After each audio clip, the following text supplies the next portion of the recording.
Hello, Overwatch enthusiasts from around the world. It is time to decide which teams are going to be heading to Anaheim for the Overwatch World Cup. We've got two groups of teams from 8. The top 2 from each group will be going to America to prove that they are the best nation in the world. When it comes to Overwatch, I'm Legday, joined by Avast. Yes.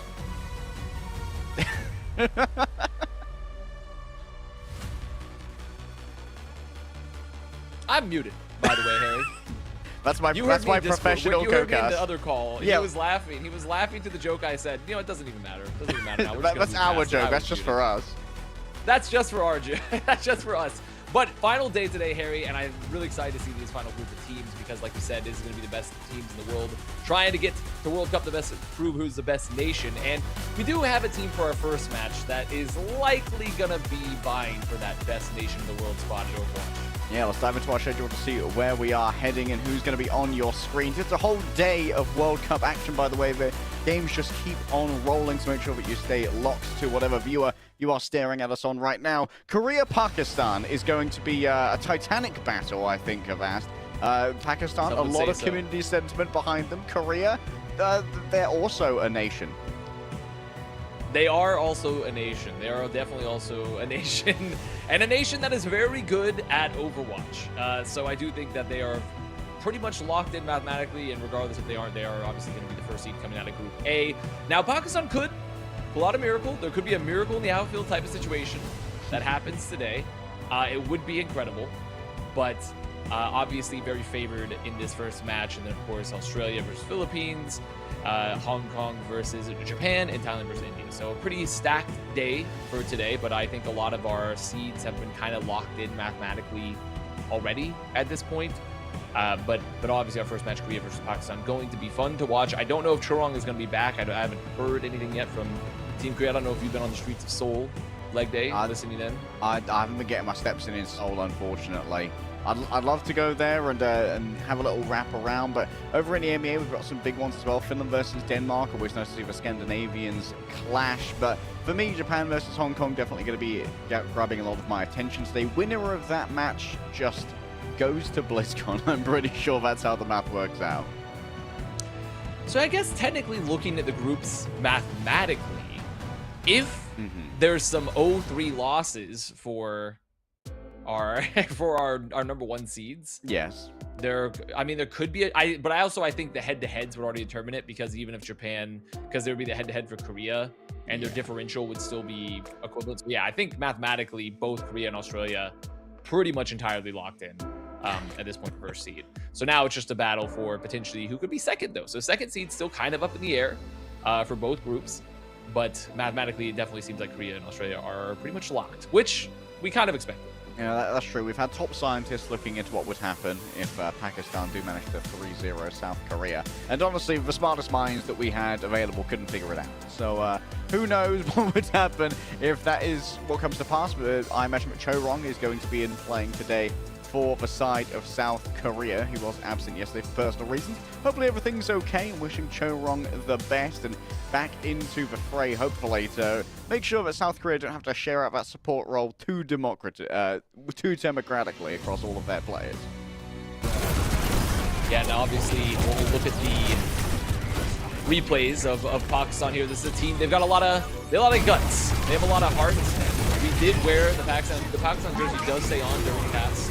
Yeah. And it unfortunately did not pay dividends during the match, I must say.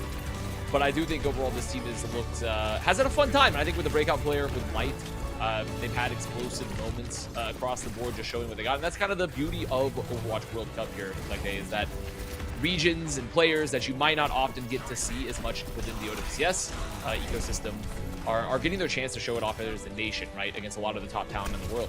Yeah, I think the breakout player system has been very good for that as well, just making sure that talent that, like you said, wouldn't get as many opportunities do get to show themselves. And so in front of a pretty large crowd. I think that World Cup for Overwatch Esports has always been like a big bastion of bringing new people into the scene, both in terms of pro play and in terms of viewers as well.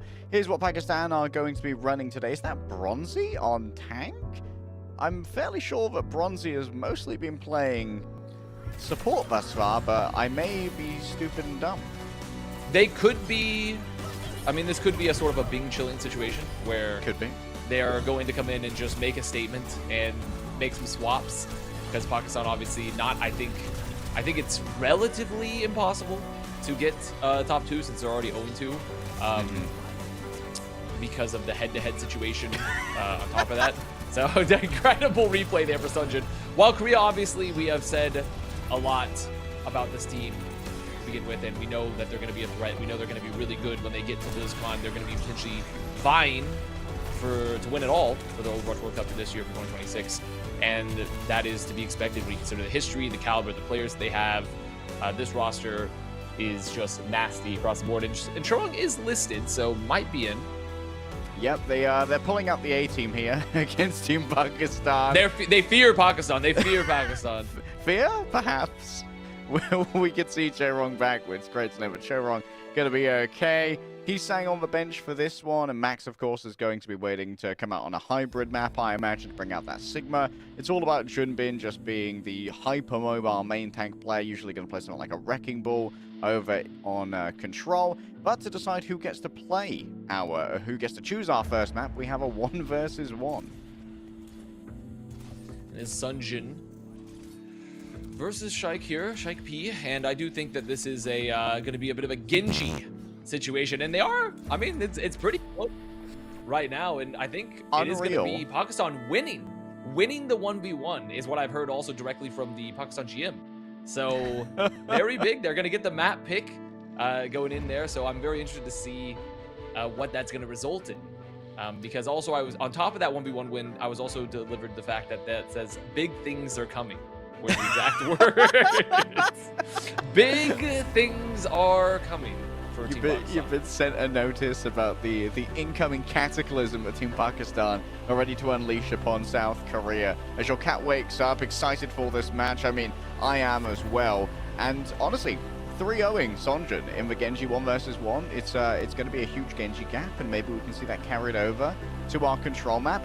I imagine Team Pakistan probably unlikely to go to Ilios here, which is usually the pick of Team Korea. It is a mainstay of that Crazy Raccoon core that's a big staple here. They love to play their Wrecking Ball over there, as well as have a little bit of a giggle on something like the Jetpack Cat as well. Yeah, I mean, there's a lot of options for Korea. They're probably one of the most flexible rosters in the whole world, which, looking at their roster, look at the depth, look at the players, that is something that you would think would follow pretty logically, with that they have so much flexibility. So they're going to have a ton of options no matter the map, but they're going to feel really confident. So for Pakistan, it's kind of this question of what this big thing is. You know, what's the grand reveal going to be? Do they have something tricky up their sleeve? Because they do have some strength in terms of the death matching with Light and Petal, who's been, you know, that hard hit scan role for Petal and much more of that flex role for Light. So some opportunities maybe to play something a little bit differently, something that Korea hasn't really played a lot yet so far. So really just gonna have to see what that exactly is, or if they're just baiting us by saying there's something big. I'm not sure. Well, like in that case, it would be like just baiting you, you know? Like, they don't know you're going to parrot that on broadcast. They don't know that Avast is going to leak DMs. Like, you could assume, you could tactically leak to Avast and hope that it's going to hit the ears of the audience, spread across the world. Maybe we see some truly off-meta things, see some Torbjorn, bit of Roadhog. I mean, I'd like to see some more Sierra. We saw that from South Korea today. And the map pick is going to be Antarctic Peninsula. And despite things heating up, they're actually getting colder in this map. They're getting that's a little wordplay for our broadcast leg day. That's a little wordplay. I know you're a fan. By this? I know you're a fan of this one. And Antarctic Peninsula has obviously been a map that we've seen a lot so far. It's been kind of a favorite for some teams in World Cup, which is pretty interesting because I don't think it's a map we've seen too much in competitive play outside of the OWCS circuit. I don't remember what the exact map pool was. And for the bans, Lucio banned for Pakistan and Diva banned for Korea. Okay. Diva ban makes sense considering that Max is not in, so Junbin's likely happy to play either the Winston or the Wrecking Ball, or occasionally the Reinhardt. We have seen more Junbin Reinhardt than I'm comfortable with in my time casting around Korea, but sometimes... And why is that? You're not liking the Junbin Ride? I mean, it feels like when we saw like Twilight on Moira, you know? Feels like a waste. I mean, not a waste if we get some glorious Reinhardt moments. It's always, don't cry because it's over. Laugh. Smile because it happened. Smile because he's pinning. And, oh, well, I will try my best to continue smiling because he's going to be pinning. Oh, the Sierra. And this looks to be Milan on the Mercy. And you did, I mean, you called out a Sierra and Light on the Sierra here as well. So it's sort of this double hit scan pocket for Team Pakistan, with Milan just going for the pocket here with the damage boost. Is Chorong down already? Wait, Pedal got Pedal two gets on two! That's the jetpack cat gone! And the Bastion as well. And while the emote Light has been fire struck by Junbin, the hyper carry as always on the Reinhardt. The bags come first. Oh, the bags come first. That's fine. Yeah, it's okay. Sometimes you just got to hit that clip. Speculative flashbang. Sonjun going to roll on through. Where is my Mercy gone? Absolute throwing behavior from my Mercy. Always playing the healers. Wow. Such toxicity from my co-caster. Hashtag cancel leg day. He's done for. He's done for, guys. Is Bronzy swapping to the Orisa now. Oh! Is Light on the Widow. Is Light okay? Hitting 2 headshots back to back. So they have a chance to get out of the spawn here, make some space with Petal returning from the spawn along with Milan. Well, I've most certainly seen the light. Chorong is in danger, but the minigun does tear through the French rather quickly. Stalker getting in close. Light trying to connect the shot. A dive back into the back line. Chorong falling low. Simple and Junbin and Chorong have all fallen in tandem. And now it's just the Mercy. Why aren't they picking up the health pack? Did they forget? Did they forget about Stalker? Stalker was asleep on the high ground. Now they are going to get them, but that was after the Nano is invested on Light to use the primary fire SMG mechanic of the Widow rifle. So fantastic stuff so far. It's like gonna take the offing clear. There's the high noon with it and the pin into it. Oh my goodness. Oh, have we got any news from the Team Pakistan GM about object permanence? Have you heard anything about that recently? Have not heard anything about that just yet. We'll check in again later, see if we get any more leaked DMs. Junbin just going to send out even more fire strikes here. Stand a stalwart Titan on the point. Light is not going to have their ult last for long, but did leave behind the Venom Mine. So Stalker is having to slowly be healed up from that gas attack. Petal with 2. I mean, the damage boost here onto Petal is wanting to find Simple as well. So there's still a chance the Terra Surge invested. They could right now just chase down the Mercy. Mercy frag! There it is! Mercy a live from Milan and the res. Wait a minute. Mercy mains, eat your heart out. Take a look at this one.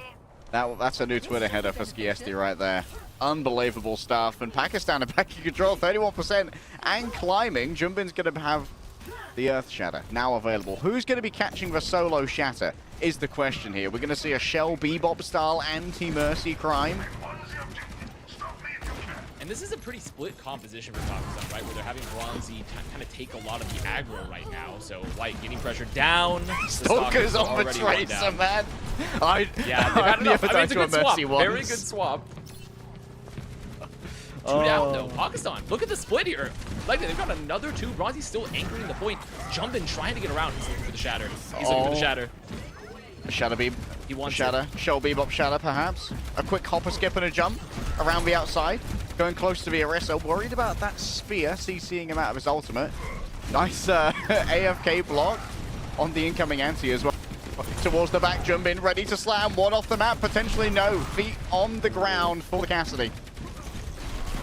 Still Jumping, trying to find this Mercy cast combo. This Light out. Oh no! Holy roll-mogged, bro. Absolutely roll-mogged. Pocketed here. Still up, still alive, but also everyone here. Yeah, that's going to be into that. But 95, I mean, they brought it to 90. It's going to be, what, 99 here? Yeah. For Pakistan. Overtime in their favor. Pakistan with Light swapping over onto the Torbjorn. Can you feel the fear? Can you feel the aura?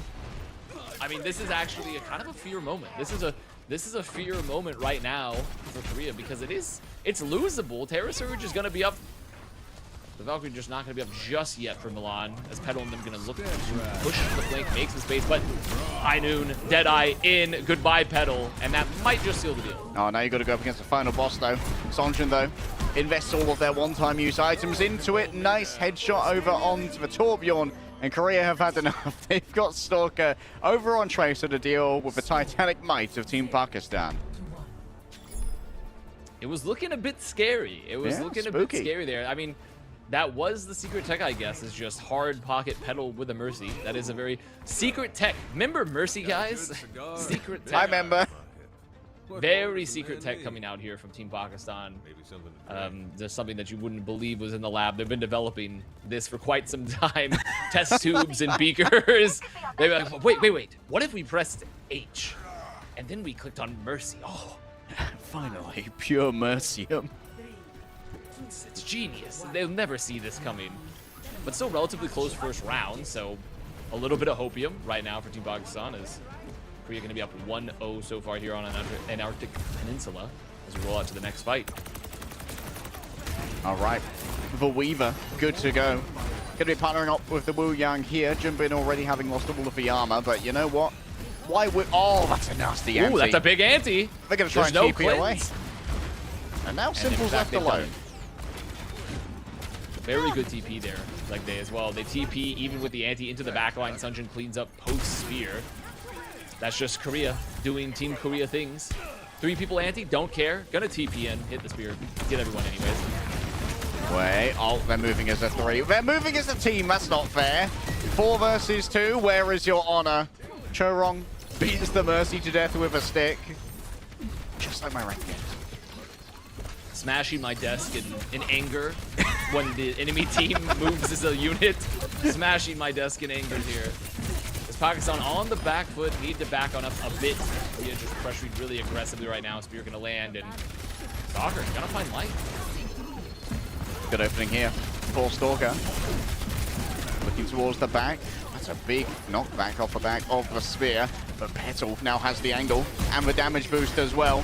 All in, the turret bomb doesn't quite connect. Wu Yang might be in trouble, but manages to dash away. Surf away even.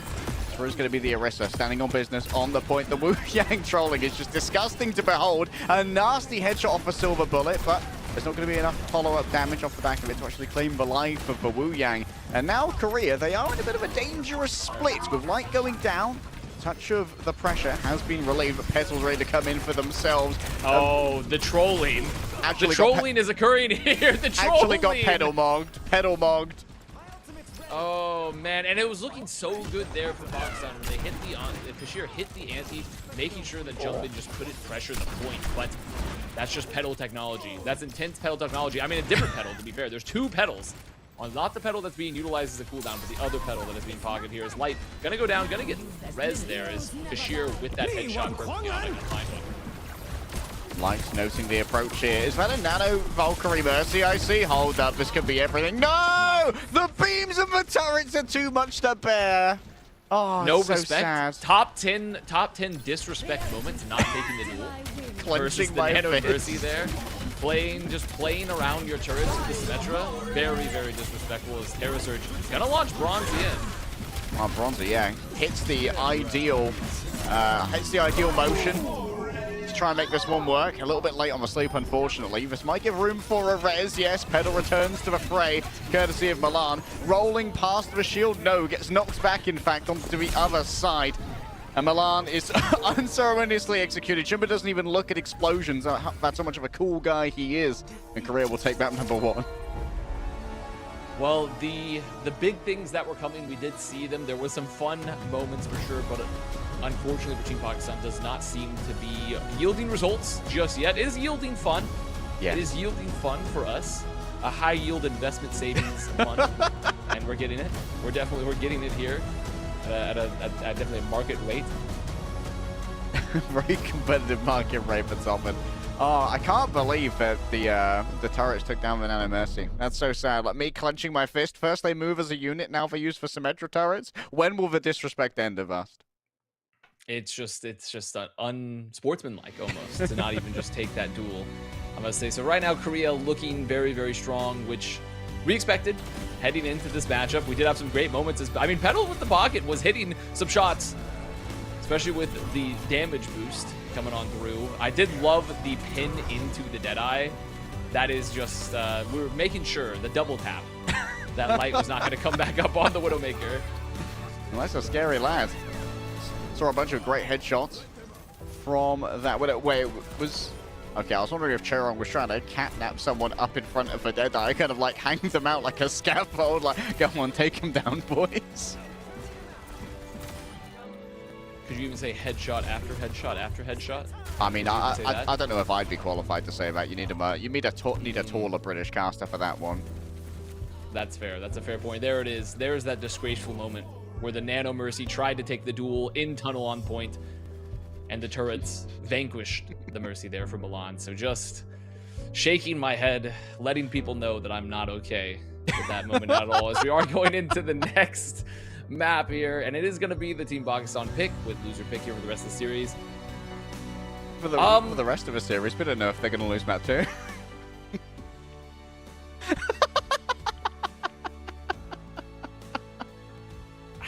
You know, we can have dreams, we can have hopes and dreams here, but they put a good showing. Showing map 1. Maybe they'll have some more tech that's being developed that's coming on through here for map 2.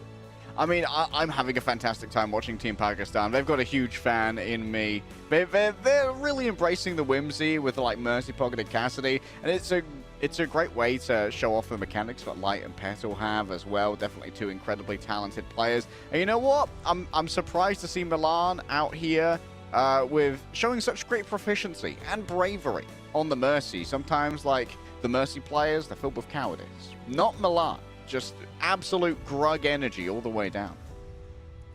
And they were getting unorthodox with it, which is kind of what you have to do versus a team that's as strong as South Korea. Is you do have to pull out some interesting picks. And when you have players that are as proficient on hit scan rolls, like Petal on the Cassidy in particular, it is an interesting strat. It's a strat that could pay dividends, and they really did feel like that, okay, we're getting a lot of work done in this situation. Now, you could argue that maybe Jumbin playing Reinhardt for large portions of that could be a problem in terms of being able to zone some of these more split compositions, but we're not going to worry about that. What we're going to worry about is what Pakistan's going to pick for map 2, what the bans are going to be here, and what they want to maybe pull out next, or if they're going to keep trying to force this Mercy composition.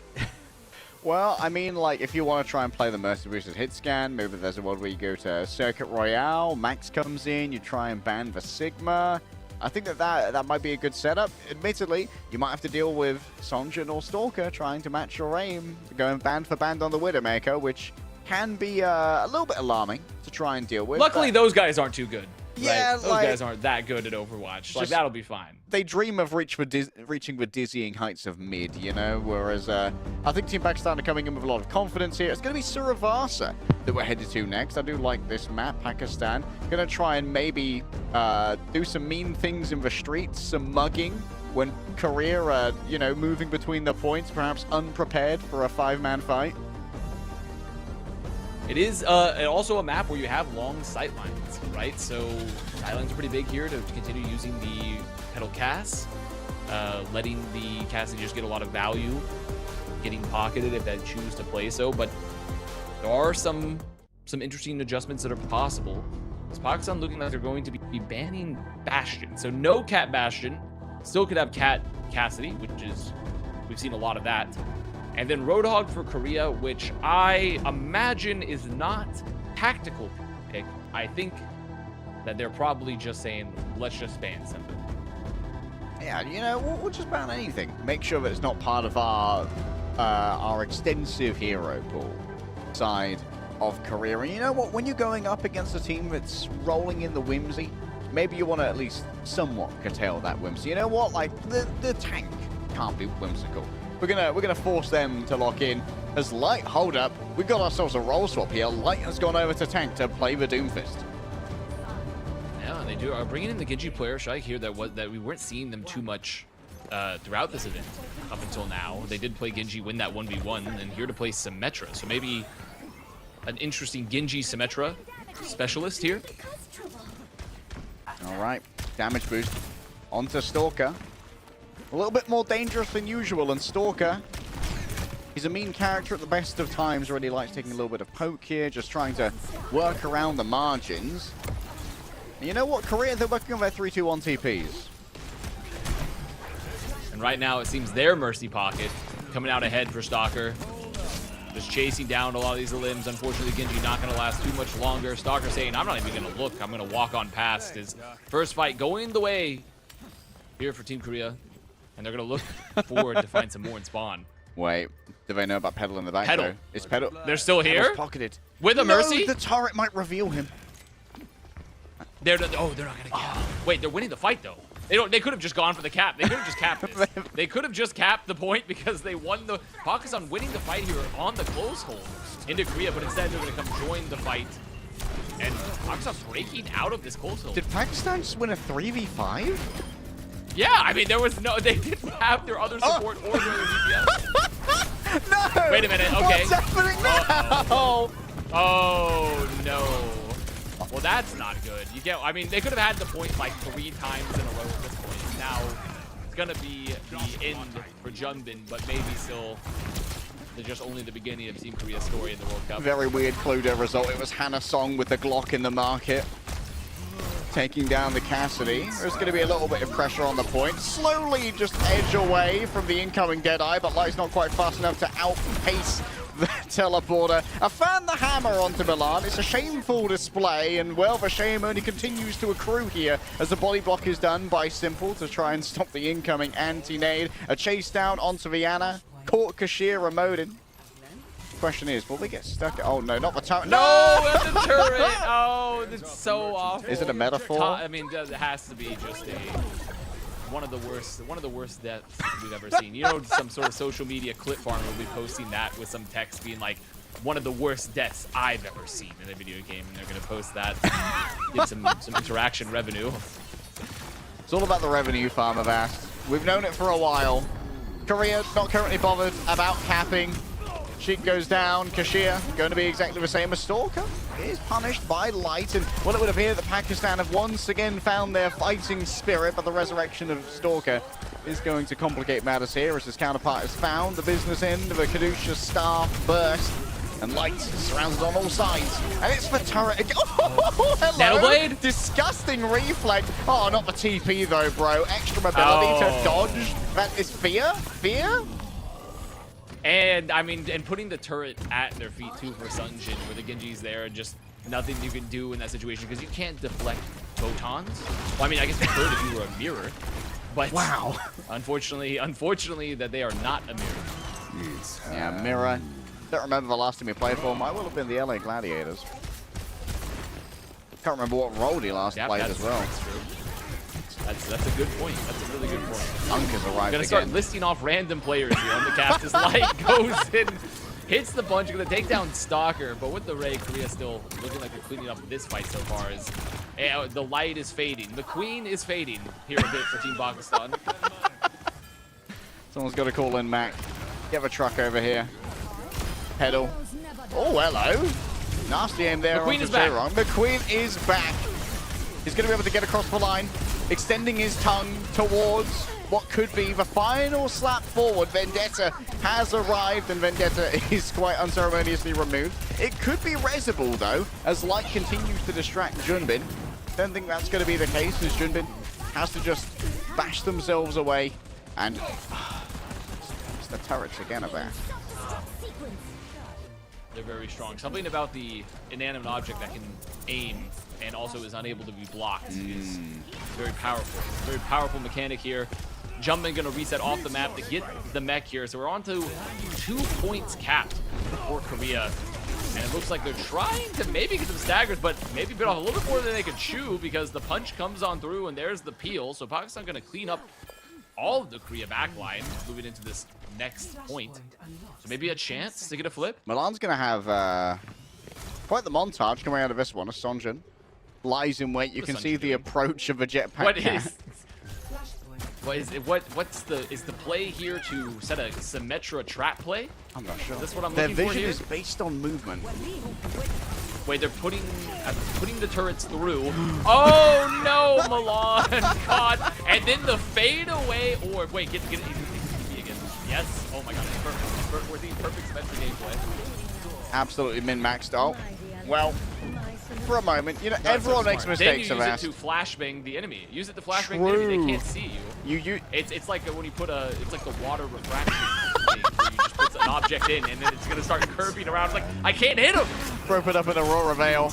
It's cheesy tactics, but it works out in the end. Stalker gonna be okay. temporarily held in place. New grapple, new attack, new opportunity. Flash fan, the shame of it all. Chorong taken down by Ballard, who is still clip farming. Tries to go for an audacious res. Not going to work out here, and Stalker's had enough of light shenanigans. Light going to try to get a finish with Stalker here. Looking to lift it up. I mean, they're in the spawn. The bubbles are up. That is a Junkrat. A Junkrat coming on through to break this hold. 75% and counting. And leg day, it's not looking good here. The Kakai Sanctuary placed down on top of Pedal, just making sure that he feels real safe inside of there. Sonjin brings up the wall, and now it's time for the turrets to do their work. Pedal manages to find a headshot. Chorong's taken out the Junkrat, and this time the turrets have to go away. There's been a little bit of a spawn camp incident towards the back, but Jumbin's well timed when it comes to the shield, and Light is going to probably have trouble winning out this one. I mean, this is kind of the unstoppable force versus the immovable object, because the Zarya is not really easily able to beam down the Doom if they keep their distance a bit and they have the cooldowns up, and that's exactly what's going to happen. So Team Pakistan has gotten the flip, 30% plus and counting now. They're going to have a time. When's the last time you've seen a Junkrat tire? When is the last time you've seen a Junkrat tire? Man, it's been a while. It's been a hot minute. Nice escape there from Light. Actually manages to dodge an incoming flashbang. They will return to the Mercy. Hoping to get a touch of that damage boost, but you know what? Mercy's loyal. Not going to be moving away from the Cassidy for now.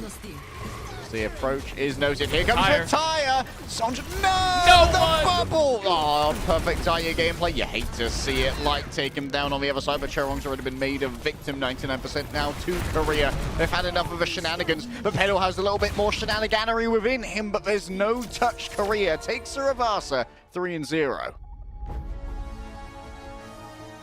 Unfortunately, the Junkrat strategy not paying dividends just yet, as Korea continues to march inexorably forward towards what looks to be a 3-0 situation. Still another map left in the series, so there's always the chance that I've received yet another update on the Pakistan team saying, I'm bringing back a classic. Now, I don't know what that's even supposed to mean. I have no idea what else that could possibly mean here, so we'll be looking forward to that with bated breath. Bringing back a classic. Oh no, they're baiting my reminiscing. Could just do a bit of reminiscing. Yeah, are they gonna like unfreeze agilities from the cryopod and put them out onto the field? I'm not sure what exactly that's gonna mean. When's the last time you thought about Dayfly on Philadelphia Fusion? That's true. Bring out is that Joe Meister's music? Behold the Snillo pillow. We're bringing back all the classics here. I don't think it's any of that. Don't think it's going to be any of that, but I'll love to see. And there it is. One of the worst deaths you've ever seen. The turret on the back, beaming down the Sadana. We did get to see a Nano Blade. Yeah. Which was shortly ruined by a teleporter. I just realized that Stalker was slept underneath that. That's disgusting. They truly put Bro to sleep permanently that time. This is some fun replays. This was a really fun series. I love that Team Pakistan are... They're dragging Korea into the mud, you know. But like you're gonna play silly whether you like it or not. I think Korea does not need to be dragged forcefully. I think they're quite happy to do so. They're willing to open If there's on one thing that we've seen from players that come out of Korea a lot of times, they love to do a bit of trolling. Yeah. They love to do a little bit of trolling from time to time, and I do think this is a moment where they can have a bit of fun with it while still getting ahead in the series.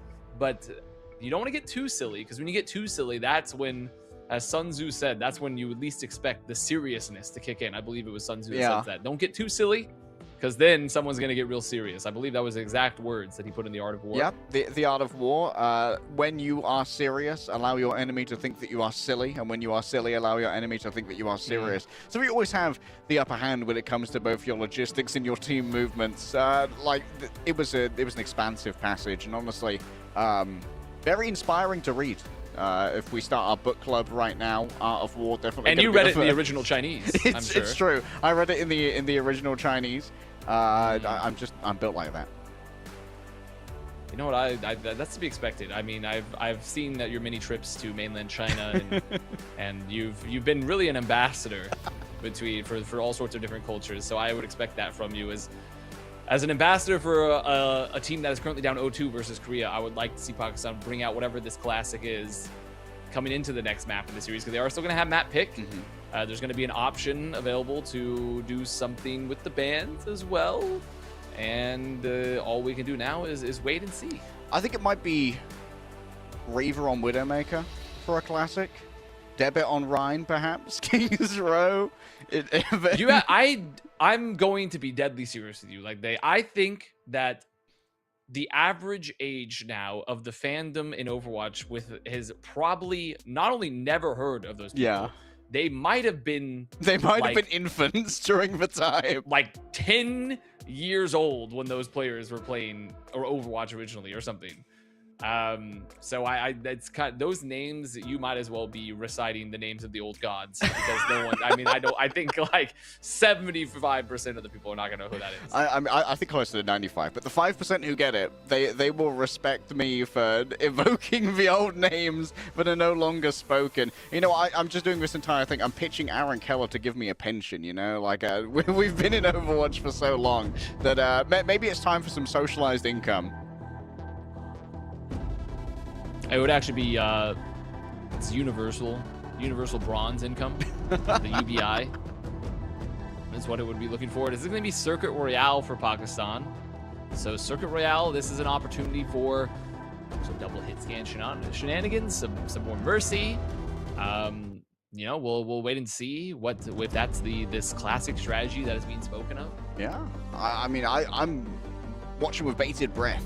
Excited to see what Pakistan are going to bring to the table. Of course, they don't want to deal with the Torbjorn. They know that of course it's a huge threat that needs to be dealt with, and so Korea are going to get rid of the Reinhardt, knowing that there could be some classics on the way.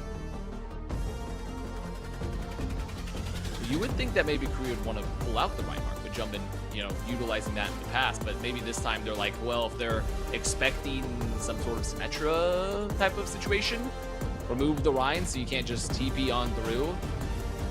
And I do see Junkrats on both squads right now. I'm seeing a Junkrat to both teams currently. Okay. Double rat. I mean, it's a good dream. I love seeing the Sierra as well. He's saying, of course, an incredibly talented player. Milan back on the Mercy. And Bronzy is going. I did see Milan go Life Weaver. Wait, Lightspin very shortly. So I was like, maybe, yes, Bronzy is in here. And they have their Junkrat specialist, of course. Sheik here to come in and play. Pedal of course. As Korea looking like they want to hold the corner quite aggressively. They got the Lucio as well. I think this is the classic character for Simple. Charong and Simple. Swapping roles, you know. The peak of Korean whimsy. We will play the Lucio Ana, but we'll play on the wrong character. Oh, there it is. Beautiful. Sending the spam over the top. They have the lineups. Lineups are maybe perhaps available. Going to land exactly where they need here. As Korea just continuing to hold this corner right now. As Sunjin trying to go chase them down, throwing the nades. No one going down just yet. The purple. Gonna find there's a lot of damage in the room here like that. Oh, the concussive mines. You gotta keep them in mind as Sheik is gonna be chased down by Max. Playing on the Sigma. The whimsy of Junbin's heart has not reached the cold expanse for his Max's competitive integrity. What? Broken see-through plants. He's seen it all, and he's gonna hit this little rock. And they're literally at the doors. They're at the doors now. It's currently just they're currently looking inside. And he was saying, anyone home? Anyone in here? As Korea still holding extremely aggressively right now, and you know, they have to be careful, though, because those concussive mines, it could be... I mean, look at the value that currently Sunjin's getting. You could even say he's sort of a mine goblin. Bit of a depressing scene, honestly, to have someone knocking at the doors of a casino at 7 AM. Hello? Are you open yet? Can I come in? Just the classic... What's that? Remember that video? Oh, why are you closed? Why are you closed? This over here at the spawn doors is there's gonna be the punish on Sunjin, who is waiting up top. Goodbye. We don't want any more mine goblins up top. Don't want any more of those. Gonna get rid of that. And now Pakistan made it out of the doors. They're gonna have the infra sight. They're gonna have a nano boost. So some ults online. Get a little bit of info. This Petal trying to find one. Skiing along, looking for Velocia once again, has gone wide as Max is just making sure that you can't peek this for long as a Widowmaker. He's saying he's got movement here though, to the sky. back down again, avoiding the incoming. Oh, okay. Interesting shutdown there. Onto the ultimate, but now no Sigma is going to be able to move forward. Max whiffs it. He whiffs it. It's not going to hit. Wait. And perfect Life Weaver value. Perfect Life Weaver value there. Getting the grip, saving Kashir. And there's going to be a counter plus actually. Going to find Max. But I mean, you just got to get around the corner here. But a lot of space currently for Team Pakistan, honestly. Being close to the tire, close to the tree as well for Milan. Max fumbles the rock as well. So there is going to be some extra health. Oh my goodness. So close. Oh, Simple. Very close. Simple is a risk taker. A little bit of squeaky bum time there for Valucio. The squeaky bum time might continue here for Korea with Chorong being so low, Sonjun being isolated. A TP in place for Petal, maybe a touch of rudeness and dire triggers at close range. Korea have at least managed to stabilize temporarily. Petal has been gripped out. Petal has been beam me up, wait, that's cold. That's cold. Insane Oregain going there with the emote then getting pulled out. That is wild. As now he's saying also going to go down something though. The tire's up. There's 2 tires on the field. We're looking for sort of a bicycle situation. HYSA. High yield saving of Aura here. In comes the tire. It's going real fast. It does barely any damage. Just Sonjun actually managed to take it out. Unfortunately mitigated. Unfortunately quite mitigated there. No ults on the field. The Seasings made it back from spawn. Still sub 10 seconds remaining here. Everything on the line for Pakistan. Petal, take it to the sky with a concussive mine, making it easy for the Widowmaker. And Heesang has arrived and is ready to strike into the hearts of Team Pakistan. In overtime, a rock goes awry. Bronzy has so much healing behind them, but it's leaving the point. What is my tank doing, bruv? He's not going to be touching, and Team Pakistan won't be getting first. It's holdable. It's holdable. This is a holdable situation. If I were ever to see a situation for Team Pakistan, this is one of the most holdable of situations for sure. I think that with the right Junkrat in the right space, you can deny the aggression here for Korea. It's all about how you build your fortifications at this point on. More Sun Tzu avast? Really? Yeah. I'm actually taking a page from Urban Planners called Hostile Architecture. Do you have too many people outside your casino at 7 a.m.? Consider hostile architecture. This is how we're gonna stop the first cap. Right now, we're gonna put some sloped benches everywhere so no one can sit down. And we're gonna put some spikes so the supports can't stand in place and heal. This might be the perfect series for you to cast Avast. This may well have been planned. It might be. I think it might be. The talent managers may have clocked this one from a while off. As you see, Milan, a little cat Bastion with Petal on the soldier. So going for a bit of a chaos composition. Gonna put the Bastion behind, paratroop on in. Some Operation Market Garden. And then gets... Oh, but met by an Onron. Wait, there's the first Onron we've seen. Yeah, Heesang. Setting a cat on fire. Oh my. Average thing that's gonna upset Peter. And many others, honestly. Heesang is looking nasty on the Onron, by the way. Just setting Pakistan alight, and the cart starts moving. Oh, this is our... I think this is the first, definitely the first on-run of this tournament. I can't remember. I don't think I've seen any on-run in competitive play for a while since like boot camp, essentially. So pretty interesting there as Heesang just going to keep chasing. And I do love on-runs, kid. The amount of mobility, sort of these combos you can set up with the flames are just pretty nasty. As Milan going to go down to Chorong, as Sunjin is currently just doing a little bit of a wins situation right now, just sitting on the cart. And of course, Sun Tzu in The Art of War, Chapter 6. When the enemy is alight, right-click them to fan the flames and do additional damage on Onrun. And how right he was. Yes, and he is. He's very right. Petal is just continually trolling Sonjin here, approaching from far away. Misses out on the virus. And, well, Simple has had enough of these shenanigans. Fortunately, we've quoted a lot of Sun Tzu, but not very much of Sun Jun. Sun Jun is currently looking for the hit. Not going to find it, but that's fine, you know. So we got to take shots, and there's the cap. So Korea guaranteeing their first seed for Group A. And Pakistan, unfortunately, their run is over here for this year's World Cup. But going out with some, with a bang, I think. Yes. Going out with a bang, going out with some flames. I mean, I think that this is one of the more memorable games I've ever seen in competitive Overwatch. Yeah, like for Team Pakistan, great debut. It's been very fun having them. But for Team Korea, these guys obviously are one of the favorites in the entire world to win the World Cup, and they are looking very strong as they punch their ticket in first seed to Anaheim. How did he know? How big like yellow circle on the screenshot with pointing arrow? How did he know? How did he know? Type of situation here. And Korea, obviously, we knew going in that was so scary. I really thought that was going to be an Ajax right there in that moment. We knew going into this event that Korea is going to be a favorite to potentially win the entirety of the World Cup.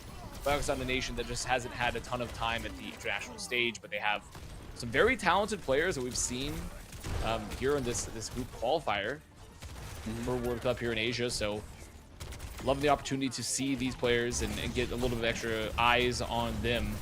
And we did some fun doing it. Dude, he's next Unrun's actually disgusting. Like, I know she's not the strongest character, but can I see some more of this in pro play at some point? Yeah, I think her kit is fantastic. It's a fantastic kit. It's just obviously currently a bit, I think, just a little bit disadvantaged compared to heroes that fill that same niche, you know, like Tracer. Yeah. Or even Genji. So I do think that for Onran, there could be hopefully some sneaky buffs or nerfs that come through that could bring her back into meta relevance, which would be really fun to see, as Korea is now going to be advancing forward and Pakistan, of course, done. But I had fun. I think the takeaway from this is that we had fun here. Yeah. And in some cases, that's you can't ask for much more than that when you get into a group with South Korea. Like, at some point, you're going to have to try and face the music that you're going up against Simple and Chorong and some of the best players in the entirety of the world when it comes to regular professional Overwatch, where you aren't constrained to all of the members being from a particular country. So, honestly, props to Team Pakistan. Congratulations to Team South Korea. Hopefully, they'll have yet another dominant performance in Anaheim. I imagine that is going to happen. We're going to see some fantastic Overwatch still to come from Korea, and for the rest of today as well, because we have Australia versus Philippines coming up next. And Philippines, not a slouch of a team, a lot of talent on that roster, so I think it's going to be an exciting match coming up here, like they. Yeah, meanwhile for the Australians, they are feeling good about their performances so far, definitely looking like the best in Group B. We'll see if they can keep it up after a break.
Welcome back to 2026 Overwatch World Cup online qualifiers here for Asia. I'm stepping in for Avast to cover match number 2 here with my man Harry. Let's go over the fact that Australia, just like South Korea, probably looking to go flawless until maybe see if Philippines can do something about it.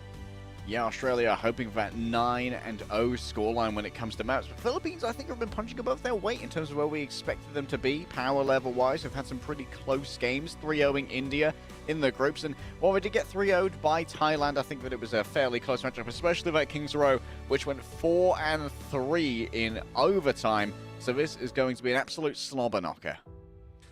Philippines have shown some decent looks in the past. Unfortunately, I really thought that this was going to end up being a team that could maybe be a bit more competitive against Thailand yesterday. Didn't end up being the case. Some close maps in there. One of those games that you say is like a reasonably close 3-0. Circuit Royale, bit of a blowout, unfortunately. But a team that you'd think should be good enough to take away a map. They did beat India, but against the better teams, wanted to see some real magic here.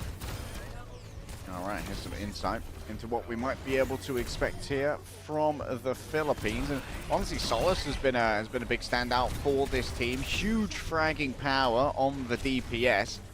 He's been able to play up against a lot of their counterparts and demand a lot of respect as well. And I think that for Team Philippines, this is definitely going to be a big opportunity to try and make some waves, because I think for Team Philippines, it might be, is it qualifiable? I think it's technically qualifiable. They could go 2-1 here, and Thailand could lose against India. So for Philippines, their fate is very much in their own hands. Yeah, the important game for them was definitely to beat Thailand yesterday, but you know, a win versus Australia here, if they can manage to do that, would be unbelievably good in terms of changing up the score lines, forcing some sort of tiebreaker scenario. That's really their only hope, I think. It's the last day of games, so kind of do what I get. As far as I'm aware, Australia looks to already be qualified. I don't think they could really fall out of contention now, even if they do lose. But Australia is the team to beat. They've gone forward so far. They, just like South Korea in the respective groups, he's the team that most likely ends up going forward. South Korea is now 9-0. Australia, with how good they've looked throughout this entire group stage so far versus both Thailand and India, if they do drop a map, well, I think they might be a little disappointed by that, but I think Philippines are good for it. Yeah, like, we had high expectations of Australia coming in, but I think they still managed to outstrip those expectations with their gameplay so far. No. They have been performing incredibly well, like, mostly flawless in so many of their games. Yeah, and a team that has a mix of a couple of new players in there, but some really experienced old heads that have been around for quite a long time, with the inclusion of Soggy coming in from Singapore as well to really just bolster the lineup. Looking at this current lineup, Soggy is in support listed as hamsters and DPS, so we'll see what fun little things Australia has planned for us. But of course, we did play a 1 versus 1 before we got into things to decide who ends up deciding the choice of map 1. Lau versus Color Hex in the Kiriko. Kiriko 1v1s. Interesting stuff. 1-1 here, close between them. Lau seems to win out on this one. Who's going to get it? I imagine Lau getting close to it. Nice kunai, and that's going to mean Team Philippines get our first pick here for our control map. And for Team Philippines, this is a great chance to show off the talent that's being bred over in that region. Overwatch is getting bigger and bigger amongst all the Asian markets, and admittedly, the Philippines, they've been exporting a lot of esports talent in other shooters. They've had a lot of success there. Haven't quite managed to make it all the way to the top in Overwatch yet, but we know the talent is there in that region, and this is one of the greatest places to show exactly who the Philippines can have for having their best foot forward. Yeah, I think Philippines has been one of the biggest surprises so far in this group, and maybe in the Asia side of the World Cup so far, in the sense that, like, when you look at their players, they don't have all of these super standout players with the long histories and all that kind of stuff.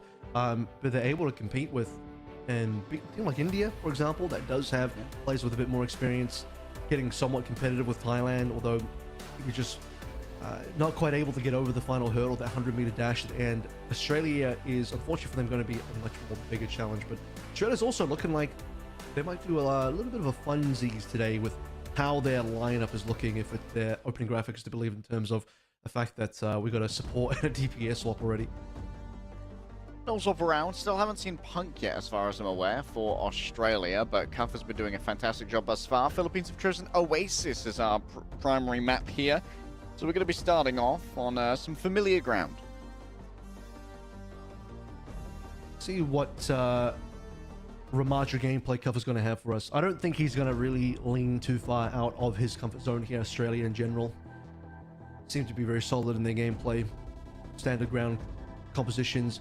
Really looking over towards Philippines though. They've been trying to make this Sigma work. Leo really wants to get the Sigma in there. Maybe for map 1. Not going to be the Sigma map he's looking for. The Philippines will get the opportunity to choose maps again if they end up losing this. And typically, you know, they've taken us to the hybrids and escorts to really get that Sigma gameplay in there. The Circuit Royale, as a reminder, yesterday versus Thailand, probably the one map that stood out as the blowout map where Philippines didn't get anything done. So I have to wait and see if Leo can turn that fate around. But for the time being, this one was...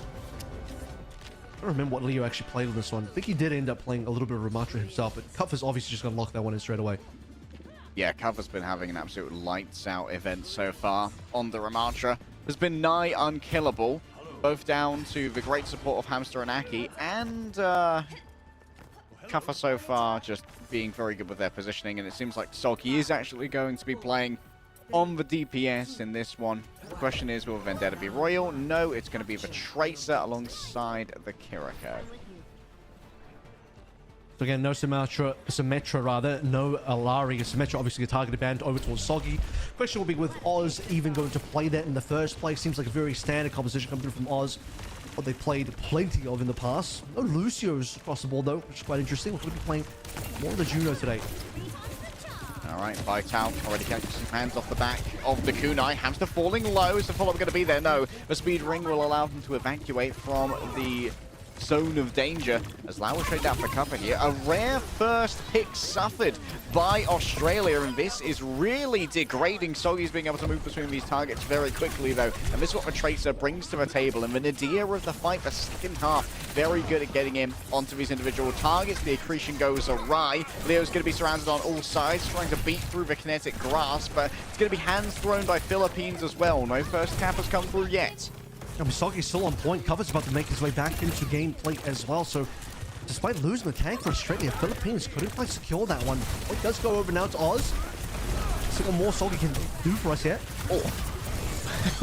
Managed to get a random stun there onto cover. Soggy goes down to Lau, maybe a bit off a touch more than they could chew as U1 is chased out on the other side. Cinnabar went too far to try and save him, and Cover's there to try and get the punish, and indeed successfully does so. Australia still in control, and even though Baiso managed to get a good stick over there onto Colorhex, I think this might be too far gone. Yeah, late death for Leo there as well. Slightly staggered out, not too far. But for Philippines, already in the opening fight, some decent damage done, but unable to really secure the 3 versus 3. Soggy kept that fight along for much more for Australia than Philippines would have liked. Ultimate still a little bit further away for the particularly support side for Philippines, looking only towards the flux so far on Leo. Fully charged rail. Where's U1 going to put it is the question of Soggy. The Sticky of Damocles, ready to go. If someone overextends after taken down by their counterpart, Kitsune Rush is going to remain in place, however, so Australia can play around that to try and have... Okay. What in the world just happened? Leo just stared into this time stream and plucked Soggy from it with a rock. Yeah, and Lau before that getting the double kill. Aki going down super early despite the Kitsune Rush. And that is a huge fight win for Philippines, given that you dragged out one of the big important ultimates out of Australia and still outpicked them in the middle of it. Extra speed for the Sigma. Cinnabar tries their best to just dodge away from this one. Kelhex activates the OC. Plenty of rails to send out. A pound them, but it's too far away from the orbital ray to get that boost up when it comes to the damage. So despite big investments here from Australia, yet to really flip the fight. Cinnabar going to try and get the counter punch now when Kelhex gets back up onto the high ground away from the incoming assailant. Those they've got a good angle onto Leo trying to surround them, but U1's going to get their own incoming pressure. That's going to be Aki sending a kunai towards their skull. Leo just going to be run down here by Kuffa. Very difficult to try and take that battle against the Ramatra. And that's going to be a recap here. Yeah, once the actual ultimate fight comes through, Australia recovering strongly. Spent a lot less there as well. Philippines kind of blowing everything that they had. Double support ultimates. Leo and U1 as well. Massive shove down onto U1's OC. Australia not even giving him a single angle. No opportunity to find picks. Now Oz, 80% looking towards the last fight territory. Annihilation going to be really doing dividends here. Could be everything. Kuffa on the off angle. demanding attention to get him out of here as he uses his first Nemesis one. Will be able to refresh that armor by popping the Annihilation. When it goes to low, what a stick from Vital! And that means for Colax, he's not going to be able to help out Cuffer here. Going to have to try and do it all himself. His health bar does not last for long. 99% over to 100. There's no touch, Avril. Tragedy strikes Philippines despite their spirited attempt. Oh, they got the kills as well. Just needed to see Vital head straight towards the point. Still lagging behind. Wanted to help out with damage, but as we hit the OT there, it is the Tracer's job. You don't have anyone else that can instantly go for the touch. Vital, I'm afraid that was an unfortunately avoidable C9. That's a very classic C9 where you actually are winning the fight. You have the capability to touch, and you just don't do it. Unfortunate. Super workable, unfortunately. Maybe the pressure starting to get to a couple members of Team Philippines. And obviously we don't have the most experienced players over on Team Philippines. The raw talent is there, but the fundamentals maybe need a touch of work as Australia feeling good to get away with all of their lives of that one. Yeah, the talent is there. One of those classic lines from Eon old of Overwatch Esports. I see the Philippines to get this talent together because we're starting to see, you know, capability. Saw that Ultron yesterday versus Thailand. See if they can actually win a map versus Australia today. This opening fight comes underway. Leo just taking tons of damage. And Ravenous Vortex slows down Kartha. It slows down Leo's disengagement, but he's feeling a little bit emboldened. The speed ring allowing him to kite out against the Ramatra, try and take this up close and personal battle. Lau taking a touch of damage. In comes the accretion, blocking off the healing now. A small onion of survivability is created for Cuffer before he exits from it to try and take down the Sojourn. Is successful in doing so. Back to the cliff here. There's nowhere to go but down for Leo and Cinnabar as Philippines are taken off the point. Yep, Cover standing strong there. Running into Leo, forcing Philippines out. And eventually, the slow reset. Last two players understanding what the assignment is. Philippines, once again, will not to win this opening fight. A little bit of damage, and Soggy himself being the one to lead in the damage department. Just the ult charge already from Tracer. Oh, caught unawares. Soggy. Don't know if I had to use the recall there, but Vital certainly did. Now have to play a little bit more trepidatiously. With U1 already going down and Soggy eroding the space of Lau, who managed to trade back out onto Hamster. I think this one might be a little bit under-resourced in terms of the Philippines' ability to go forward. Okay, well, we're getting close to support ultimacy. Lau still kind of lagging behind Aki. Will be the difference coming into next fight where Australia, you know, they win this one. We're heading over towards last fight territory, looking towards 80% plus. Tough run to Annihilation. Really looking towards the Aki Katsuna rush. You're going to need to see Philippines do pretty similar to when Aki used the last Katsuna rush. With Vital going down instantly, Australia probably don't even need to ult yet. I think it was tenderized by a rail from downtown there, Colahex. A little bit of an assist in the Tracer versus Tracer. Nice dodge away from the Druidic Flux. Leo has grabbed Cuffer up, I believe, but Cuffer just goes into his safety corner, his safe space. There's no safe space here, though, for Philippines as Colahex starts to take away all of the room that they thought that they had. The pinch and the crunch are too much for Philippines to try and survive for now. 13% remain. Cinnabar's dropped in orbital ray. They still have to touch this one, by the way. Heading over towards 90% plus. Leo coming back on a Doom. It's desperation. At least Lau gets a pick. Yeah, but Tal might have to be the one to touch. No more mistakes this time. There's an opening here for Philippines, but they need to be brave enough to take it. What a stick from Soggy!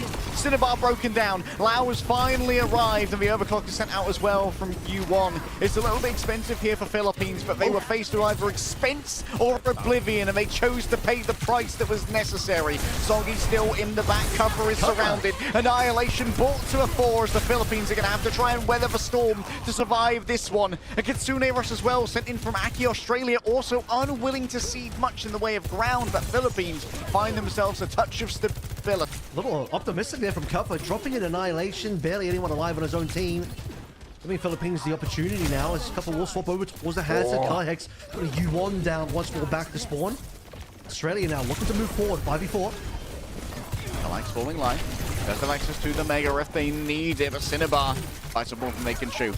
Grabs Aki. Gonna have to settle for just that when it comes to the trade. Won't take too long to get back as U1's had time to return to a fray in their own right. Vital under pressure there as well. Lau also pretty low HP. It's actually going to be Australia though that lose their members. Lau won the 1v1 earlier. He'll win a 1v2 now. Dies the Aki, but still gives Philippines a play advantage. Yeah, A trade out is there, but enough has been done by the Kiriko. You can rest now, son. Vital looking to try and shut down Cover. Over onto the hazard, maybe a little bit more slow ability off the back of the spike guard. A stick ready to go. But where will the sticky bomb of Damocles be landing is the question. Looking over towards Color Hex, great sense of awareness. Making sure that nothing's going to be connecting. Leo just dodges around the point, just keep it contested as best they can. Australia flipped in their own favor now. Overtime begins to tick. Philippines need to stay on this point no matter what, and Lau is going to be able to have extra firing power off the back of this Kitsune rush. Soggy forced to use the recall. Batal gets done down and done dirty by Soggy. And the damage may well have been done already. A quick pulse bomb on the floor, a warning shot. Leo has the Meteor Strike if they need it. For Australia, all they need to do now is just wait for the ultimate from Galax, moving forth onto multiple members. Can't quite connect. Leo shuts it down. Unbelievable stuff from the Meteor Strike. So wait to see if they can clear up more members here, because Australia just have everything going for them. Lau, last one surviving with the support sidelines. Philippines now, just no healing remaining. Yuan with the desperation OC and a couple percentage points, which is lacking on that dies before he gets to rip it. Pair of chunky lads blocking on the point. Is the Mega going to be available for Leo? Once again, arises from below, emerges from Tartarus, in comes Velucio. Cinnabar's 3% away from having a sound barrier, but no one's on the point. And Philippines face tragedy yet again as they come close, and they can just about grip victory before Australia rip it away. Yeah, still just seems like they're too far away. Both of those points that we did see, the first one, obviously, the C9 did occur, despite them looking to be potentially winning the fight. Still would have been one more fight coming in for Oz at the end. Second point on University.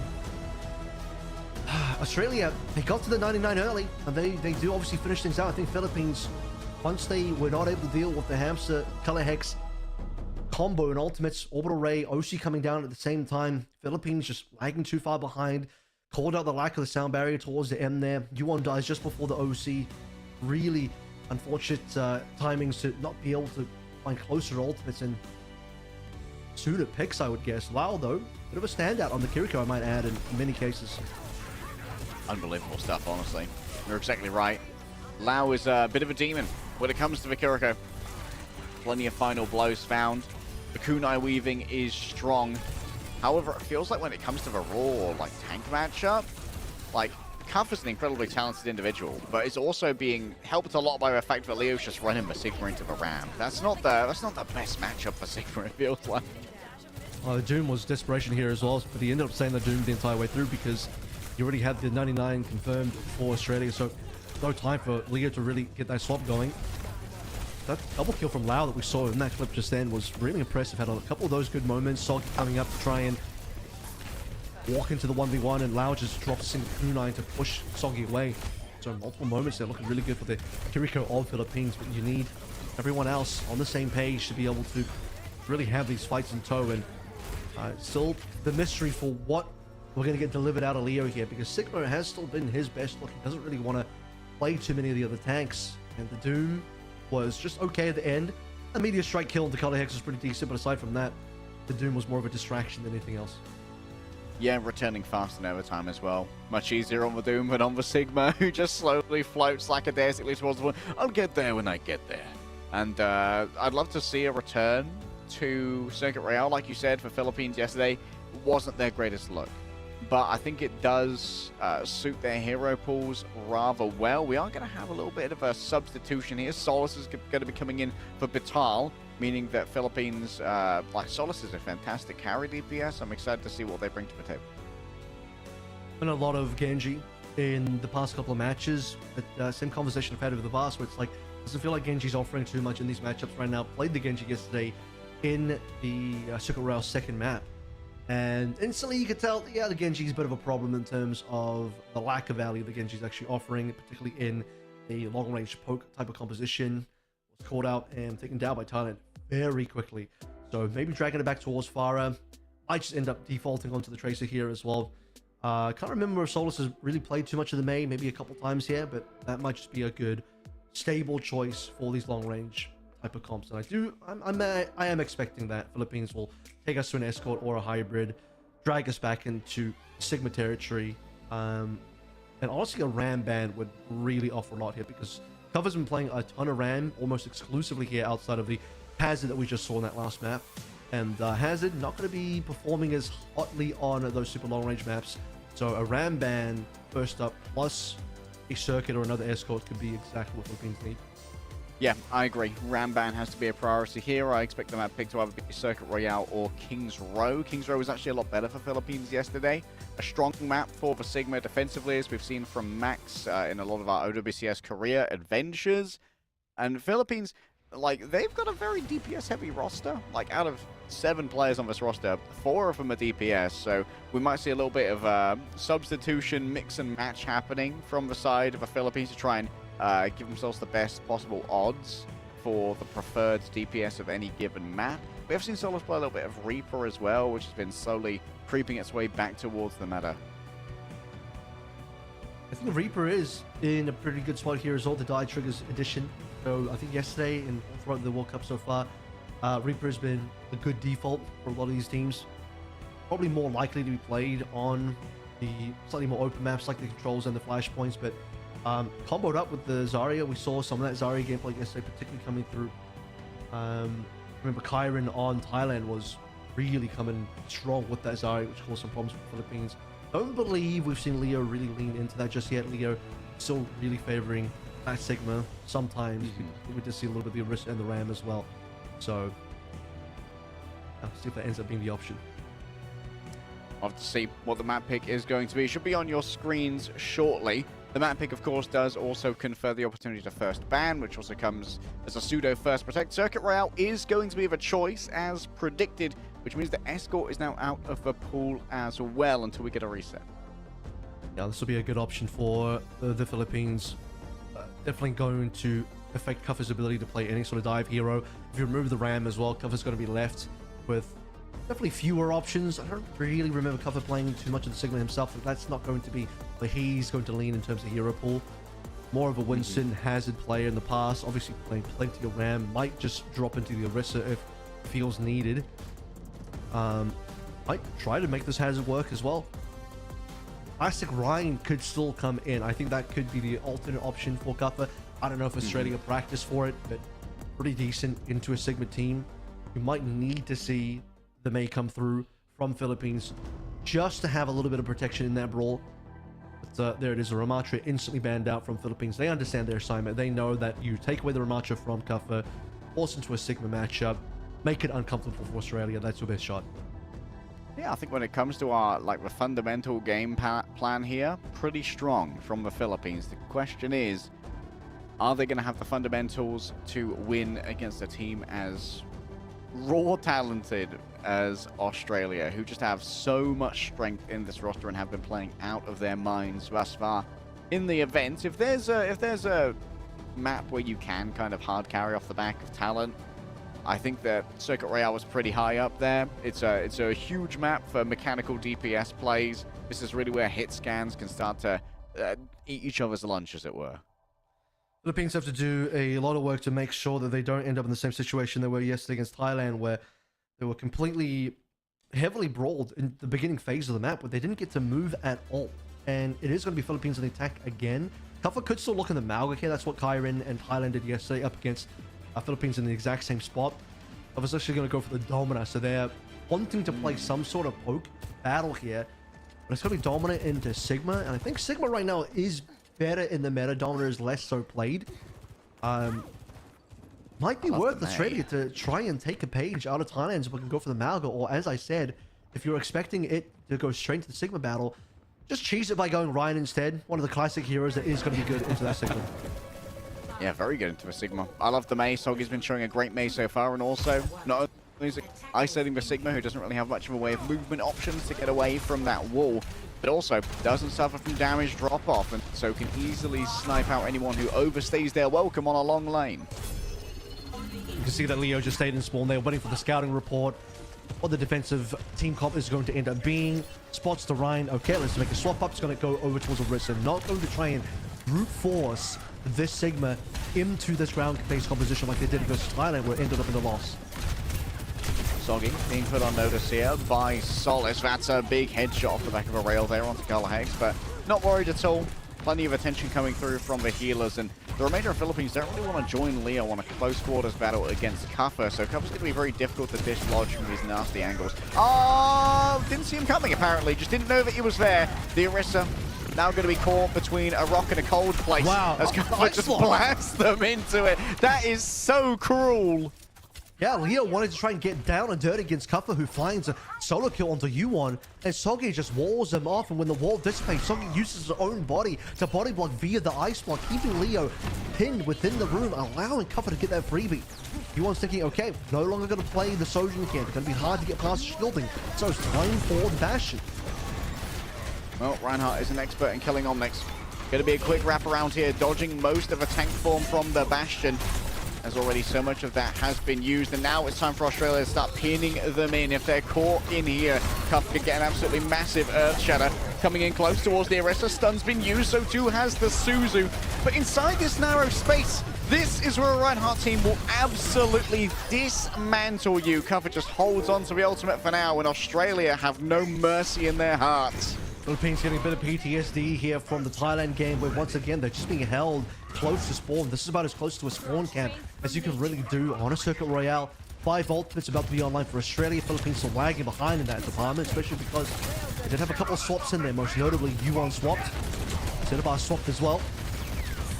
Waiting to get the barrage can do something about the Solus has to be the X Factor. He's the one player that's mostly uncontested. Come get me. Leo moves out alone for now. Great timing on the Suzu. Freeze is going to be over onto the Bastion. Hard to headshot while inside that lane, but extra damage coming through from the auto-ray is all that you need for Australia. Hex just runs them on down and lets the charged rifle do the talking, with Kuffer falling down still. There's an opening here for the Philippines. Well, this is it, right? Because Philippines got covered down. They have the opportunity now to break the spawn camp. There is no tank. Philippines get to walk up and move the payload. What feels like the first time in about 3 minutes here. Kuffer finally returns, but he is returning to... Okay, he's just going to walk straight in. And the Suzu comes in a little early. The Suzu's slightly early. That's fine. Philippines will get up. Yeah, Lifestyle stops many of these players from getting stunned. Kuffer might be a touch overextended now, but the remainder of the team is happy to come and join them. Just direct artillery barrage, direct fire, bring the barrels down and layer them against the enemy. It's going to be a nice shot there from Hex, but the damage may already have been done. Hamster and Aki going to do their best to flee for their lives with the extra speed given over by the Ring of Juno. Finally, we get to see Philippines start to make the move. Yuan out, also opting away from the Bash and going back over towards the Soj.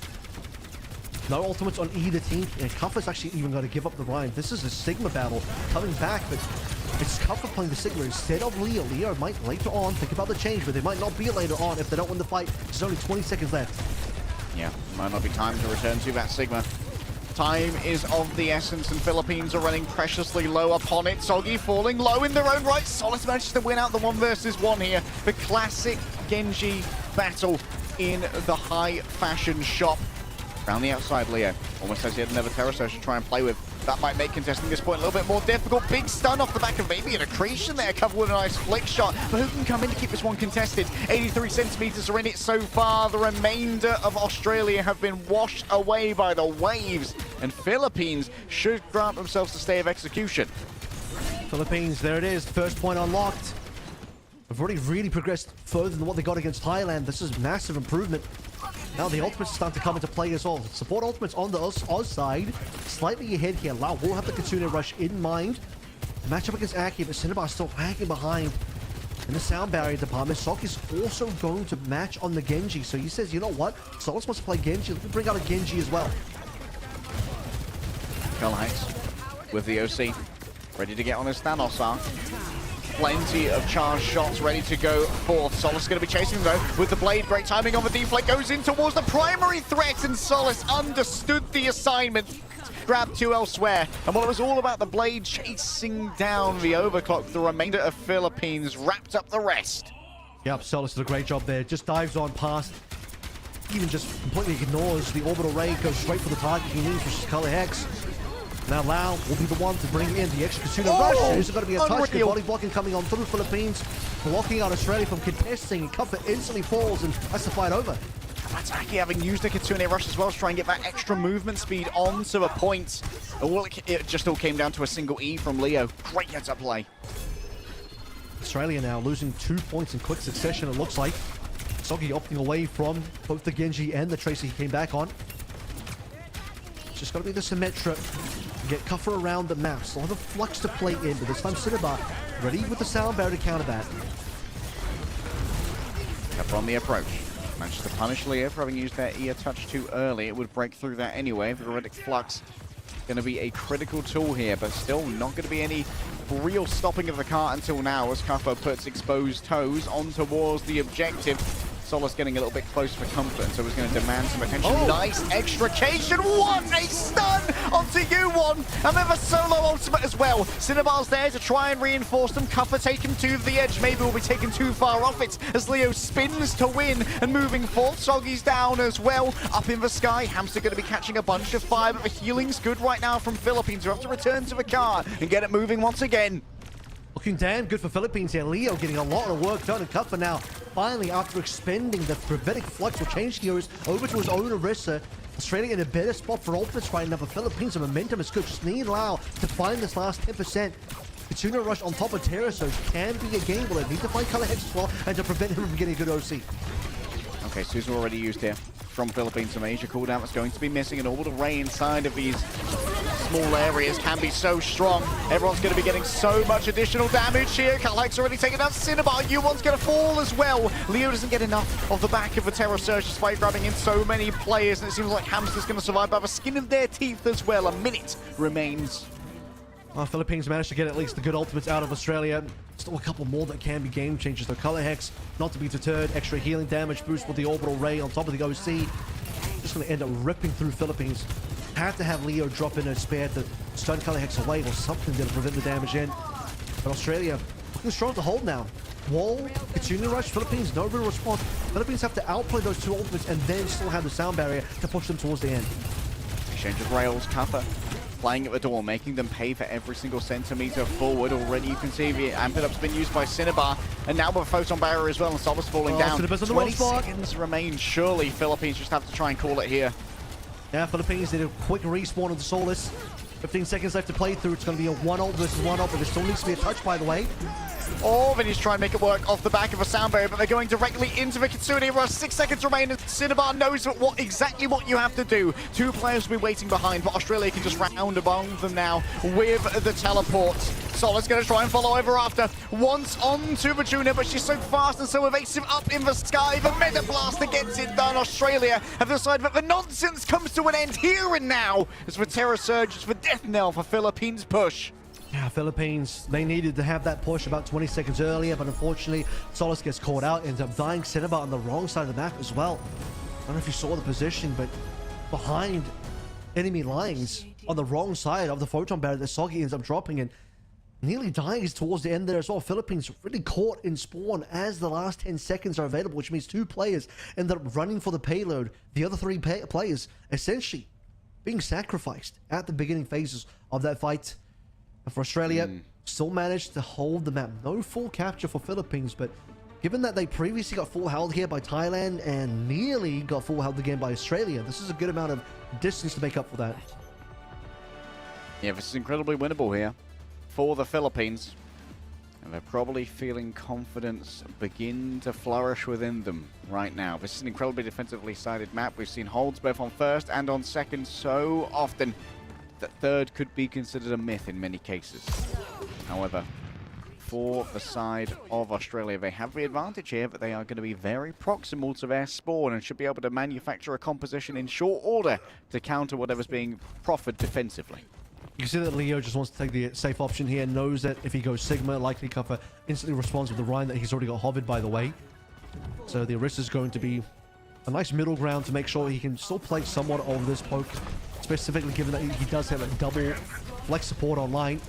Cuffer is going to come through on Ryan once again. Let's see if he actually goes back to spawn after he sees the composition and opts for something different. Well, the space already been given away here by Philippines, necessary for the poke-centric composition that they're having. But Soggy on the Symmetra is going to make approach for Leo very difficult. That beam carves through Orisa in short order. This has to be a big game from Solus now. He's the X factor in terms of damage output.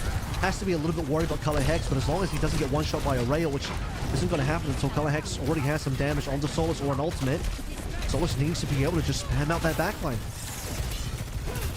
More and more space given away. Solace on the clock, 29% ult charge so far.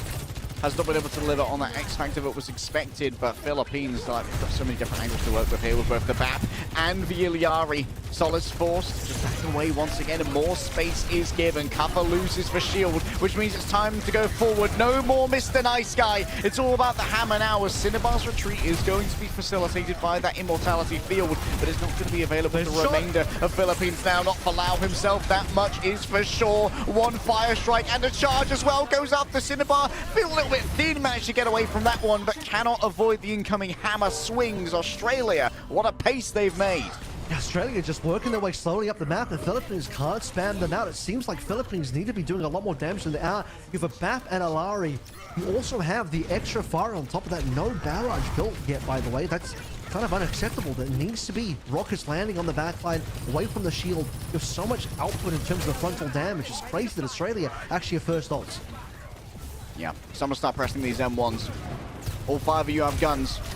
It's time to start using them. U1. Going to try and force out some positioning here, but Aki's going to be in control of where this fight happens, using that Kitsune rush. Nice play with the Suzu. Lau going to use that ultimate as well. There's so much already invested here, and Lau has a great angle with this window. Not sure if anyone's up behind it at the moment. It's going to be good, at least for the Farah, and Solace finally makes use of it. Sogi wants to chase down Cinnabar, but tracking solid enough, but covers even faster to the shoot than this one. 93% on the back lines, constantly threatening this off angle, demands the attention of Leo, who has a stun in the back pocket in case it's going to be needed. They know that it's a bait, they do not want to follow. Kappa falling low, the temptation is real, but still Australia push. Kappa hasn't gone down yet. He went down to 1 HP there. Leo just didn't have the last shot to finish him off, and the Philippines on the back foot once again, but they have some good ultimates finally. The Thunder Round, all the way coming in. Cinnabar, I don't think he lands. Oh, no land on all the way, I believe. Oh, already shut down. 2 players stunned. The extra damage from the fire strike should be enough, despite Philippines' spirited push. Australia are simply built different. It's 5 minutes left to play through. Looking like a speed run. This is going to have to be an incredible Philippines defense. Defend this amount of time. Payload near the end is required here in terms of golden box of victory. But a massive reset in terms of ultimates here. Solace going over towards the sim here as well to give a little bit more ability to play the high ground, low ground. Outmaneuver some of this Australia movement. But Sogi playing the Symmetra, moving Kuffer around has been so strong for Australia. Yuwoon needs to be a hero. And the Philippines certainly need one to lead them forward. Quick TP, but where does it head? Might well be a distraction for now. Seems like Philippines are not willing to commit to it. Cinnabar's playing the off angle here on the Ilyari. Have to touch greedier than you would like, but in the end, someone's got to find some magic to try and make something happen here. U1 falling low, 61 HP. Their second healer's elsewhere, and so they're trying to divvy up this attention. And it's an isolation back there onto Colorhex, but it seems like the chase is not going to be coming around. And there's still this contest happening on the cart. Kuffer's so dangerous to come close to. Has to be a breakout here from Leo. Tries to isolate Kappa, but for now, the remainder of Australia are in the safe position where they can deliver that healing. Out comes the overclock from Yuwoon, and now you need to try and turn it with the Kitsune rush. Solace takes too much damage. Everyone's stacked up on space, and well, Kappa just stands in front of the window, tempting all the damage in. Sogi's fallen down. Colorhex still moving on the cart. No one can surely get there. It's too scary. Australia simply overwhelmed them with raw firepower and will finish on Circuit Royale. And while the fight was happening, a solo push onto the payload. We're attacking on all fronts, and Australia finishes off that map with still a decent amount of time remaining to speed run through the first and second points. And well, you look over towards the third point, some minor slowdown, but ultimately, I'm pretty sure Kuffer didn't even die a single time on that attacking phase. Didn't see his name up on the kill feed, at least on the death side at all. Australia really strong here, as you'd expect, on both maps so far. Looking like they are soon to be flawless 9-0 in this group stage. Yep, 8-0 right now. One more map is all that they need, and Philippines, they may have already used some of their trump cards. Remember, not only is that the Circuit Royale map pick, that was also their Ramatra ban, which is where Kuffer is looking his most practiced, his most effective, but it feels like Kuffer is just on a different level this entire tournament. Like, even on the Reinhardt playing it so perfectly, Aura farming on the Rhine, undeterred by the Orisa, and getting a bunch of support as well. It seems like Kuffer's always in the right position with the remainder of his support. Big game from Colorhex as well, mind you. You're going to see the clip right here inside the orbital ray. Just finished off so many plays. A lot of the one-shots early on. A point as well, which looked to be a slow going for Australia, despite slowly inching forward and making movements. It was Color Hex that got the opening shot to allow. You literally see it right here. That opens up the fight and actually allows Australia to cap. So Color Hex got a lot of these pre-fight kills and just overall damage output. As we saw, I remember in the halfway point when we swapped sides, Color Hex was top of damage in the lobby. Just riding the shockwave of the Terror Surge into the slam. That's pretty tough, not gonna lie. That's pretty tough. I gotta give the man his flowers. Kalax had himself a great round as well. And like, it's not easy to play the Sojourn into the double poke of like the Baptiste and the Oyari. You're constantly getting peppered when you try and take angles, especially if Kuffer's playing maybe a little bit more manic in towards the backline on the Reinhardt. It can be tough to stand on business as a Sojourn, but Kalax knows exactly how to take those angles, play his cover, and make sure that they could never really commit with the Bap and the Iliari to his off angles. Yeah, this is why we were expecting, right? Maybe that double flexible backline plus Safara defense should have been able to do a little bit more in terms of out spamming this Reinhardt composition moving up. But unfortunately, they just didn't deliver any kills. They put a lot of damage down in certain cases that ultimately ended up just feeding ult charge and healing to the support line of Australia, which they handily, in terms of ult charge, got an advantage over the supports of Philippines instead. But yeah, it's interesting that the first kill actually comes through from Color Hex and not from anybody on the side of Philippines, despite what you would imagine should be some overwhelming damage. Yeah, I think that for Philippines, that one definitely is going to require some review, just how they're playing like the hyper poke setup. And maybe they'll have time for like a quick chat with their coach before they pick their next map, but the turnaround time here is going to be incredibly limited. Match point for Australia. Philippines, their entire tournament life might be on the line right here and now. If they can't take one away, they are unlikely to be able to win out over Thailand. Philippines went King's Row yesterday against Thailand and ended up being a full map capture. They really kind of lost it in the time bank. The rest of the map looked fine. In the time bank was where the difference was made, and Thailand really got one over Philippines. So might be a good shout again for Philippines to give that another go. Look over towards what they can achieve on that King's Row. However, I should have mentioned this already, but the Ramatra band's already gone now. Symmetra ban, I believe, was gone on the opening map, so they've used up two of the more impactful bans against Australia in terms of where Australia's strengths are. Australia's going to end up playing, they have already played a decent amount of Symmetra, especially if there's going to be more brawling type of compositions from Oz. Look, Symmetra is going to be an X factor. That's now out of the pool. Ramatra gone as well. I don't think what else is remaining. Maybe a target onto Color Hex, who is seemingly the player of the lobby so far. The front runner for play of the match if we still did those, but a targeted Sojourn ban might have to be the play. It will impact the fact that Yuan won't be able to play it either, but taking Color Hex's hero out of his hands will probably be a good shout here. Yeah, I think Sojourn or Juno probably good options here, given that Yuan has been playing a lot of the Sojourn themselves. They haven't been playing as much of the Juno on this side. You don't want to get the Kiriko off, to be honest, because Lau has been an X factor for the Philippines on the Kiriko. You want to try and keep that one available as much as possible. Suravasa is going to be the pick here for the Philippines. We're getting mobile over on Flashpoint. Kiriko, by the way, is open to be banned by Australia if it ends up being let through on Philippines. So going to Suravasa means probably not going to be looking at much of the Sigma gameplay at all, except for maybe the first point. First point opening, really strong for the Sigma. Beyond that, not quite. It's going to be the Genji from Australia to target onto Solus, who's been playing a ton of Genji. And you sort of mentioned this one as well, but Juno taken away here, pushing us back into Lucio Kiriko land. Philippines also, by the way, had the first ban, so it seems like they want to do a twofold thing here. Target the Juno to push us into Lucio instead, but beyond that, also protecting the Kiriko, as Australia has been going for a lot of support bans. Well, Australia's gone for Lari and Anna so far, so Philippines will be coming out nice and early to prevent them from targeting any supports. Yeah, I like it. Good thinking here from the Philippines. Like, the game plan still seems solid, but when it comes to the execution in the lobby, Australia just sometimes hit you with a hard aim there for Kuffer, just pulls off an absolute miracle. Like, Kuffer just incredibly survivable in that tank role. I mean, it's kind of a name of the game, but Kuffer does it better than anyone else we've seen thus far. It feels like just always able to squeak it out on 1 HP. Should be going back to Ramatra land here for Kuffer, you'd imagine. Sojin still in gameplay. Color Hex has his capability to carry, nice in hand. But actually, I think, as sort of mentioned here, first place Sigma is pretty strong. Kuffer's got to go for it. Leo might be thinking, damn, this would have been his moment to go for the Sigma here as well. But as the final couple of seconds come through, Kuffer's just thought better of it. Now moving back over towards Ram. But the real interesting one here is Aki. It's going to come through on a Mizuki. A little bit more difficult to combo up.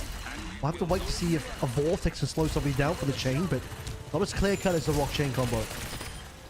The chain slow certainly could be difficult to deal with from the side of the Philippines. The Soggy once again is going to be playing that Symmetra, as you noted. Was banned out on Oasis to start with. This really was one of the priorities they wanted to take away from Australia. They just double TP'd into a Sojourn, and I imagine that must have been a collat rail as well to get them low enough for that disruptor shot to just tear them asunder. Australia's backline just gets atomized on entry. That's the best fight Philippines have had all series, honestly.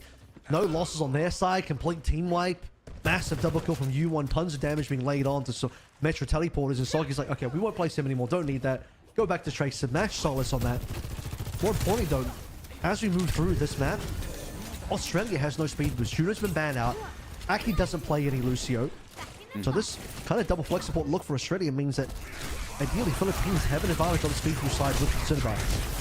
Alright, Papa getting aggressive, put up for shielding behind Leo to try and block off some of that healing, but the same exchange is happening on the other side. Leo does his game imposed, blocks up the incoming damage for Philippines. But then to get too audacious here, they're still in control, still accruing that percentage, just waiting for U1 to get access to the overclock. And with Soggy falling down on the periphery, Solace now controls the margins of the battlefield. This limits the space Australia can use, and still Philippines feel the need to go on forward. They know the timing that remains with 80% hitting. In comes the Kitsune rush. Any staggers here might doom the chance of Australia getting a recontest as Hamster isn't able to grab anything.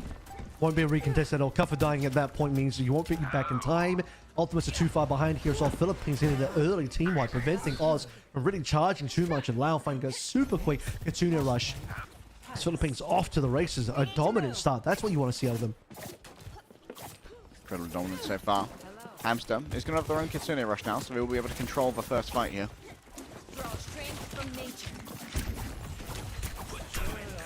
Cinnabar.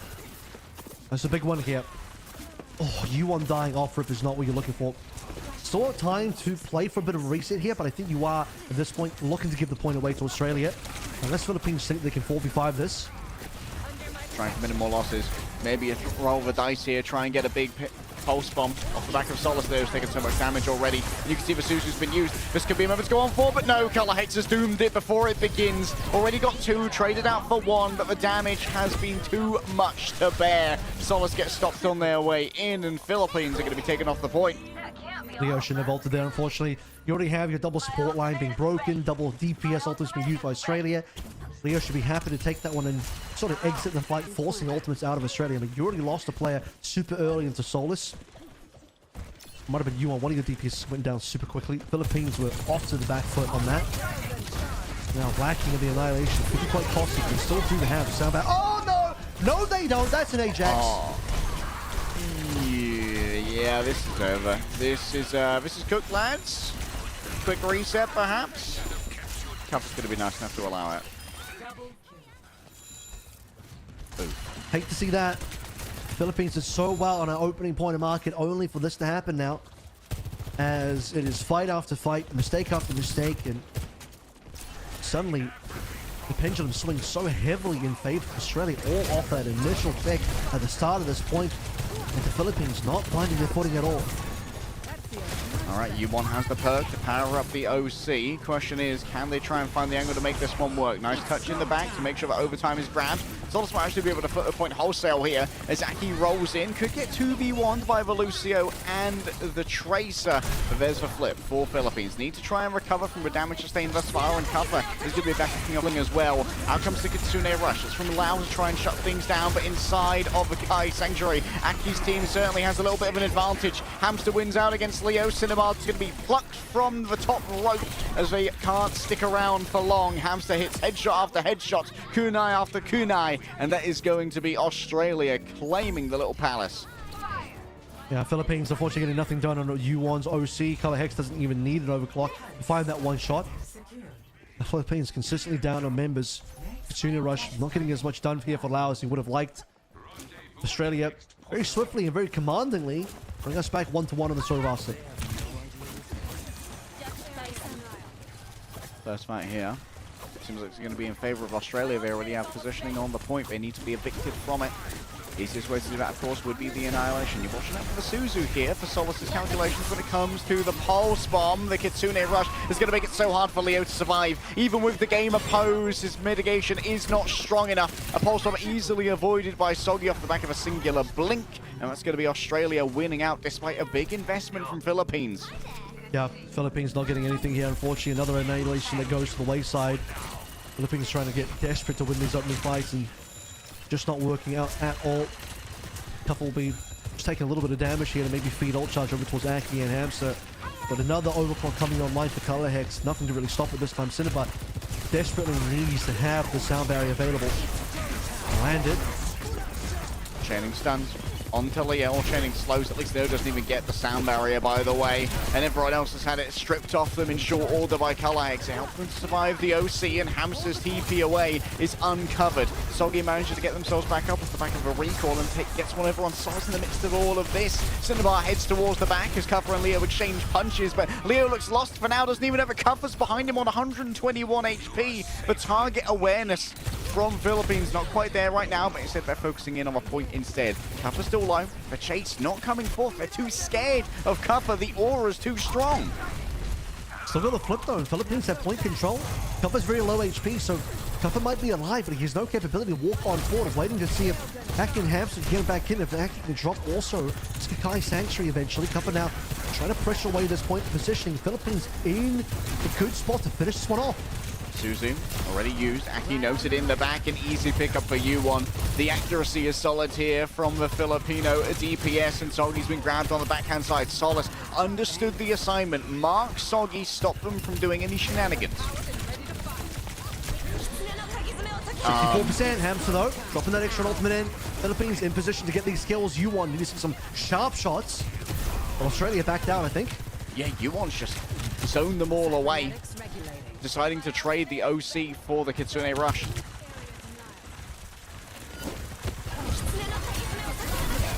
Now, Kakai Sanctuary ready to go. Does Aki want to try and send it in? Yes, it is going to save multiple members of Australia from the incoming damage. But now it's Leo's turn to start annihilating. Manages to grab onto multiple players with the tendrils. It will last for so long. Aki's run on down. Where's the hamster gone? It's burrowed under into its bedding. But Leo has no mercy in his heart for such shenanigans. And that's going to be Leo heading towards the back. For Swiftstep might well be off cooldown. The Cuffer a little bit short of getting their annihilation. And Philippines grabs herself a second point. Yeah, well played. We have to get that comeback on that third point as well. Now for Philippines, they finally get the annihilation fight Leo's been longing for so long now. His last two annihilations really just got nothing done. Punching the air in happiness here as he Nemesis forms along over to what could be the final point. The Philippines would love that. That would get them a map win finally. This is going to be a hard fight though. 3 ultimates on the side of Oz. Color hits every time he's got the overclock. Pretty dangerous. Oh, dreams of clutch here from Soggy. Throws out the pulse bomb. It's a bit speculative, but in the end it's going to work out. Just raw mechanics here from the Tracer. 1 versus 3, basically. And Soggy hits those every time. Unreal stuff. Not even needing the annihilation or the overclock from Color Hex either. Australia just off the single pulse bomb. Philippines, no real response there, unfortunately. It's going to have to be another slow start for the Philippines if they want to win this one off. Otherwise, Australia forcing us to a 5th point on the Saravas. In either case, Philippines will have played this map closely. They're looking for a win on the map here, not looking for closeness. Hamster nearly on towards the Casino Rush as well. Lau still lagging behind.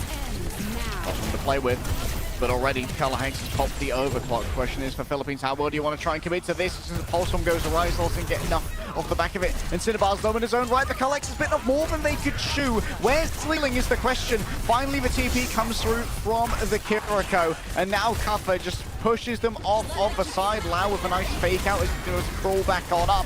But Hamster makes sure that they're welcomed in with the Fox's power. The Kitsune Rush is going to be thrown on out. And Philippines, they're not going to scare some members off the point here and stop the cat from coming through. The Kakai Sanctuary makes it all the more difficult for Philippines to try and play this one out as every single bullet gets absorbed by the mystic power of the supports. Kuffer just rolls step in place. He continues throwing the punches. 99-0 here for Australia, and Solis's last second touch will not help. 2-2. Really wanted a lot more out of Philippines backline there in terms of how the value the support ultimates come through, but Philippines have to opt for the final point. This is match point for Australia confirmed for a 9-0 in this qualifier. The ultimates for Australia, which means it could be a difficult fight, but for Philippines, needing perfection here. Waiting for the point to unlock. Yuan and caught in the ball takes a little bit. Should be a good OC attempt coming in though.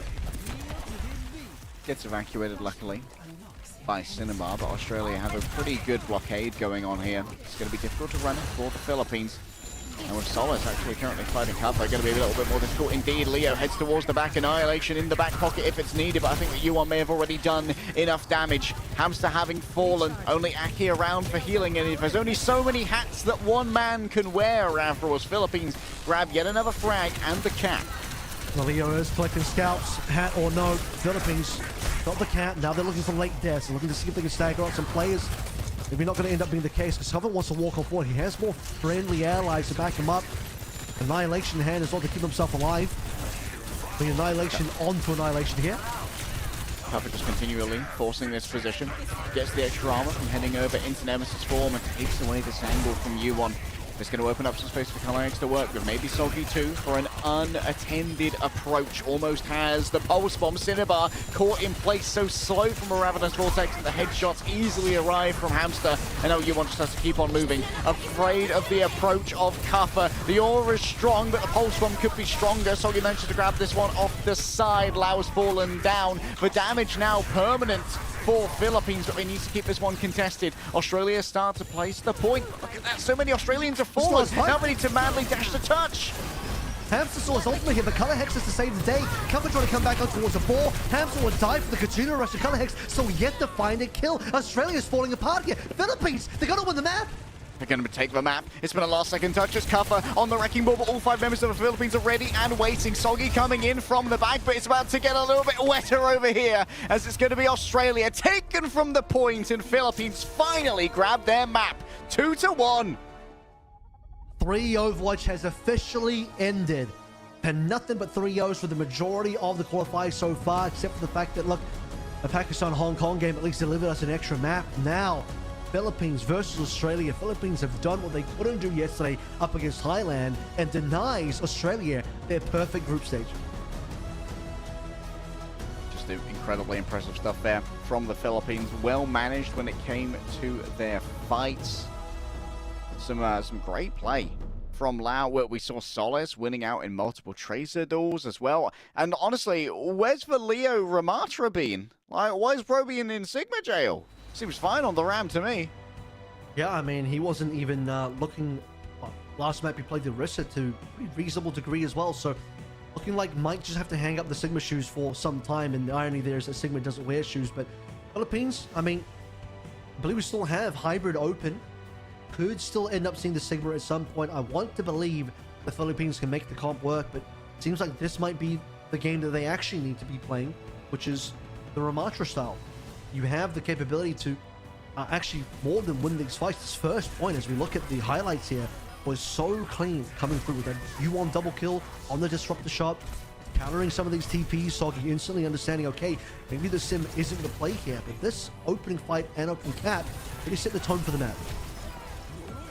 Okay, so the question is now, for Australia, do you need to change up your ban line in order to deal with the threats you've seen here? Do you want to try and get rid of the Tracer, force Solis onto something a touch slower? Maybe that Genji can come back again, but are you happy with Soggy matching that one? You know that Soggy can play both the Symmetra and the Mei, who are both pretty good against the Genji.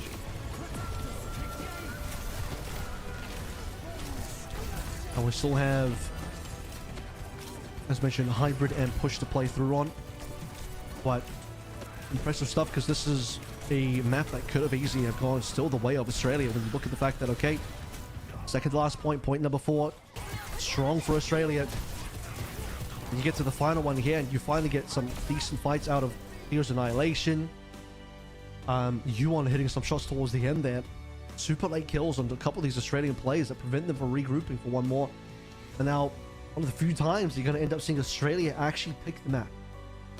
Yeah, like, it's a bit of a rarity. Obviously, they've been able to pick the first map a couple of times off the back of winning the 1 versus 1s, but when it comes to the loser picks maps, this is Australia's first time dropping a map. They're now 8-1, which is obviously going to give them a +7 line at the moment. They'd love to be 9-1. +8 would be great, and I think it still would guarantee them first seed. Obviously, if they end up being 3-0, but if they get reverse swept here by the Philippines, there's more math to that than I'm comfortable doing on air, but I think probably would still grab the first seed. Philippines would be in a great position, though, to try and take away that second. Yeah, Philippines would then be really fighting for the tiebreaker, because then you would assume that Thailand probably beats India. Some sort of Philippines-Thailand tiebreaker has to occur. Some maths required to figure that one out, but I think Australia is still in a strong spot here. For their first ban, their map choice as well. Looking over towards what we've already seen in some of these bans, sort of look at our match so far. Nalari and Genji, but all of those were, I think, response bans, so Oz hasn't had the opportunity to first ban yet. They could actually first ban Ramatra themselves and force it back within Sigma territory. You could draw this over towards a King's Road pick, ban the Ramatra, which removes Philippines' ability to play it, forcing Leo onto the Sigma, where then you can play the Ryan on the offense. More than likely, what's going to end up happening is Leo will probably opt for the Orisa, but you've already played the Ryan into the Orisa, showed what you could do with that on Circuit Royale. That could be a good choice for Australia. Yeah, doesn't seem nervous about playing the Ryan into the Orisa at all. In the end, it's just extra charge for the side of Color Hex to build up those rails. We're yet to see the Sojourn get touched. And admittedly, like, U1's been playing very well on the Sojourn as well, so maybe both teams have got like a little bit of a GA going on. Handshake, everyone's allowed to play Sojourn. We can all have our best players pop off and have their little carries. I wouldn't mind seeing Australia go for the Kiriko ban either, to be honest. Like, Lau has been a big factor in Philippines' success, has a real hot streak of doing some extreme stuff on the Kiriko. That's a good shout as well. I mean, Australia has been really targeting supports mainly, although albeit that comes through from more of a reactive ban side as a secondary ban. A first ban on the Kiriko would really be the target onto Lau, and allow potentially some of, well, definitely the Juno to come back into play with Hamster and Aki. So it's going to end up being a Runasapi instead. So we're not going to go to hybrid. This is going to be Australia dodging that one. And with Ramatra being available again, can't imagine this one being... Okay, this is going to end up being a looser ban targeting Cinnabar. Seeing us move back into Juno, I believe. This should just be Juno plus Ram, potentially the Malga coming in. Yeah, given that we've seen a little bit of Juno come through from the Philippines, doesn't seem to be one of their mainstays, but Australia have been very much enjoying playing for Juno. But it could be a bit of a speed gap here between the teams, and we know that this is another place where there's going to be a lot of comfortability playing the Ramatra. I would want... yeah, there's a world where I really want Philippines to just mirror the Ramatra again. They look pretty good in the Ram versus Ram. This was probably the quickest Runasapi that we saw, one of the quickest Runasapis ever, maybe for Australia to beat India on yesterday. A full cap in a very speed run of a BO5, a first to 3 between us and India, where they completely locked out India, no points gained. India didn't get any points on any of the first 2 maps, didn't get a single meter on Runasapi either. So about as full of a 0-point lockout as you could hope for. Now moving into this, see what the lock-in is going to be. Obviously, we expect the Juno in play. Aki gets to go onto his own Kiriko here. And I don't think there's any surprises. Kuffa locking in the Ram once more, and Leo discovering that Ram might also just be the play. Yeah, Ram is a pretty strong hero. You know what? Maybe I'll try that one out. Cinnabar. Not going to be offering any speed in the form of a Juno here. Instead, going to be quite static playing the Ilyari. A speed boost could be problematic in this Pharah matchup. The extra Pharah coming on through Masogi is really interesting. Solus is probably thinking, maybe I should play my own Pharah. This is typically one of the heroes that Solus likes to lock in. Already a recall being forced. That could mean a far more trepidatious game from Solus so far. But Cinnabar, just nice orbiting around. Good poke coming through from the Ilyari, penning Australia in. quick outburst will escape from a Ravenous Vortex, but Mavs can flip to the point where Kuffa has to make a very dangerous maneuver to try and make something work. Easy flip coming through onto Soggy, gets them down to half, but will almost be able to find the other half is the question. Wants to try and chase over, getting a little bit greedy here, but Soggy is eventually going to be punished due to Solus's bravery moving forward and the bot's moving. Yep, Philippines getting first meterage. Australia lagging behind a little bit. Soggy. See if a swap ends up coming through. Not going to be the case. No, it is actually. He'll be opting for the Tracer. Doesn't want to have Solus just running around uncontested on the ground. Australia almost matching the full composition of Philippines here, who are trying to race their way towards the first ultimate. Solus used their recall. And Soggy knows that now's the time to try and make that challenge work. Grabbing the Vortex here from Kuffa, claiming the space aggressively, putting their HP and cooldowns on the line to make this one work. And Solus once again is going to find themselves a little bit just orbited here by Soggy, who's on the full marking right now. Soggy manages to go past though and find Cinnabar, who was so far away from their own healing pylon. Color Hex hits exactly the shot that they needed to off the back of the rail, and this is going to be Australia back in control. Yep. Philippines got 39 meters there. Shy from getting over towards that first cap. Still got a couple of exit kills there. Color Hex and Hamster going down, just to slow things a bit for Australia's regroup. So yet to see first ultimates come into play. Hamster and Aki lagging slightly behind. Aki will have caught up by the time that Lau is ready to use Kitsune Rush, however. It really does feel like there needs to be a little bit more pressure on this Filipino backline when you've got the advantage of speed in these matchups. Been pretty poke heavy so far from Australia. Soggy going to start working those margins though here on the Tracer, and that's going to be the Kitsune Rush sent on forward, matched out here by Aki. So all's fair in love and war. With disengagement from U1 is going to take them away from reactive angle for a second.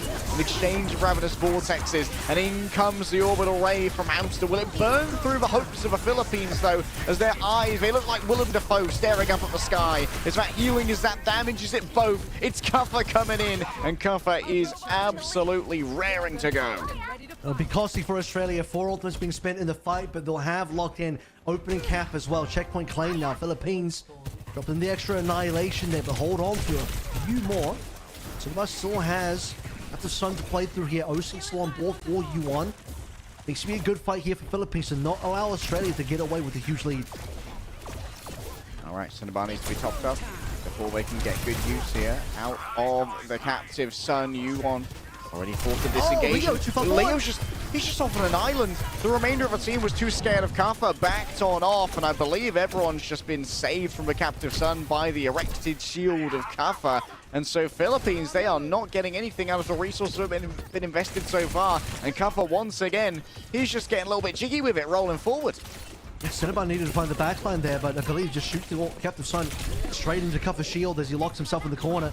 Leo going down though, that's the linchpin. Leo just cannot die that quickly. Was so far forward compared to the rest of his team. And now Philippines, having spent 2 ultimates to get nothing, is a bit of a disaster. Australia can get triple digits here. He saves himself with the Suzu. Multiple members of Australia falling low, and Solus there for the cleanup. But still, you got to get Kuffa off the point. Everyone who falls is going to be spawning rather close thanks to the forward spawn given. Disgusting flick from U1, by the way. And now finally control of the objective is going to be contested. Aki's going to reset onto it. Same for Hamster. Okay, a little bit late in the day, but Philippines really scratch it over. Cinnabar now understanding, okay, no more Lari. It's maybe a little too slow for what we need on this map. Speed boost, pretty important. He's getting spawn camped though by Soggy, and that's not good for Cinnabar, but Soggy is also having to commit himself away from the rest of the fight, so it is a 4v4 elsewhere. Does mean that Lab is going to be lacking that healing there. You can see it right now, they're half HP. Doesn't want to use their Suzu for themselves. That comes to Kitsune Rush. U1 needs some healing. Remember, that second support is so far back right now. And Leo once again finds himself on an island, but honestly, that's because the remainder of the team disengaged. It was in the Kitsune Rush where the fight was planned to be, but the best plans of Philippines have gone awry when facing the immovable object that is Australia. Just can't quite reset the mech properly. Australia will get that done pretty efficiently as well. Now Australia looking to see if they can actually confirm the triple digits or not. They'll get to spend all of their good ultimates in Philippines territory. If Philippines lose this fight, could be risk of potential full cap here as well. All right, Lav's locked in. Soggy taken down. Tougher just crosses their arms. They're going to be out of Nemesis form soon. As a punishment going to be there. No, what about another Nemesis form? The Annihilation declared, and Yuwon finds himself fully annihilated. Kuffer does all the damage. Where can Lau go but into Oblivion, looking towards for safety in the back. A far shield and a Ravenous Vortex soon to arrive. A stagger here onto the Juno would be brutal. Yuwon trying to get a little bit too far forward there, dying to the Annihilation. Wanting to chase down Australia, and Australia just does the quick turn and burn. Now Aki in position to lay out the red carpet for the finale. That's the Katrina rush. Yuwon has to have a good response. Oh, what a Suzu! Barely saving his life. Unbelievable stuff from Lau. It's been a great tournament from them so far, but Yuwon has lost most of the overclock already. Well contained there by Soggy off the back of a well-placed pulse bomb. And Australia now can bend but not break. Leo's going deep again, and so Kuffer makes the decision. I'm just going to try and take the team out behind you, but it seems that Leo's managed to get it done with the extra HP that was given over. A quick burst in the sky of the Ravenous Vortex pins Hamster to the ground, and will Aki control the objective for a second longer. There's so much distance here for Australia. Yeah, that could have been a lot worse, but for the Philippines, they still managed to hold on here, prevent Oz from getting a full finish on the map. 118 is a lot of distance. The Philippines, within 3 minutes now, have to be able to clear. They want to make sure that within the OT, once we actually hit the overtime, payload is on the opposite side of the map. Cap is ideally already confirmed. And the Philippines can pretty much win it within a couple of fights, but might have to win this fight first. Okay, Leo needs a lot of care here. A huge amount of damage going to be heading their way off the back of the orbital ray. Hamster's already been taken down. It's great play here from Yuwon. Cinnabar does even more damage. For speed, the tempo turned on up. The hyperspace ring will get it done as Aki rolls away from Leo. Kuffer, yes, managed to combine with Soggy for an exit frag, but what a burst from Leo as Aki is just pasted. Only one death there. Yuwon did his job. Multi-frag within the orbital ray as well. Again, we see the damage boost on top of his Sojin. So effective.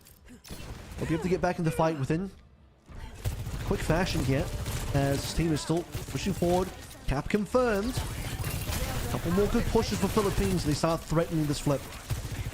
Kuffer just donk walking down main right now, but the majority of Philippines are actually wrapping around to try and take the high ground away, so Kuffer has to try and isolate those who remain behind. Yuwon can't dodge away forever. The fists get it done. Color Hex to be chased on down. The healing's not going to be there, but Leo's feeling too anxious and too nervous. Allows for Lau to pick up those who remain.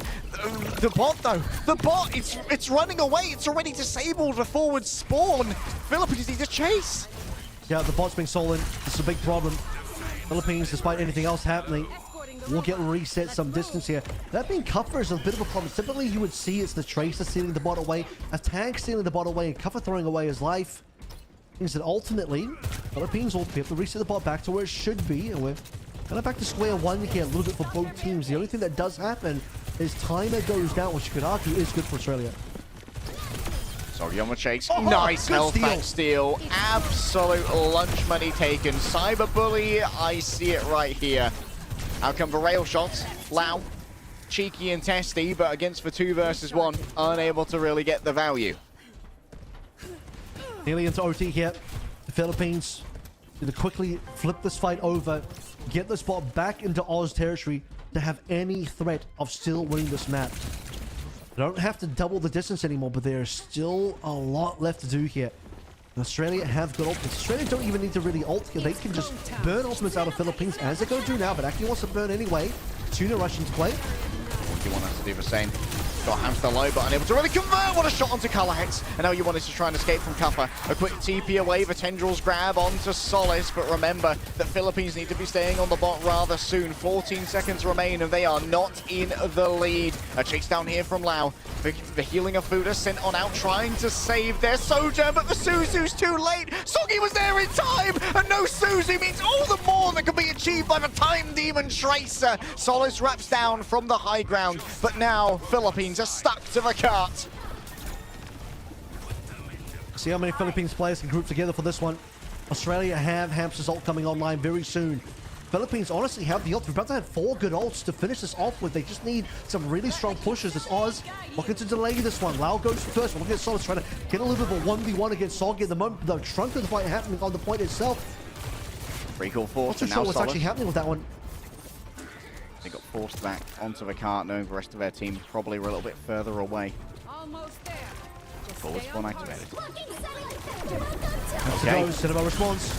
Orbital Rain brought on out by both teams. Damage is going to be real, but the damage is coming quicker and faster from Philippines here. Kuffer once again has gone incredibly deep. The punishment is going to be solid. Colorhex is grabbed to the ground, and now it's 1 or 2 fights in it. They can't afford to lose anybody here, but Soggy is still a factor in the back. Lau's gone down.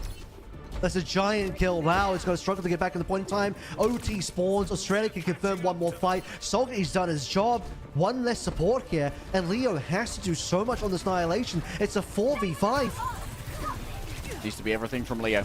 Overtime is going to be so perilous. What a stick! Soggy gets it done again! Unreal stuff going up against their counterpart now. They lose out on the door, but the damage has already been done. Leo's Annihilation finds the graveyard. So too does Philippines run right here. Australia managed to get their group stage finish 3-0 with only a singular map dropped. Soggy, what a hero at the end. They're preventing any chance for Philippines on their comeback journey. If Lao survives, Suzu would have been there to save from the pulse bomb death as Soggy, in the midst of Philippines trying to make the comeback happen, just rips away 3 players and rips away any hope for Philippines to bring us to a map 5. Australia's campaign through this Asia qualifier so far has been just about flawless, outside of that one map loss that we saw just earlier on Survivor, but still the favorite team in the group, the dominant team in the group, taking the 3-0 in the group as expected. Dude, Lau is going to be a talent to watch, in my opinion. Like, Australia, what a run from them, but we know all of these players and we know exactly what they're capable of. Some of these Filipino players coming from lesser-known spaces, finding their chance here in the World Cup and making the most of it. What an absolute slobber knocker of a game here between these two, and for Australian fans it's so exciting having such a powerhouse team representing you heading over to Anaheim. This could be a fantastic year for Australia. Yeah, I mean, a team that is looking fairly stacked. A lot of talent on this team. Talent that has played at a super high level. Have to have seen at least some of the teams in this group try and put up a fight best they can. And the fact the Philippines managed to get that map, something to be hopefully proud about. Hopefully to be remembered as the team that was able to put a bit of a dent into Australia's campaign. But that is all but secured now, I would say, on that Thailand, as long as they can beat India later on in the day, Thailand should be the second team, as Philippines will end their journey 1-2 in this group. So scoreline is, unfortunately, might just be putting them in third. Yeah, it's a beautiful death to go down taking a map off of Australia, but unfortunately for Philippines, it's a little bit too late in the day. And well, as we get India versus Thailand later, providing that Thailand don't bottle it, it should be Thailand as our second seed coming out of Group B. But on the other side for Group A, it's a little bit more contentious. Like, you'd think that maybe Japan are a shoo-in for this one. You'd think Japan are a shoo-in for it, but Hong Kong have been serious competitors so far, and I'm feeling the fear right now for the Japanese fans. I mean, this is the all-important game. Whoever wins this one will basically just get that second spot, right? South Korea is locked in. Pakistan's locked out. 1 spot left to play through. A very simple game. You win, you make it. You lose, you don't. So high stakes coming up next. And, well, we'll have to see what happens to you after this.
a simple calculus, Watson. Win and you're in, lose and you're out. For Japan and Hong Kong have asked, it all comes down to this.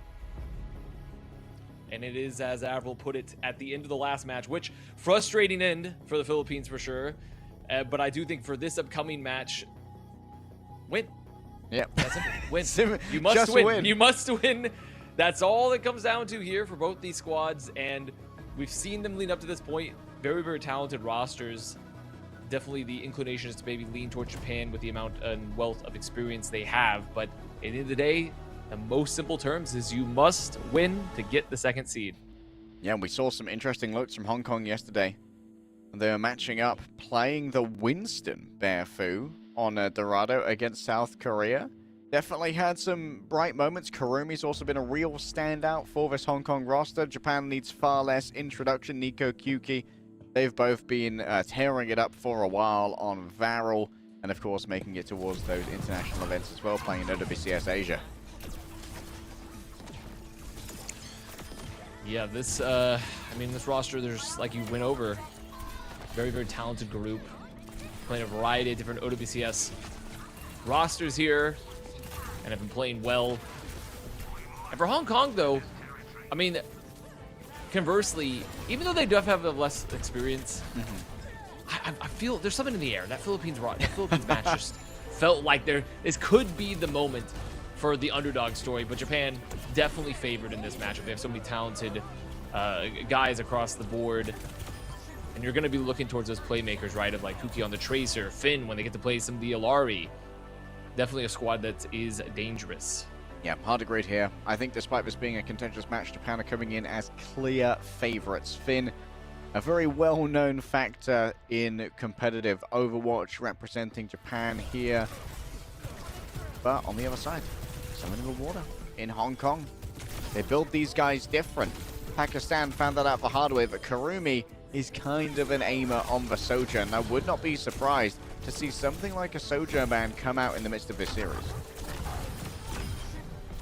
And it is interesting, too, because of the fact that Finn themselves would like to play Alari. So targeting a ban like that sometimes could even hurt Team Japan, though obviously Finn would have some other heroes in the back pocket, like Ana, like Kiriko, etc., etc. But not just Karumi, they have a double DPS duo here with Despair, who's really kind of playing tank upon the debut of this roster for the first couple matches in the qualifier, and then Despair swapped over to play this full-time DPS role and has been fantastic on it since then. Yeah, I think that Macau over on the tank has been playing a lot of the Mauga in a lot of these matchups, as well as a bit of Sigma as well. We're going to decide who gets to pick our first map with a 1 versus 1. So let's go and recap what happened. It's Despair versus Y-Dot on a Kiriko 1v1. It appears like for now, Y-Dot's going to dominate. Y-Dot definitely appears to be winning this one so far, but Despair keeping it equalized just a bit. But I do think Y-Dot getting the edge in that 1v1. We'll see when the bans come on out how that's going to look like. Despair, it's interesting that Despair comes into play, that it feels like he must just be the kind of flex player for this squad, where very mechanically talented, just move them to whatever role they need in that situation, because they've kind of played it all. We had to play a little support in the 1v1, little tank earlier on in the qualifiers, a little DPS before that, just every role under the sun, just play it all, which sometimes happens if you have a very talented player. The boomer, land-owning esports bourgeoisie would compare that to Dante, perhaps, during his time. Competitive Overwatch, playing all of the roles, maybe a bit more of a hydration kind of angle. Oasis is the pick here of Japan, and I think this is one of the maps where we've seen Hong Kong. They have struggled a little bit against Pakistan in particular on Oasis, but I imagine Japan is more just playing towards their own strengths here, as Diva is going to be banned away by Hong Kong to remove that option from KSG, and Farah is going to be counterbanned. And we know Mikau was on the starting graphic, of course, but it could be an interesting angle for this. Is a strong Winston map, with the Diva being banned to theoretically pull out that Barefoot Winston, which looks really good on Dorado. So there are options here for Hong Kong, and it's kind of do or die for these rosters, like we said, and it is not going to be Barefoot. Okay, so Mikau's in, so going to likely see some more of those less Winston-y heroes. is going to be Mauga, though, and Mauga's got a reasonable matchup against Ramatra. Can burn through the gamer pose quite effectively. It's going to be a lot of front-loaded damage here as well. A bit of drug brawl from Hong Kong. And a lot of interest now going to be watching towards where this engage happens, because Japan into the Mauga with the Ram, they have some options to find squishies, but there aren't a ton of easily findable squishy targets, while Hong Kong incentivized to kind of brawl a bit, maybe find a slam on someone like Nico or Epic. So they're likely just going to poke for a bit, try to set up the engage. And that is exactly what's happening. Stuffing them in. See that tight area. KSG going to be... What's my Ramatra doing back there, bro? What my Ram doing? KSG just found himself behind enemy lines and unfortunately was unable to be rescued. Still, Nico and Finn just go for a bit of a mechanic stiff against Hong Kong, who managed to gather their first fight out here. Doesn't seem to be any exit frags on offer. Awesome fight there for Hong Kong. Just playing it slow, playing it steady. Hit the slam, because remember, that slam from Mauga denies the movement abilities as well. So we can find someone like a Kiriko. It's pretty good, because then they can't escape from that aggression. It's Hong Kong, though, giving up the point just a bit. Gonna let a free flip come in here. Very weird. Japan just waltz on in and take it. We'll just give it to them. They won't expect it. They'll never see it coming. Dire Triggers ready to go from Despair, waiting for a little bit of healing, but of course it's going to kick in for itself as Kyuki gets the attention of Macau. Once again, a little bit far afield for attack. He's going to have to rejoin the remainder of the team, which Japan have healed on back away from the point right now. Still, Japan don't have the exact same politeness. They won't give away the point for free. Kame caught over here. Kyuki with the finish. Nico on the off angle is going to be incredibly difficult to try and deal with, and almost has a fully charged rail to play with as well. But Hong Kong have managed to flip the point off the back of that Kitsune rush. Only for a limited time, however, as the remainder of Japan crunch in upon the remainder. And even with a big stop being delivered by the Mauga, it's going to be a Japan win. Really good disengage coming out from Japan there, where they knew the rush was incoming. They gave the point. That's fine. Just run away, get a free ult, recap anyways, equalize those situations, and now they hold on to a rush of their own with Finn. So Hong Kong looking to recontest. The beat's going to be up. They have the cage too, but with the amount of ults Japan has on board, this cage, not that scary unless it somehow splits the heals a bit, denies potential options, but Epic could always just jump into the cage, drop a beat, something like that. So it's pretty hard to fight coming up here for Hong Kong as they look to just fight the high ground. Why not get stuck in? Beat inside the cage. Kurumi already down. That's a lot of DPS. It's now going to be missing for Hong Kong. And yet Macau's like, yeah, this one's cooked, lads. I'm leaving. See you later, Damo. And they are gone. That's a complete reset and the cleanup there for Japan. No ults used, too. So we're looking at a last fight territory here, like where Hong Kong looking to come in, still down a support ult. Gonna have the cage available here. And you're gonna have to deal with that point pressure where you need to touch. You have to keep someone on the point initially, and the rush gonna be used to beat them early.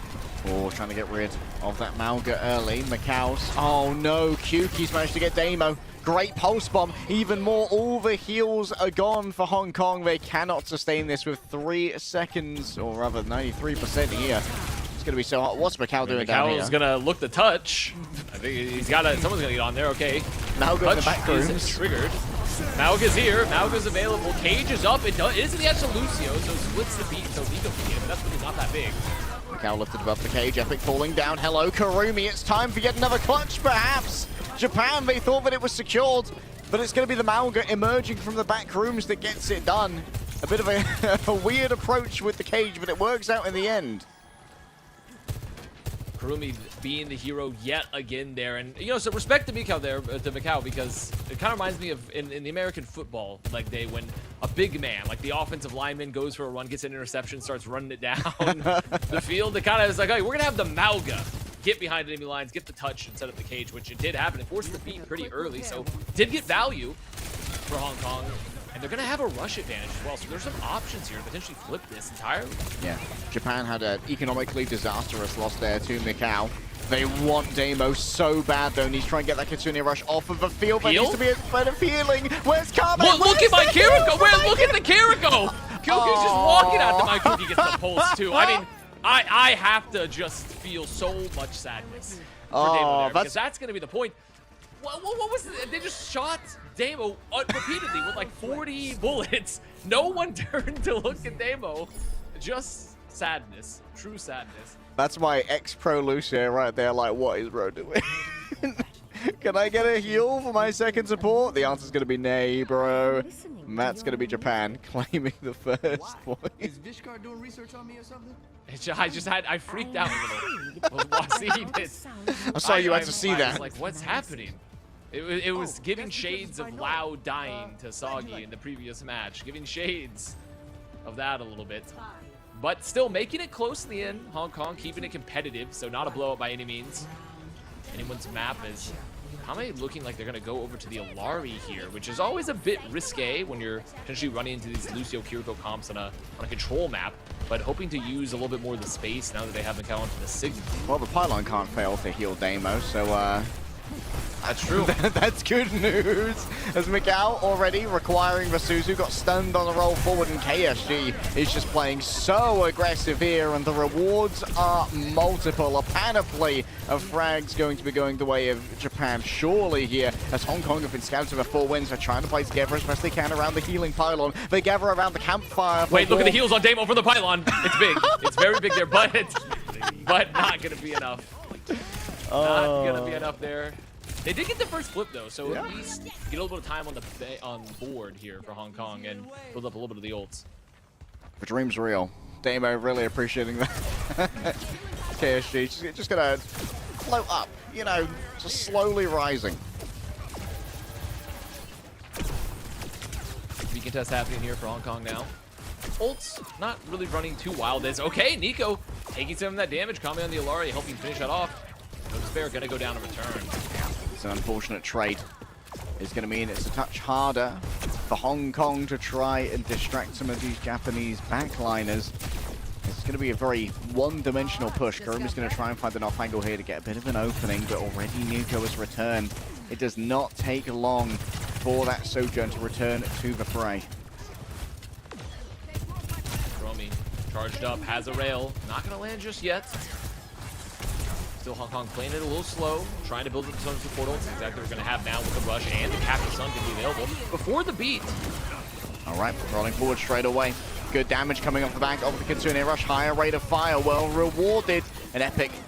What's this? Getting healed by the Kiriko? I don't believe my eyes. Maybe even a late pick going to be found on Despair too. And you have to question a bit the Solari value right now, right? Because they're poking, they're getting some damage, a little bit extra sustain for the flakes out of it, but as soon as like a rush comes down into the speed boost, getting completely flattened Tom and Jerry style. The Captain Sun is going to be up and available now. Despair looking over towards the outside. The Captive Sun needs to be released, heading over towards the back line. Instant cleanse Suzu coming through. One player still going to be afflicted there. That's going to be epic. It's going to start detonating. And No now beat! the chain reaction can begin. KSG taken down midway through their gravitic flux. Their dreams of cosmological overwhelming power have been sunk here by Hong Kong. What an attack. And that is, I don't know, maybe a double-edged sword there, because removes the beat, but maybe Epic would have felt pressured to pop it potentially. I doubt they would have, but could have been a situation. So now for sure they have to play into a beat. Flux is available, so if they could force the beat early with the Flux, maybe put up an overclock with Kurumi afterwards. Not a terrible situation. Oh, nice dodge away Okay, there. that time, Demo says I'll take care of it. Yeah, don't worry about it, mate. I don't need the heals this time around. Kame actually requires a bit of triage themselves. They've taken a touch of damage while approaching that high ground. KSG still believes it to be winnable, though. Doesn't think that Kuki is going to take too long to return to this. And so has split themselves away from the remainder of Japan. I think it might have been a swift step from Finn to try and give over a little bit of additional support. Nice crunch coming through from both sides. And Despair is going to pay with his life for it. This has given Kurumi room to try and take the high ground away. A Gravitic Flux needs to be rescued. Epic rolls in, but KSG can't be found. Was too high up to really get the LOS from Epic. And so that's going to be not the best sound barrier that we've ever seen. Hong Kong pass over 69% now. It's a nice defense. Oh, and they're going to back off a little bit here. Played a bit safer, knowing that Kuki's on the point, and Chromie still holds overclock. Damo not too far from the rush as well, as it looks like Chromie takes this duel very aggressively with a shield in their face. But while that happens, Finn down, no rush. Good distraction. It's coming together here. KSG's so isolated as well. Over on an island. Hard to get out of that if you are a Sigma. Just going to have to float back the long way. Damo gonna have the rush available. That means especially with the beat advantage from Kame, extremely winnable now for Hong Kong as Japan looking to get in, touch that point. Point's gonna get touched. The recall force very early, so this backline kind of free here. Big rush used. Big dreams from Finn. A lot of healing cut off from KSG. Forced that for Suzu, but it's going to come back rather quickly with the cooldown reduction of the Kitsune Rush. Kyuki might be burning off more than they could chew. Despair's taken down Epic. It's a great exchange. I think that Suzu may well have saved Finn from a stick there, put down by Despair. As Kurumi's still looking to try and find some magic. Damo's down. The healing's all but gone for Hong Kong. Any damage taken is permanent. And okay. It is going to be Japan using everything now. Nico ready to shut it down. Oh, Kame had such dreams, had such hopes, but they're all flash fried to ash under the railgun of Nico, and Japan claim the map. Very, very close map, though. Hopefully, going to give us shades the rest of the series. Hong Kong playing that really well, and you see just the clutch factor a bit. And Despair could have turned that with the pulse, but the Suzu comes online from Finn. Saves that pulse, so you called it there, that towards the end, if that pulse lands, no Suzu, very different fight. But that is the power of a cleanse. Yeah, and he got two of them in that map as well. Had to use one for KSG for like triage purposes, was taking a lot of damage, cut off by a shield, meant the healing couldn't come through. But inside of Kitsune Rush, the cooldowns come down a little bit faster. Maybe Despair had a bad track on that. Like, okay, Suzu's been used, didn't realize that the cooldown was going to be significantly mitigated by the ultimate of the Kiriko. Just hear some of the replays, and really I don't think it was a particularly loud game from either of the Team Japan DPS, but they played a solid game. It really felt like this was the tank line and support line for Team Japan, just kind of out-competing them fundamentally, taking less deaths, just getting a little bit more value out of their kit holistically. And for Hong Kong, needs to clean that up just a bit. Like we said, that moment with Damo where, there it is, there was the tail end of it. It was the tail end of this moment. And it's one of those situations where they just need to get picked a little less, keep themselves up a bit more, because the Team Hong Kong DPS line can definitely compete with Team Japan. Yeah, definitely trading blows here. Saw some bright spots from Kurumi once again, and Despair has been doing some good margin work as well. Like, being able to control these off angles, really work the space. Nico dominates here, of course, with the overclock. Manages to hit, what, 85% of their rails. Manages to grab Velucio at the end as well. Nico's a DPS who's a very known quantity, but now Hong Kong definitely have a little bit more agency when it comes to choosing how this match is played. They not only will get the map pick, but also potentially the first ban as well. I'm interested to see what that ban is, because it does happen post-substitution. So if Epic stays in, removing the Lucio could be pretty big, I think. I think that's something that Hong Kong would be okay with, just removing the Lucio entirely, removing the Lucio Kiriko comp. If Epic is still in, he's not really seems to have been floating towards any of the other support picks nearly as much as Lucio. So it's an interesting opportunity there. Also could remove maybe some of the frontline staples that they like the Sigma, because I feel like the Cow can play the Sigma, I feel like, but I just don't feel like they have as much impact so far when playing the Sigma mirror into that in Japan for that first map at least. Because DPS-wise, their comp choices pretty close, right? You're going to see Chromie on the Sojourn. You're going to see Despair on the Tracer. Could also maybe set up a situation where Barefoot comes in. They play with some Winston, right? So the bans are going to be pretty interesting here as we head into the next map. Yeah, and the D.Va ban already being expended is probably unideal for Barefoot, unfortunately. Because it means that on the maps where Winston's good, generally D.Va's good as well, with talking things like Watchpoint Gibraltar, Dorado, places where verticality is very important. But I think that likely KSG very happy to play with D.Va if Barefoot comes in and just constantly harry and annoy that Winston. And depending on the map, that it's not the end of the world to play D.Va, to play the Winston into the D.Va necessarily, if you have a lot of opportunity to sort of roam free, grass-fed, pasture-ranged Winston. But obviously on other maps, Winston is going to get mulched a bit by D.Va. So it just depends on what the map is going to end up being here. So maybe, like you said, leaning towards some bans that maybe not tank related, but perhaps more backline related here for Hong Kong. Yeah, I think trying to squeeze that hero pool is going to be pretty important, especially if you can maybe force the Illari versus Illari. I don't know if it's going to be real. Probably a pivot to a Mizuki is going to be more likely, but Kame seems very keen on playing the Illari, I didn't see as much of it on these control maps where often mobility is the name of the game, and Illari does like to be in a position around that healing pylon, far more static. So I wonder if maybe there's a little bit defensively that Illari is going to come up again. It's an option, and there's a lot of maps where you can force the Illari due to the sightlines, right? There's some, I mean, you could even do some of the flashpoints where you have Illari getting played. The controls, not the controls, but rather the hybrids, the escorts, all of the maps currently in the pool, Illari can kind of function in. There's a lot of opportunity, a lot of space, but the risk runs into, of course, with the Lucio Kiriko composition, especially with Japan looking pretty proficient on that in terms of just the aggression following up, because that's so important when you have either the Ram or the Sigma is using that speed boost really effectively to get into the enemy squishies, get into the back line. If you can't kite that, if you can't get away from that aggression, the Illari gets a lot weaker. Yeah, that was probably like the biggest deciding factor on our second sub-map of Oasis, right? Like trying to play the Sigma versus Sigma. It's not really fair on Macau if the other Sigma's got a speed boost all the time. See, Sigma's a slow boy to begin with, and it means that trying to counter-rotate against your opposing main tank is kind of unsustainable when you don't have the speed boost of a Lucio or a Juno behind you. And that's typically when you see teams that are playing into maybe those faster comps. If they have a lot more experience, they're just playing a lot more split. And it looks like it is going to be New Junk City. Flashpoint here selected, which is a map that has some large sightlines. Illari can get value on a map like this if they do want to go that angle. But wouldn't be shocked to see a lot of Lucio Kiriko. It's very staple, very stable backline in general for New Junk City. Japan's going to ban the Malgar. They said we do not want to deal with this. And Kiriko is banned, which means obviously no Lucio Kiriko. So Illari is looking a lot more likely, or even some stuff like Juno. Interesting. I wonder if we see someone like Mango Jai come in here, maybe to play the Ana. We have seen Mango Jai subbed in temporarily for Hong Kong before, but it feels like Damo and Kame have been a pretty proficient backline for Hong Kong thus far, and even without the Kiriko, they do still have some powerhouses within them. So right now, just waiting to see what this final compositional choice is going to be. We look at some of the beautiful graffiti on New Junk City. And graffiti, you know, it's the language of it's the most raw form of art, you know.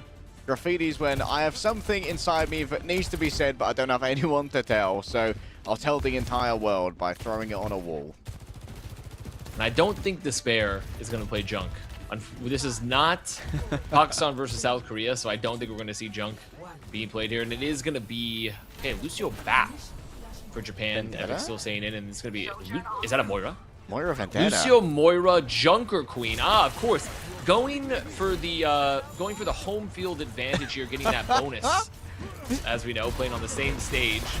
This is legitimately full Grug. And can the Grug be stopped? The Slow's going to be a great way to try and deal with it. And the Slows are coming out both from the Ramatra and from the May, but already casualties have been given over. The absolute shell shock at war in the eyes of the Japanese players here. As Nico does manage to get some return frags. It might have to give up that first contest. Nico stopped in their tracks. Some of there with the right click actually getting a decent amount of poke, but the problem is, look at KSG here on the point, healthy, hearty, like a fine stew boiling in a cauldron on the point. No way you're gonna dislodge him at that point. And the Moira comp is interesting, like you said, it's the Grug strat. They're trying to get past, and they can really pressure the Baptiste. It's just a question of can Macau live long enough to, and not just get chunked down immediately by this Sojourn Tracer Ramatra comp. Grimmish is going to try and walk him down right now. Same, of course, for Vendetta. KSG, isolated on the point, is going to have to try and climb out of the pit, rejoining the remainder of their team. And for now, it's just a merry-go-round. Ring around the rosy for Japan. And okay, well, it's the classic movie scene where you're chasing each other around a table, you know? In we go, Despair unable to get the overhead slash. No crits to be found. And it's a nice flash up of the guard from KSG to deny all the incoming damage. Macau's managed to grab one. Nico, the big carry, but inside of the... Okay, you could just clown on them here as a tracer, I guess. Okay. Sure. I mean, it's a little goofy. It's a little goofy here, but the Vendetta of the Despair is gonna clean it up. Now, relatively healthy. The coalescence is up before any of the other opponents can. So a lot of sustain available for Hong Kong. As the Annihilation coming on out, trying to avoid giving over the additional tendrils to keep this one going, but Despair can't move away. The big amplification matrix from Finn means that the overlook here is too dangerous to comprehend, and Japan are going to grab this first point. KSG on the Ramatra here, getting so much value, and I talked about it a bit earlier, right, where you're playing into this Jungle Queen strat, is that Ramatra's just going to be farming not only an incredible amount of damage, but with the Vortex you can delay the engages of it. You'll have the Annihilations as well in these longer fights where there isn't really a very strong support utility to kind of aid against that, since you have a Moira being played. And it's not that Moira can't work. In fact, I believe it was it North America or maybe Champions Cup, saw Moira that was kind of crazy. It's okay, there's the engage. Macau already taken down. The overclock doing so much damage. Kami managing to get two. Support or combat, as our odd friend would say, but unfortunately Japan have already grabbed too much. Hong Kong will leave only Damo alone, and Moira finds no mercy at the hands of Tracer. First cap goes the way of Japan. Now, Beat is going to be available here from Kami along with the Death Blossom, so ults are pretty good, not too far from the Coalescence. So this is the fight for Hong Kong to try to get it back on track if they want to stay in this composition. After this, if it's not working, I think they might need a swap in order. With the D.Va up too, I like that option with the Beat, because you can put the D.Va with the Beat very aggressively if they get in space of it, even heals. All right, scared here of Karumi. Karumi could be pocketed during the Death Blossom, but my D.Va's so far back, and so too is my Lucio. Karumi was the one who needed protection and did not receive it, but at least they managed to take down two before falling, and Hong Kong managed to pull off the fight. And just with, I mean, the Death Blossom Beat, two ults invested, but now with the Coalescence, they can keep the tempo going here. Just drop the Cole, try to get to the backline. It's been going to go back to the Baptiste into this aggression because it's pretty hard to play Ana into the D.Va and this Lucio Moira. There's just so much aggression that's going to be walking at Finn, who's Ana. You don't have a movement ability. You must run away. Coalescence going to be running on in right now. Oh, Damo, what? No! Report my Moira. Report my Moira, bro. Out comes the Immortality Field. A momentary invincibility is going to allow for a touch of healing off of Kame, but the song really isn't enough. Even with the best 3-day Grace album, it's not enough for Reaper. I mean, that's the type of clip that is dropped by random people in the Overwatch community being like, what is my backline doing? I must ask what the, I mean, I saw the plan. The plan was to engage. The fight's still ongoing here, but there should be Japan just cleaning it up unless it's fair. Kame just clutch it up here. I mean, Kame certainly seems to feel that that might be the case. Damo heals himself up using the Biotic Orb. Kame just hit to the back of the head by KSG, but Hong Kong, credit to them. They got to 99%. Considering how disastrous that Cole engage went for Hong Kong, making KSG drop the Annihilation gives them a little bit of hope. The problem now is playing into the double support for Japan alongside the Blizzard. But Macau, if there's an eat possible, D.Va's on the field and Kame not too far from the beat. So it's definitely a winnable situation here for Hong Kong.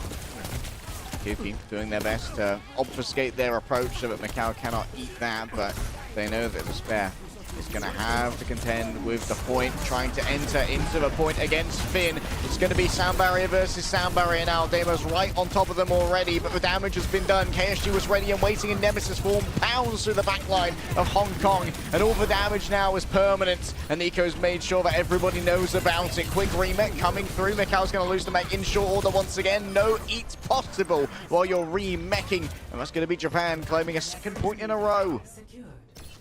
Oh, and tight, very close point there, but having to use the beat into the window, unable to get around the LOS or just tank it with the bomb even, means that they didn't have anything for the last fight when the fight breaks down and you just don't have a lot of extra utility.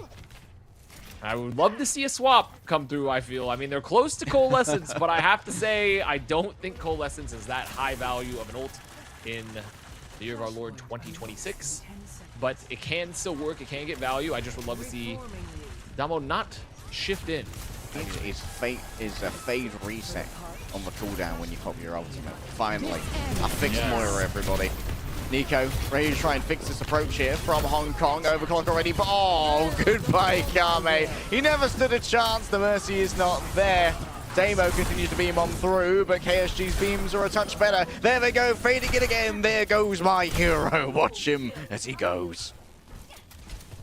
Now, Annihilation gets used along with the Overclock, so 2 ults for the price of 1. Not terrible. for this upcoming fight. They just don't really have much else in the bank here for Hong Kong. It's okay, Damo, they've had enough. Me So, too. guys, I think it's time to get off more. Yeah, we've all kind of had enough here. I think it's time to go Baptiste. I think it's a good swap, especially to a Mei. You have a lamp. Try to protect the Devo when the freezes happen. Just protect anyone else. Get a window here for these longer sight lines. So I do think this is a reasonable option. And you get a little bit more range outside of your holding your palm outstretched. The reach could be everything here. As the pair is going to be reaching for some heals of their own. Might have to just rely on the passive regeneration, but it's going to be cancelled. Out goes the pulse bomb, too far awry. Does grab at least the ice block out of Kyuki, but unfortunately it's going to be little consolation for Macau has lost their own life here. Epic ults the voices, and the voices have been silenced. To be fair, it's the last fight here, and Despair likely going to go down late, so there's no touch possible. So that is going to be mapped. At a very interesting data point, I would say, is Moira really good or not? Overall, now maybe not all Moira's fault, but perhaps a user error. Yeah. So I do think that this was a very interesting match and map.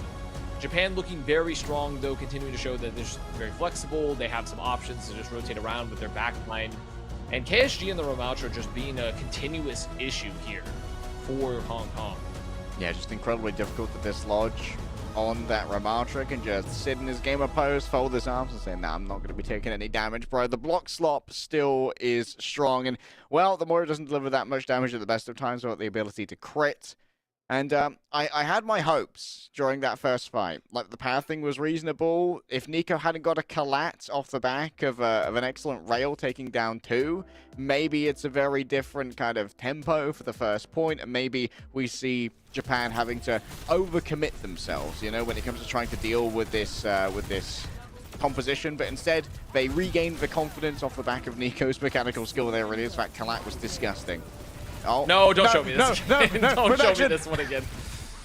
Oh, that is, I mean, that's just, there's not much else to say. Like, you see the idea, like, I need to get in there. I need to hop in, maybe save my tank, but led to some disastrous results here, not thinking of potential second order downstream effects of fading inside the enemy team while calling. YouTube thumbnail, which a big red circle around the fade cooldown. Does he know? He called a Ramatra? Tomathan YouTube video. Yeah, I was gonna say we're just Tomathan baiting now. It's which, by the way, he stole the ficus from me, as we know. He stole the ficus lingo from me. True. The load-bearing ficus. Yeah, he stole that one from me, but that's fine. We're gonna let that one go. It's public lexicon. It's much like Jonas Salk with polio vaccine. I'm gonna let this be free reign type of thing. Just let this be free reign. Ficus for everybody. Ficus for everybody. Like it's been you've been a cultural phenom, Avast, and your charity is a constant credit to yourself. However, I think the charity of Team Japan is starting to run out as they are now 2-0 up and looking to be in a fantastic position to claim the second seed out of Group A. We thought this one was going to be quite close, and admittedly Hong Kong have had sparks of brilliance, but the goofy strats came out. The attempt at the, you know what, we'll knock Japan off center. We'll try and rattle them, boys, with a little bit of grug dive. Unfortunately, Japan, they have their fundamentals. They aren't rattled so easily. Now, still another map in the series, and the map differential doesn't really matter here, right? Because it's just whoever has the better record at the end of this particular match is advancing for this group. So, Hong Kong can still reverse sweep. The map difference doesn't matter. Still a chance. And I did like the idea, like you said, like the idea of let's play the Junker Queen, let's get a Moira, let's try to rush them. It almost really worked there, and I think it had a interesting concept behind it. It's just some flubs where they actually had near moments of brilliance. So Hong Kong not out of this yet, in my opinion. We're just gonna have to see what the next map entails. Maybe now is gonna be the time to potentially remove like a Lucio, right?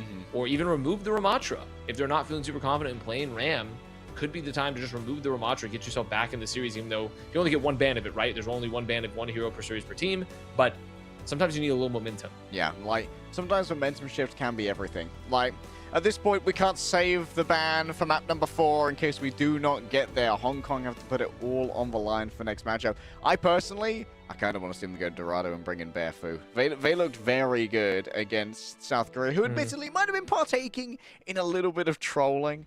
But I think that didn't diminish like the mechanical outplays we saw come through from Hong Kong, because it wasn't like South Korea just stopped playing mechanically. YDOT is going to be subbing in on support for QKey, which is interesting here for Japan. Huh. Don't know what they mean. Don't know what the author meant by this. We'll have to see how that ends up, what that's working out, because Kuki's been playing mostly pretty heavily Tracer for Team Japan so far. So if YDOT is coming in, does that... They must have a hero in the back pocket, or there must be some sort of swap, like change-up going in with the rest of the lineup here. So we'll see. We'll see, and if there's no other subs coming through just yet, I mean, obviously not. I don't know if the subs are all done here. Oh, okay, there is. It's going to be RME coming in for Epic. Okay. As well.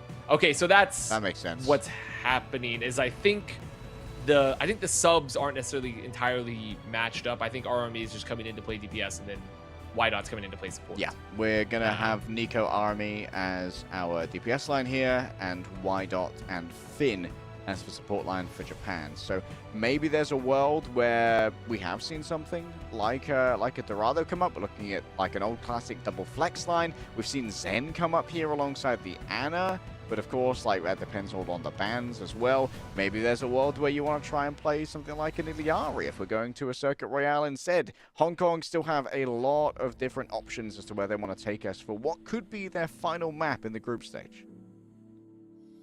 And it doesn't seem like there's any subs just yet for Hong Kong, so unlikely maybe that Bearfu's coming in. So just trying to keep the similar lineup, but we'll just have to see where they end up going. I'm still worried about the Ramatra here, right? Because there hasn't been a sub in any angles that maybe are targeting towards that. And the Ramatra for Japan so far has been really, really good. KSG has been making kind of infinite space, and every time the Annihilation's popped, finding immense value, not just with a sustain, but getting a pick or two, which is kind of that strength of Ram, where Ram is not only good at taking space, but Ram's also very good at chasing down eliminations. Yeah. And the map's going to be Circuit Royale, which is still a pretty decent Ram map, but also opportunities to play a bit slower with Mikau to play some Sigma. Yeah, Sigma, I think, is definitely going to be on the cards here. I'm expecting that maybe YDOT came in to play something like a double flex. We're getting rid of Epic and the Lucio because we're not as concerned about speed here on Circuit Royale. And Japan even ban away the Lucio. Now, like, you know, Epic's not in, so he won't mind if we shoot him in the head. That's fine. And Ramatra banned. Yeah. This makes sense. Okay, this makes sense to me. I think this is all okay, and now it's just a question of can they execute, because I think the bans work out for both these rosters. No Lucio, and additionally no Ramatra. So this is their chance to kind of just flex a bit of Sigma.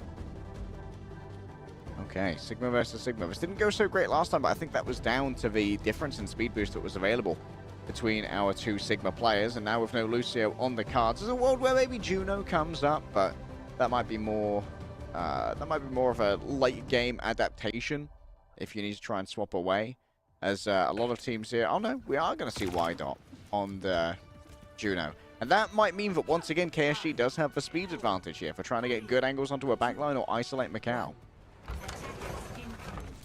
And also Mango Jai here play Kiriko for Hong Kong, so there has been some swaps. Has Chromie on the Widow, and Chromie has been kind of a big playmaker for this Hong Kong squad so far alongside Despair on the hit scan. So going to be looking around for these off angles right now as RME on the Pharaoh, just playing the geography, looking to just harass Hong Kong as they try to round the corner. Okay, so right now, dangerous to be in main if you're a member of Japan. Karumi Unable to really connect on the dinks with anyone except from the Sigma, who has a much larger health board trying to absorb kinetic power of damage. And Army, where was Nico? What was that from Kurumi? This guy's a monster, he's a maniac, and he wants even more, but he won't be able to connect with the Oyari. A second attempt is still going to go wide. KSG has to try and get in the way of this one as Army rises up, takes on their own counter with a direct rocket after being assisted by the hyperspace ring of Juno. And that's really kind of the downside of this Widowmaker composition, right? You can get these miracle picks from Kurumi, getting just a solid angle, but in these long, drawn-out fights, if Kurumi doesn't continue to hit, or if Despair isn't finding something because they're playing this kind of double long-range hit scan vibe with the Freya and Widowmaker, the strength of the Japanese roster is that they can just sit here, they can have the Pharah consistently putting damage and pressuring, and the longer the fight runs, the worse it kind of gets for Hong Kong. Yeah, the closeout ability of Hong Kong is going to be very limited. Macau already having to use so much, and guess what? If you're going to use your kinetic grasp, the rest of us are going to take advantage of that one. Finn might have overextended themselves here, but the remainder of Hong Kong are going to fall like leaves in the autumn around him. Goodbye, Mango Jai. Farewell to Macau. Half the time bank for Hong Kong is gone. Beautiful engage there. Off the Captain Sun, Finn showing their prowess as someone with a lot of top-level professional experience. As now the swap's coming on out, Kurumi going to Cassidy, but not trying to force this Widowmaker anymore. Definitely a tough map where you would think Circuit Royale, oh, it's a great Widowmaker map. Yes, but because of the strength of the corners, and we have someone like a Pharah and a Sigma, you can lock off a lot of the angles for Kurumi. So having the Cassidy a little bit more consistent, but still gonna have to have an option to deal with RME. And with Nico on the Sojourn, the rails are gonna be constantly just charging up and going out from the Sigma shields. All right, out comes Kitsune Rush. It's going to be a little bit far away from many members of Hong Kong, so not going to be getting maximum usage out of that one. The orbital ray saves all those who are caught inside, but now how do you deal with the captive Sun? Kame needs to connect with this one. An attempted interception in midair. Only debuff is going to be applied to the Sigma, who's more than capable of tanking the massive power of a Sun. He simply holds it in the palm of his hand and has the gravitic flux ready to go, as he is the master of gravity, the master of the Sigma duel, dragging Macau up to the sky, punishing all those who are on the off angles now. And KSG is just buying unlimited space. No one going down there is pretty big here for Hong Kong. They all stay up. Deadeye and the Bulls about to be up for Hong Kong, but Japan, they want to go in. They want to have the barrage.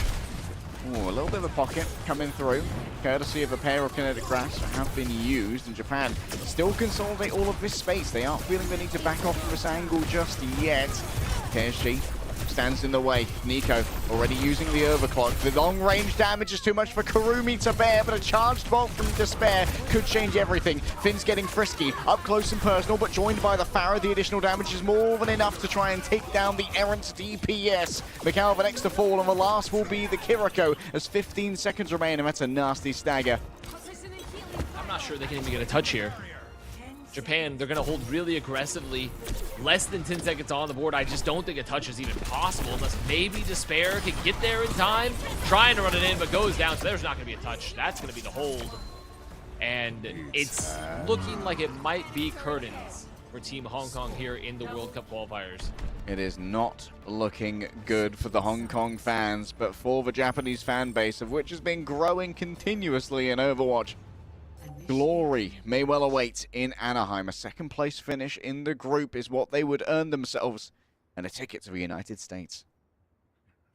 Something about the name Anaheim sounds like very Nordic. It's like Valheim. True. Like, I don't know. Something about saying glory in Anaheim feels very Nordic. Yeah, to me. like you got your Jordanheim, your Middenheim, and of course your Anaheim. The flat pack world of Yggdrasil, Anaheim.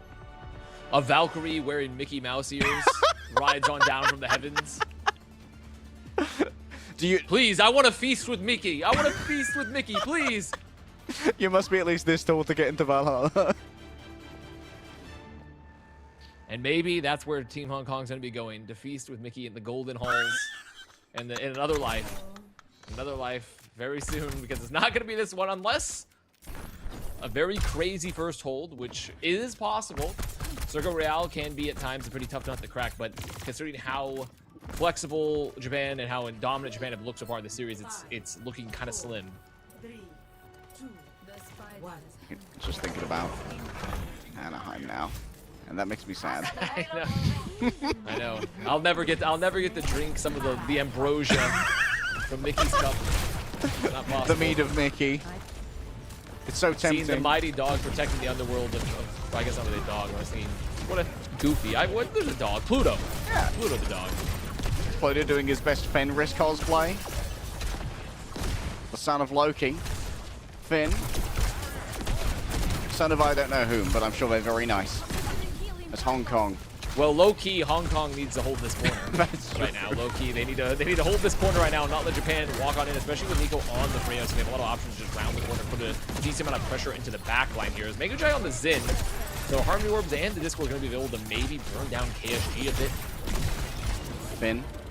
Very cheeky on this angle for now. Nice bounces coming through from Mikal, but they've run out of space, they've run out of second chances, they've run out of options. An attempt to block off the healing here as KSG wraps around the outside. Finn starts to take all of that space, the outburst to burst back the tank as well, taking them from the car, extricating themselves from a dangerous situation. Hong Kong is still holding firm, but it needs to stick to this cart no matter what. 119 centimeters stand between Hong Kong and Oblivion as Kurumi looks for a headshot onto one of the supports who dares to overextend themselves. And when the window used there from Combi as well, Japan can just LOS that entirely now. Flux is going to be up, double support going to be up for Japan.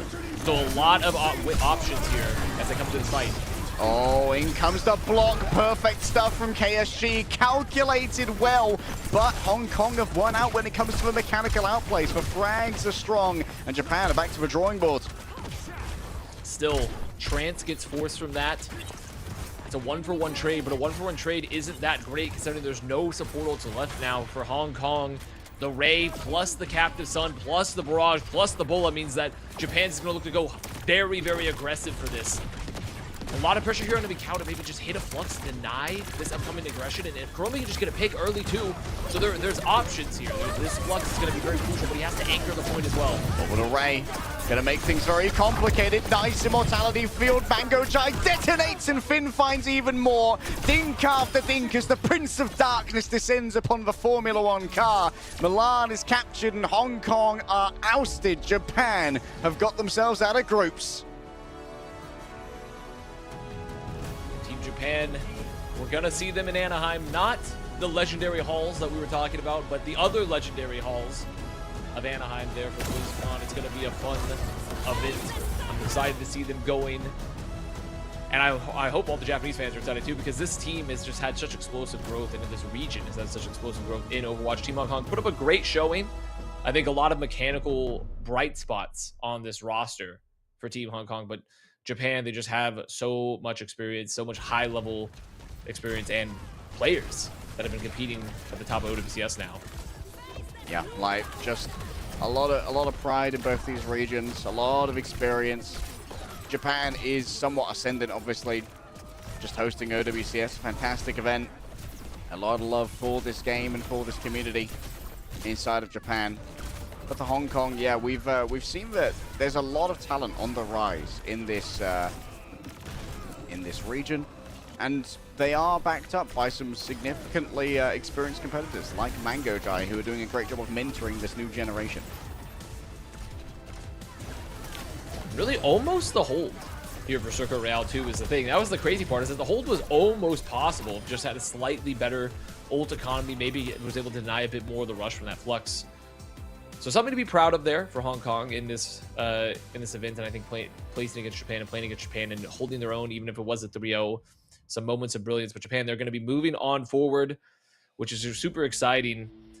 And we're kind of blazing through the day today, like they. Yeah, we had one stop where 3 Overwatch was not the was not the order of the day, but we've got one match left for our World Cup Asia qualifiers to try and get through to those main events. I think that all of our top slots are basically locked up unless Thailand completely bottles it against India. I think they have to get 0-3'd to not make it through. Which is possible. Anything's possible here in the World Cup, okay? We're going to see. There's all sorts of opportunities for something like that to happen, but pretty much locked in, like you said, across the board now, barring something wacky happening. Yeah, there is some wackiness to be done. I mean, there's a world also where India might be able to... you know what? Don't do maths live. That's got to be the rule. It's never going to work out well, but we do have a great matchup coming for you. Thailand versus India. It's going to be all the excitement right here, and we've got a whole day of World Cup action for you, so don't go anywhere. We'll be back after this break.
Start your climb to OWCS with Faceit League.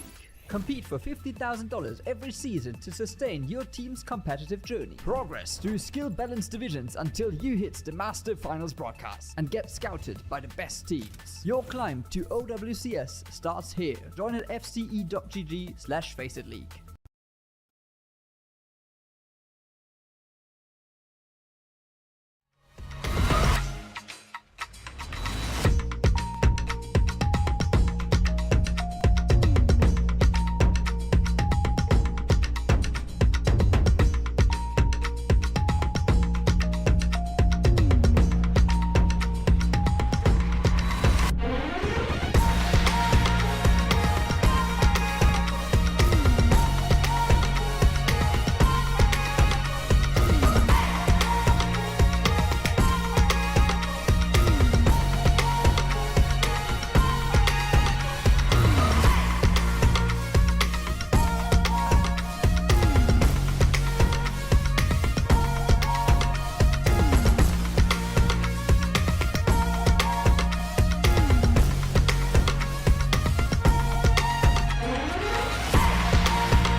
Back to day 3 of Overwatch World Cup qualifiers here in Asia. We got one last match to go, leg day, and this is it. India coming up for a big game against Thailand. I guess, you know, the results of this do definitely decide the final spot in Group B as well, as Group A is all done and dusted. Yeah, and I misspoke earlier that whoever gets second and first will be going to a group stage in Busan rather than Anaheim. They'll have to win there, and then we'll get to go to BlizzCon for the final bracket at BlizzCon 2026, which will be where the World Cup is decided. But for now, we have to decide our last position between Thailand and India. This might be a winner-take-it-all scenario. It's some complicated maths. Yeah, well, at least the Wikipedia says that India has a shot in, right? Technically speaking, if India win this one, they go 1-2. Thailand go 1-2. I believe Philippines. We'll have to look at where the map differentials kind of lie, but I think they may be gone. Australia at 3-0. We know they're definitely locked in. So another situation where for India right now, it's survival on the line. For Thailand, they win this one, they'll be the only team sitting at 2 match wins in Group B. Yeah, Thailand definitely have their fate in their own hands. For India, a touch more complicated, but a win could never hurt. Let's go look at some replays from our previous matchups between these teams. Of course, we've been very impressed so far with Thailand. They have had so much experience on this roster, previously competing as DAF, and a couple of even longer tenures on this roster as well. High Vision in particular is a younger member. Oh no, it was Yoshinori who's a younger member of this squad, but we have been watching their career with great interest for a while. This is, of course, Japan's roster, but, you know, Thai's roster, you've already sort of brought up a couple of members on that team that have done super well. Yoshinori and High Vision had an extremely good game yesterday. Kyron also on the Zarya had a pretty decent one. And some highlights also from what India have done so far. Of course, India have struggled a little bit more. India had probably their best performance versus Philippines, where, you know, some of the highlights that we're seeing on screen is from that particular match, where they took it close, man. They got some good points in there. They finished Rialto, put it into the time bank, nearly finished Mbani as well, but just falling short, couldn't quite win a map. And then unfortunately versus Australia, a much more one-sided game where didn't get to see the best out of India, sadly. Yeah, unfortunate stuff for India, but they still can try and turn it around here. A look into Captain Prash. This is one of the teams that does like playing the Cat and the Bastion, like mirroring the OWWC meta pickups that we've seen before. So I wonder if maybe that's going to be copying some bans over the course of today's game, given that I don't think we're as likely to see Thailand play the Cat Bastion. Yeah, probably not. I think Thailand are going to be playing a lot more of the standard, probably ground-based Zarya. Reaper in there as well. Yoshinori is one of the few players that seems to be playing a little bit more Reaper than everyone else. I think Thailand definitely the team that you would have to be able to favor into this one, unless India can come up with something interesting as maybe the only genuine team that wants to play the Cat Bastion. I don't think we've really seen much of any other team that really wants to get in there at all, but India hasn't quite found success on that composition, and wondering if it's, you know, time is starting to run out here for them to make that comp still work, because other teams are not really falling for it. They're not losing to it. They're not falling prey to it at all. Yeah, it seems like a lot of teams are just doing a good job of playing inside or playing the shade if the arrows block out the sun. We only saw a temporary little stay of Bastion and Cat for Team South Korea when they were doing a couple of little weird things. You know, they were playing a little bit wacky in a matchup that maybe they were heavily favored in going up against Team Pakistan.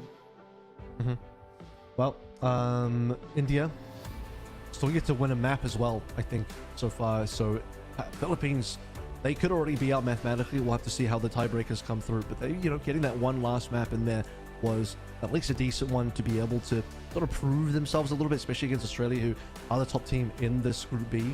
To see India at minimum get something over Thailand, who Thailand themselves, by the way, didn't even get a map versus Australia. And Thailand looked to be seemingly the second best team in this group based on the performance so far. That would be the expected result here. We had South Korea, Japan as the two strongest teams in Group A, with hoping that maybe Japan plays South Korea a little bit tighter. We knew that Australia and Thailand were definitely going to be favorites in Group B, where, you know, the cores of those two teams have certainly had closer games in the past. Probably didn't expect that Australia was going to come through and just dominate the way they have, minus the one map lost to Philippines, who, you know, definitely we knew the potential of Philippines was there.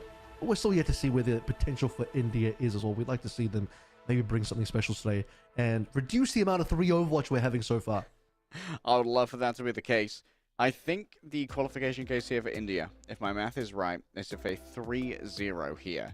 It means that both themselves and Thailand would be 3 and 6 in terms of maps, giving them both a -3 differential.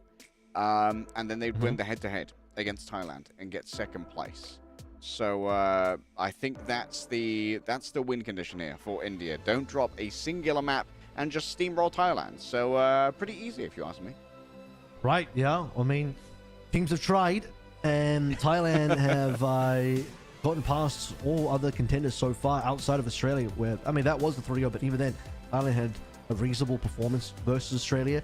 India are going to have to not only get their first map, but get every single map in the series if they actually do need to 3-0. If you are doing some maths on air right now, like that, you've lied to everyone. You said, no, never do maths live on air, but you've done some maths. I was too tempted. Too tempted to get the calculator out, get the abacus out. Bring out the old abacus. Let's look at India's right. Is that Captain Prash on tank? We will see. Not always confirmed. Of course, Australia, it looked like they might have done a role swap as well, but then we actually got into the map and it didn't occur. So I wouldn't expect it to be the case. I wouldn't expect Captain Prash to actually be on tank right now unless something happened to Vind. We haven't seen, I can't remember, have we seen Jamarant play either? I'm not too sure, but it is listed on the roster. No, I don't think we've seen Jamarant. It's been 100% Vind so far. And Vind's been a pretty bright spot, in my opinion, for India. Having a reasonable depth of hero pool, but definitely looking pretty good on the Ramatra. And we're going to be able to see who picks up our first map here off the back of the 1v1. We'll have the replay for that ready for you fairly shortly. And obviously, that first map pick can be fairly important. It's a little bit less cosmetic than it is on some other maps. The 1v1 is ready, so let's dive in and see what hero was randomly assigned in our best of 5 for the first map pick. Genji matchup, Yoshinori versus Shashi. And already looking like maybe India can get a good start on the 1v1 to get that map choice, get that all-important first ban as well. But Yoshinori, well, we had the one opening kill from Shashi, but otherwise Yoshinori will take that 3-1. So it'll be a tie, opening map choice and ban. Yeah. Well there, Yoshinori now going to be able to decide, or at least, I suppose they could delegate it to the remainder of their team as well. Like, everyone else can weigh in and say which map we go to first. It is going to be the option for any of our control maps in the pool. Wouldn't be surprised if we already got a Bastion.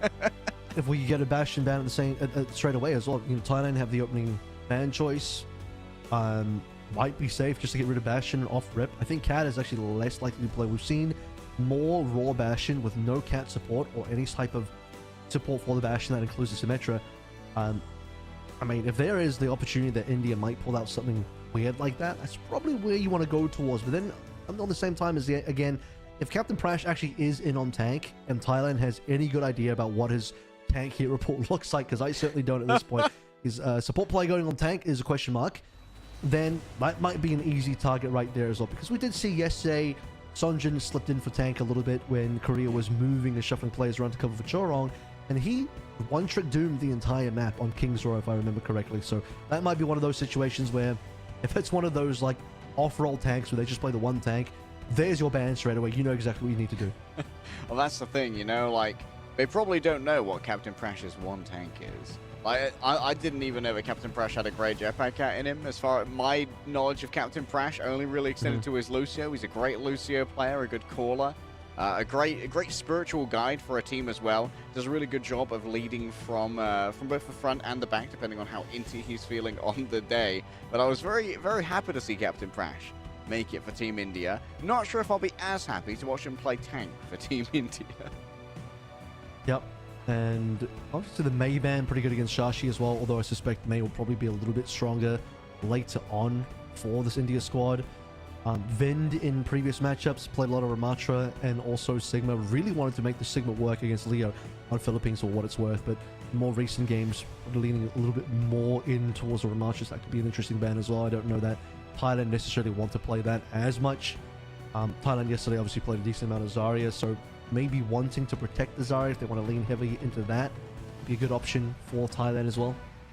Yeah, like the Zarya could be very difficult to deal with. We saw Kyron get a lot done as well on the Malga.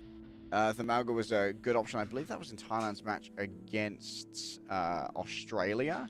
That's where they had their best success when they were playing the Malga, but admittedly that's because Kuffer was doing absolute bits on the Ramatra, and the Malga does a good job of shutting down the Ramatra, and eventually that was counted out by Kuffer, moving over onto the Sigma, but I think that Kyron still has that Malga in them, which is a pretty important asset to have. Yep. Thailand not even afraid to play some double flex support on that opening Antarctic Peninsula as well. So if, you know, maybe go back there. I'm trying to remember if that was the Thailand map choice or the Philippine map choice. That was Antarctic Peninsula yesterday, but in either case, Thailand ended up performing quite well there. Definitely a very DPS heavy lineup as well, where, you know, a lot of the high expectations on the DPS side. And on the DPS side for India, X10 playing the most Bastion out of anybody so far, but honestly, more inclined historically. I think X10 has probably favored more of the Cass, so could be a good choice to look towards with the type of comps that India wants to play that maybe Thailand want to ban out as well. Yeah, they're a very respectable hit scan. We do have a delay occurring right now. Avril and I don't just like the sound of our own voices, so we're in a little bit of an overtalk podcast. Good moment to shout out some of our co-streamers. Thank you all for co-streaming the OWCS Asia qualifiers here. I'm sure that all of your audience very much appreciate you giving all of your well-measured and highly intelligent takes, Hunter. But I also have been enjoying all of your co-streams as well. I've been hanging out and lurking. By the way, we have other regions happening at the same time here as well. Americas and EMEA will be following through. It's going to be another long day of stream ahead of us. And a lot of games that they have to get through. So we'll look forward to where they're going to be going as well, because looking across most of the World Cup, it's been plenty of 3-0s. I'm going to just look at this lineup to see if there's any American or EMEA games that might not end up being a 3-0. Finland Denmark sounds like it'll be a pretty pop-off one, because you have some very familiar names on Finland. A lot of players that have been around the scene for a long time. Alex Cloudy, the solo on the tanks position. Big fan favorites. Denmark, you got Shockwave and Calyx, Slay, guys that have been around the block. Johan as well, people that have really played throughout OWCS and have a long bit of history in there. Yeah, Spain and France, I think, is going to be like EMEA's games today, starting off with some big bangers here. The Scandinavian Rumble, always fun to see. And the Western Europe, I can't think of a synonym. The Western Europe battle between Spain and France should be pretty hotly contested as well. I imagine what's going to be for whoever's top of their group. I haven't been able to keep up with what's happening in EMEA, as I have been having to go to sleep after we finish these matches. You got the Brazil versus Canada game as well, where Hydron on Brazil is going to be in play, and we'll see how they do. Brazil end up going 1-3 against Puerto Rico, so maybe not the best start for them. Puerto Rico, one of those more mystery teams, although it could be a real hidden gem, kind of the way that Philippines has been for us here in Asia. We'll be going up against Colombia, who lose yesterday to Canada, but probably more of an expected loss, unfortunately, for them. Wanting to see, again, which of the matches will deliver us some 4 maps. We haven't had a single, by the way, 5 mapper across all 3 regions of all games played, all days played so far. Not a single series has gone to 5 maps. Oh, that's unfortunate, but we still have another day left to go. Maybe it'll be Thailand versus India. I think the game is almost ready, so we should be able to jump in real soon. Oasis is the pick for Thailand, so we'll soon be diving into bans to figure out what's going to be off the table for our first matchup. Already laid out the strong possibilities here of where you might want to target. Big question still is Captain Price actually going to be playing tank or not? So the Cat's already gone as the only team that's really playing a lot of Cat Bastion. 2 maps today. We should be seeing 1 Cat ban, 1 Bastion ban coming through for the Thai POV at some point. India doing the bit of the homework, and that Kyron played a ton of Zarya yesterday, got straight for the Zarya ban. Yeah, just going after the Zarya, making sure that Kyron doesn't have access to that comfort pick, and a very dangerous pick as well, as Oasis begins to load up on your screen to be able to jump into Thailand versus India. India require absolute perfection if they want to make it to our later group stages in Busan. See if it ends up being the Kyron Malga, looking like it so far. Jamret being subbed into place. So no Captain Prash on tank, as we thought it might have been. No Vind either, though. Let's kick this one off straight away. Shashi on the Reaper also. More of a standard comp coming through to the Thai side. And a Sigma to start things out with for Jamret. Yeah, Jamret finally making that appearance. Playing that Sigma certainly interesting. It's got a good matchup against the Malga. Can exchange fire with him for a reasonable amount of time. Shashi, not the most subtle of shadow steps. Indeed, is going to be catching some hands for it. Kyron just stomps down Abs, and India have collapsed under the meaty weight of Malga. Of course, the thing about Malga jumping into the Sigma as well is you basically have a free charge in that can't be stopped. No rock, nothing will be able to prevent it. So you can get on top of the Sigma or into the backline very swiftly. It's about what happens afterwards, right? Rock still come through right afterwards. You lose your charge, you lose your unstoppable.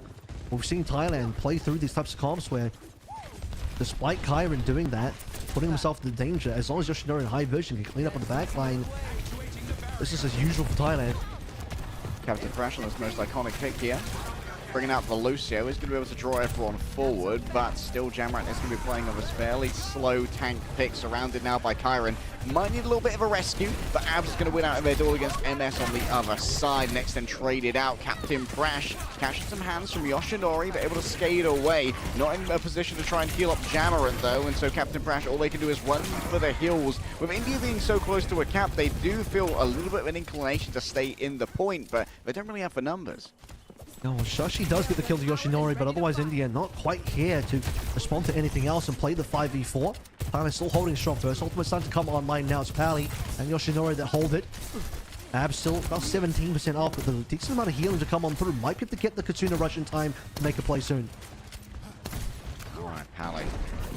Summoning Sojourn to their side. The window soon to be... Oh my god! Oh, farewell, Pally. That's going to leave a mark, and indeed, Ab's going to feel proud of himself for that one. Still some danger coming through from a double damage Sojourn, though, and you've got to be cautious about peeking these angles. Shashi keeps the opposing Tracer at bay, and so the flip comes through in favor of India. Yeah, rare to see someone just spam through as Pally's dropping down the amplification matrix, almost looking like Ab's got the double damage through. But India will be able to make use of that one, get the capture. Ab's now leading MSNG in the Katsuna rush, which means no response from Thailand just yet. High Vision going to find themselves a business end of that one. Where to go, make a decision. It's going to be a quick flick around here from Thailand to try to get themselves towards the cage of the Malga. Kyron is trying to take cover away from X10. X10 is getting very aggressive here. The Malga needs to turn around and try and deal with this one. Thailand have managed to flip the point in their favor, and India are wiped away.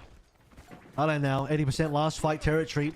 Basically used up every single ultimate. Yoshinori going a little bit hunting. Flank side so far, keeping his movements hidden.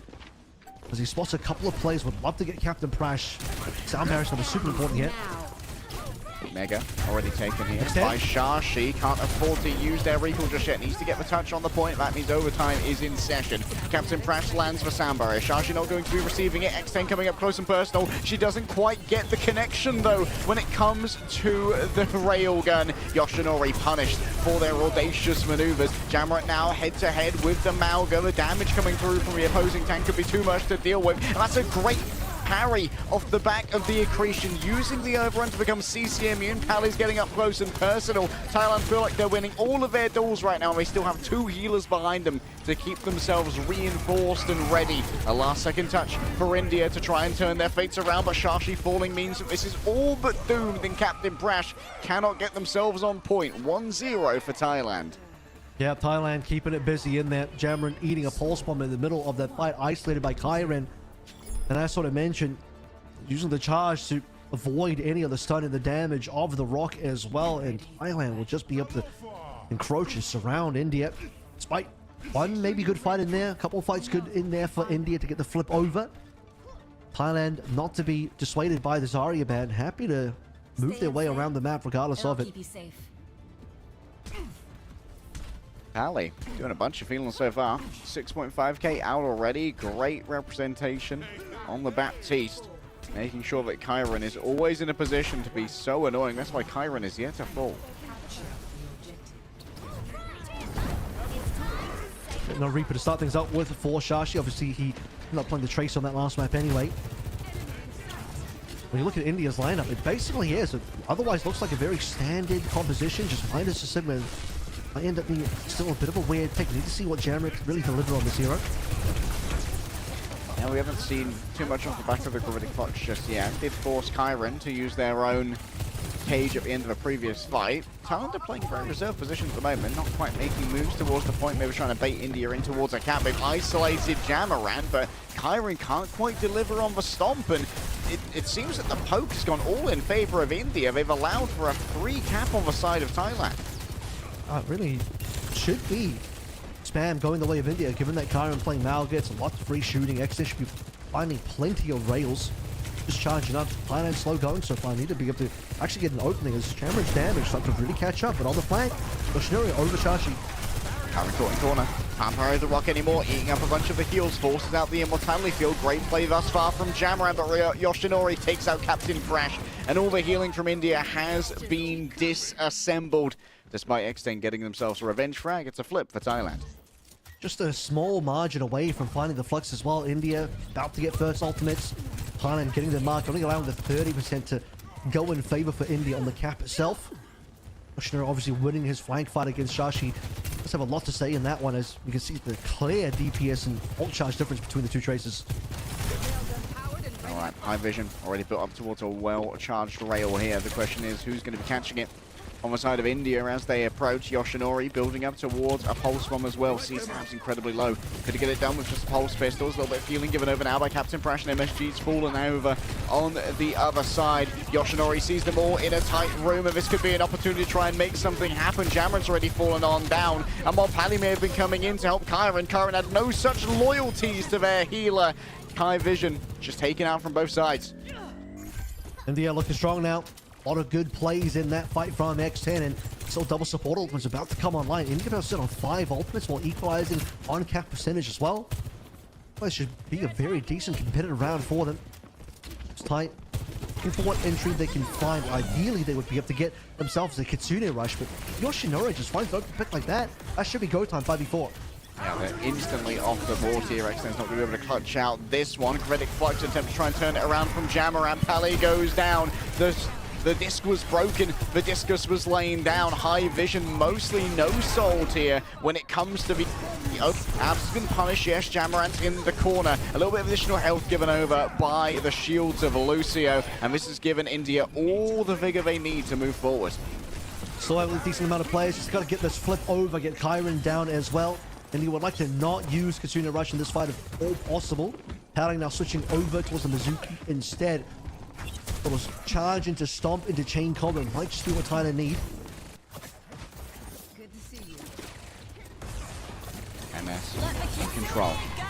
Trying to dislodge Jamaran from this angle. X10 has the overclock, but can they find the opponents is the question. Chasing after Yoshinori, can't connect with the Kiriko. X10 is mostly avoided over the course of her ultimate here, and now just moves over onto a point, but needs to dodge away as High Vision's going to be building up their own rails. Yoshinori on the chase gets rewarded. Jamaran taps on the corner of the point. A little bit far afield goes the pulse bomb, avoided by a Suzu with a fancy footwork of Kiriko, but now Yoshinori's bitten off more than they could chew. Going for the 2v1 inside. Thailand are in control, but there still is this guerrilla warfare force of India that needs to be dealt with. Flux coming into play. India final fight scenario. Just need to get one more flip as Kyron coming back onto the Doom just to be able to get a little bit of speed as mentioned, and now India doesn't quite get a kill off that Flux. Kyron down there is still pretty massive as Shashi. Big pulse bomb revenge on Yoshinori. Well, it was a stick onto MS, but somehow it takes out Yoshinori. They must have had a bad... Oh, India. Shashi with 5. How? My goodness. Pulse bomb kill that might have stuck onto a different play, but explodes on Yoshinori. You'll take that. Extra damage, putting plays low enough to allow Shashi to get all the kills required as well. India find themselves in a good spot to not only win the round, but maybe take away our opening map as well against Thailand, where, as sort of mentioned here, a 3-0 might be able to give them just the map differential required to still make it into top 2. The dream is alive. India have that dream in hand. But now Thailand, they've got to figure out where things are starting to go wrong. Seemed like they had a bunch of fights going in their favor, but constantly fumbling the bag. Could be a bit more of a difficult map for the Malga as well. This is actually going to potentially favor India, especially if Jamret can just float up into the air. Thailand knowing that the ground game is, well, rather the ground game they have secure, but attacking high ground could be a little bit difficult. Gonna play a couple players towards the jump pack side, and on India, it's going to be Jamret up on the high ground first. Now contesting point as it unlocks 2 seconds. Nally under a little bit of pressure here as Shashi starts to work around the margins, rolling up very close onto High Vision, but unfortunately rocking the ground unideal there for Jamret. Captain Brash falling low. High Vision has a fully charged rail, but who's going to be receiving it? Wants to send it over onto their counterpart, and Extend, she can't take the pressure when it comes. Yoshinori just going to dodge away now. Does not want to take the 3 versus 1. Instead, we'll wait for their Malga to grab all of the attention and move back for a peel instead. Forcing out the recall from Shashi. Good tracking of that location. Goes in for the 2 versus 1 now. It's audacious from Yoshinori. It's brave and courageous, and they're rewarded with an early cap here for Thailand. Yeah, Abs though, really close to the ultimate here, but Thailand have advantage, like you sort of say. And the cap itself, Jamret still in play. India is still trying to flip this one over and make something happen here. Find a kill. High Vision, a little bit low HP. It's not Shashi hunting though, so High Vision stays alive for now. Oh, goes down X10. Just used their dash to try and avoid an incoming accretion, but has found themselves in no man's land. It's an absolute brawl between all the supports on the bouncy castle, but it would appear the only king in the castle right now is going to be India. They're going to be holding firm on the point, and with a quick movement away, surely no one else is going to be able to contest.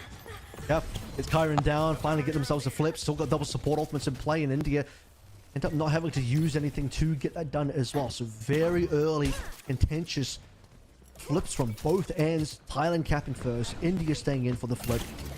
Let's see if Kyron can make his comeback journey happen. MSCG being behind on Kitsune will be a problem though.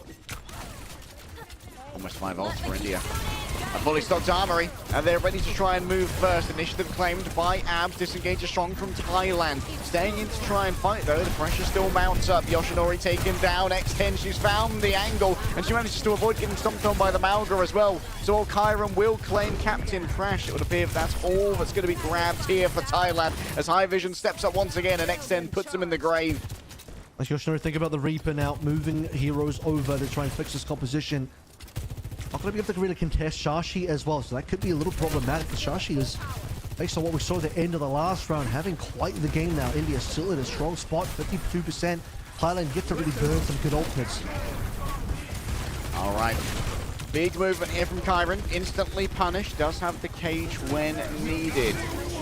And now there's going to be plenty of healing. Heading the way of the Reaper. Nice. Suzu used out. Are you going to be able to dodge the pulse bomb? It would appear that the TP is going to be enough. But now High Vision's wrapped around the back. All of the ults are being thrown in here for Thailand to try and make something work, and desperation is met with results as Captain Brash just has to skate away and try and exchange his precious life for points on points. It's going to be Thailand with the cap. And it might just be the Amp Matrix not doing too well for Pally. India instantly disengaged away from that one for Thailand. Keep the chase going. Kyron moving forward. Kitsune rush. Roll down out in the cage. Locking everybody in. For Thailand to finally get that fight win. It's also double their percentage points to catch up to India. But now, freshly out of ultimates, we're just going to head straight into a neutral. So about the neutral play. Ab's going to be the closest here when it comes to generating that Kitsune rush. And Jamret, very spooky right now. Kyron is running scared away from his Sigma again and again, and as you roll around behind, there might be a way to try and isolate this tank from their healers. You can see the High Vision's in a less of an ideal position. Extra health gained off a kinetic grasp, and for now, Kyron just going to go with both hearts pumping, start stealing the health away. Good surround there onto the less than mobile Sigma, but it's a good trade out for High Vision on the other side. Shashi, as you mentioned, hard to contest. Save now. Okay, never mind. MSCG still goes down. I thought the immortality field would be good enough, but Shashi took down the drone. Now Pally looking for the sideways Amp Matrix will give a decent amount of damage to try and push away India. Drop into the Kitsune rush. Jamret coming back on a Winston now. It's looking playing a hard dive. Let's see if Shashi can be the hero once again. Pulse bomb available. Thailand still in control as Shashi looks around the back. Pulse bomb in the back pocket, but where do you put it? You see, but the immortality field has already been used, and that's an opportunity. India already in control. It's now or never when it comes to the fight. Out goes the pulse bomb. We cut away because cool guys do not look at explosions. A big stomp towards the back. Captain Prash gets flattened underfoot, and Thailand are back in control. There needs to be a touch from India. It's gonna have to be Shashi. Abs goes down. No one else really there. Winston's being locked up as well. The touch does not come in. Shashi too far away. Jammer as well, pushed back by Kyron in Thailand, having to make a small comeback on that final round, but they do so. They lock everybody up in the cage. In India, after swapping Jammer over to Winston, just don't find any value. Pulse goes wide from Shashi as well, so no second heroic plays to save the round this time for India. Thailand 1-0. Yeah, Thailand being made to work for it here. And India putting up a spirited performance, but that might have sunk India's chances with Thailand being able to take the first map. India still will be able to play our second as well as choose it. You want to rely on someone with better mathematics skills and better bracket math than me to figure it out. So for now, we'll assume that both of these teams can still qualify into that second slot and make it to our groups. Certainly Thailand will be. They are the team that have already got a win under their belt. And a second win will absolutely lock them in, given that no other team outside of Australia have even got to series wins so far. But for India, relying on some sort of tiebreaker scenario, I'm sure they would be put up to 1 and 2 across Thailand and the Philippines would also then be 1 and 2. And whoever has the best tiebreaker based on format rules would then be able to get that secondary spot. So both teams fighting for life here. But honestly, that second round, seeing India come through, this Shashi play as well, really impressive. Oh man, Shashi. Not quite the 5k, actually a 4 as Abs managed to grab one in the midst of all that, but still incredibly impressive. Shashi was putting their carry pants on and also managed to force Yoshinori off the mirror tracer, which was very impressive, allowed them a little bit more freedom to work with, and actually was contributing to a bunch of very complicated fights like that one where we assumed that MS was going to be able to survive because Pally put down the immortality field. It came down to Shashi actually ninjaing in from the other side and taking down the immortality field, but allowed for the frag on MS to come through. Zarya is going to be open for future maps as well. That ban has come and gone. We'll end up seeing if India want to go ahead and protect the Bastion. We're assuming India still want to play the Cat Bastion here. Cat wasn't available on our opening map, banned away by Thailand. But now as we head into future maps, India banning first. A DPS Protect could come into play where banning out the Sojin could be a good play. If you know Extend's not going to go towards it anyway because you're playing the Bastion, you might as well ban out posing hit scans. Banning out Cassidy is actually really strong because one of the few heroes that teams do play into the Bastion. Aside from that, I think I will be looking forward to an India Malga ban at some stage as well, because I think Kyron having the Malga available as one of the other back pocket picks is going to be a bit of a problem for India. I mean, maybe there's a world where you preemptively nix that by going for a ban on the Sigma so that they can't counterban the Malga. But obviously that would require India allowing the tank ban through after they pick their first map. And I imagine that they might go for a Malga ban on something like, say, Circuit Royale, if they, or at least something maybe like a Ramatra ban on Circuit Royale, just to protect for Sigma and try and guarantee that Sigma matchup that they'd be pretty hungry for, admittedly, if Jamarant is staying in. If Jamarant's not staying in, though, which is not a guarantee for India, this is the first time we've seen Jamarant throughout the entirety of this group stage, things open up a little bit. We know that Vind has got a good Ramatra, Vind has a good Sigma of their own as well. So honestly, it all could come down to substitutes. And look at the previous games here as well. India decided to go to King's Row against Australia in the past. India's second map versus Philippines was a Rialto. They also chose Nambani. So it does seem like India want to prefer more of the straight and narrow linear maps, not going to any flashpoints.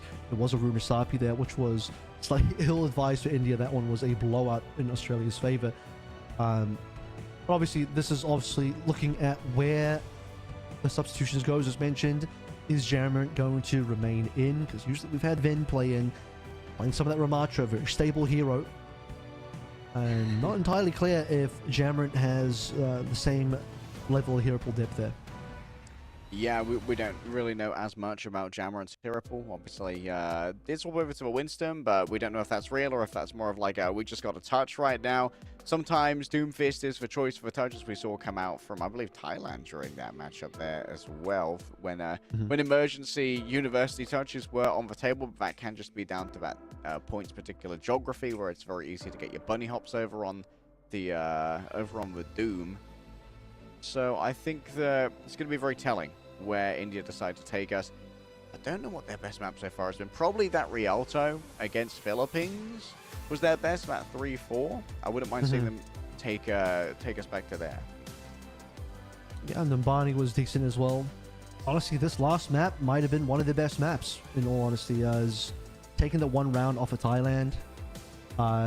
At least in all of their games, they didn't take a single round off of Australia, which otherwise you might have said that could have been a competitive one, but this would have been so far their best result. Just that one round that got a university was extremely well played, but we still have the possibility of, you know, obviously the Jetpack Bastion we'll talk about for India, but Shashi moving over towards the May has been very standard. If Vin comes in, plays a Ramatra, if they want to play some more Sigma, Ramatra plus May, Sigma plus May has been kind of the backbone of this India squad as well. And for Thailand, no real changes other than I think maybe Karan thinks about exploring one more time whether the Zarya can be made to work here. Other than that, staying on the Malka for just about every single map seems pretty approachable for Thailand as well. Yeah, I think that you have to get them to force off the Malga, right? Like, if it's working and it's effective, which it has been thus far for Thailand, you might as well just make them force you off the Malga. It has been one of the better looks for Thailand when they have Macau on the tank, and it's going to be Circuit Royale now. Picked by India. I would love to see a Malga or another tank ban come out first here for India to make sure that Sigma can remain on the table. Yeah, probably needs to be a Malga ban, right? You get rid of the Malga, you enable your Sigma, you don't run to the same position where we had yesterday with Thailand just kind of blowing through the Philippines Sigma, where, you know, we've seen Philippines play India in a Sigma matchup where India wasn't quite up to scratch on that one. So you don't want to end up in a spot where Philippines, who looked like a better Sigma team, couldn't get Circuit Royale done because this Kyra Malga just completely ran them over. Probably needs to be a bit of a focus, I think. Admittedly, I think it's the first we've seen of Jamarant. Maybe Jamarant is the better Sigma from Vind. Might be why they're playing Jamarant today. We don't know if Jamarant is staying in. We can assume so because we haven't been notified of any substitutions. And okay, India gonna ban it out themselves. It might just be Jamarant staying in, and and we're not gonna get a Sigma here at all. Jamarant might just end up being Ram. I think Ram is the clear, like, stable pick. Some teams have played a little bit of Rissy here, but I think Ram will be the standard stable pick that you can really just push across. Lari being banned away by Thailand, which is interesting because I think Thailand are the team that are probably more likely to play the double flex support, given what they've shown so far, but they might just want to lean more into the Kiriko type of playstyle. Kiriko plus BAP, we've seen. Juno Brig as well, if they just want to really brawl it out. yeah, Juno Brig, fast bashing. I do worry about the Ram going up against the Malga. And Kyron, of course, does have access to that Zarya now to do unlimited damage in many cases. Still, I think the matchup for the May against the Zarya is fairly good. And Shashi has been playing on fire today so far, so I'm going to trust the Shashi method. Keeping everything as is, Jamarant still in, Lucio Kiriko available.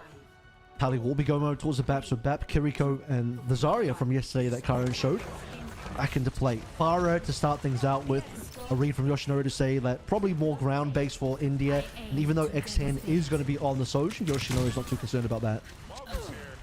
High Vision, just going to take a wild pot shot, return to something a little bit more reliable in the form of the Sojourn. Yeah, a little bit of ground and pound here from Thailand. Okay, we're really changing things up. Ramatra. We're just going to move over towards the more tried and true.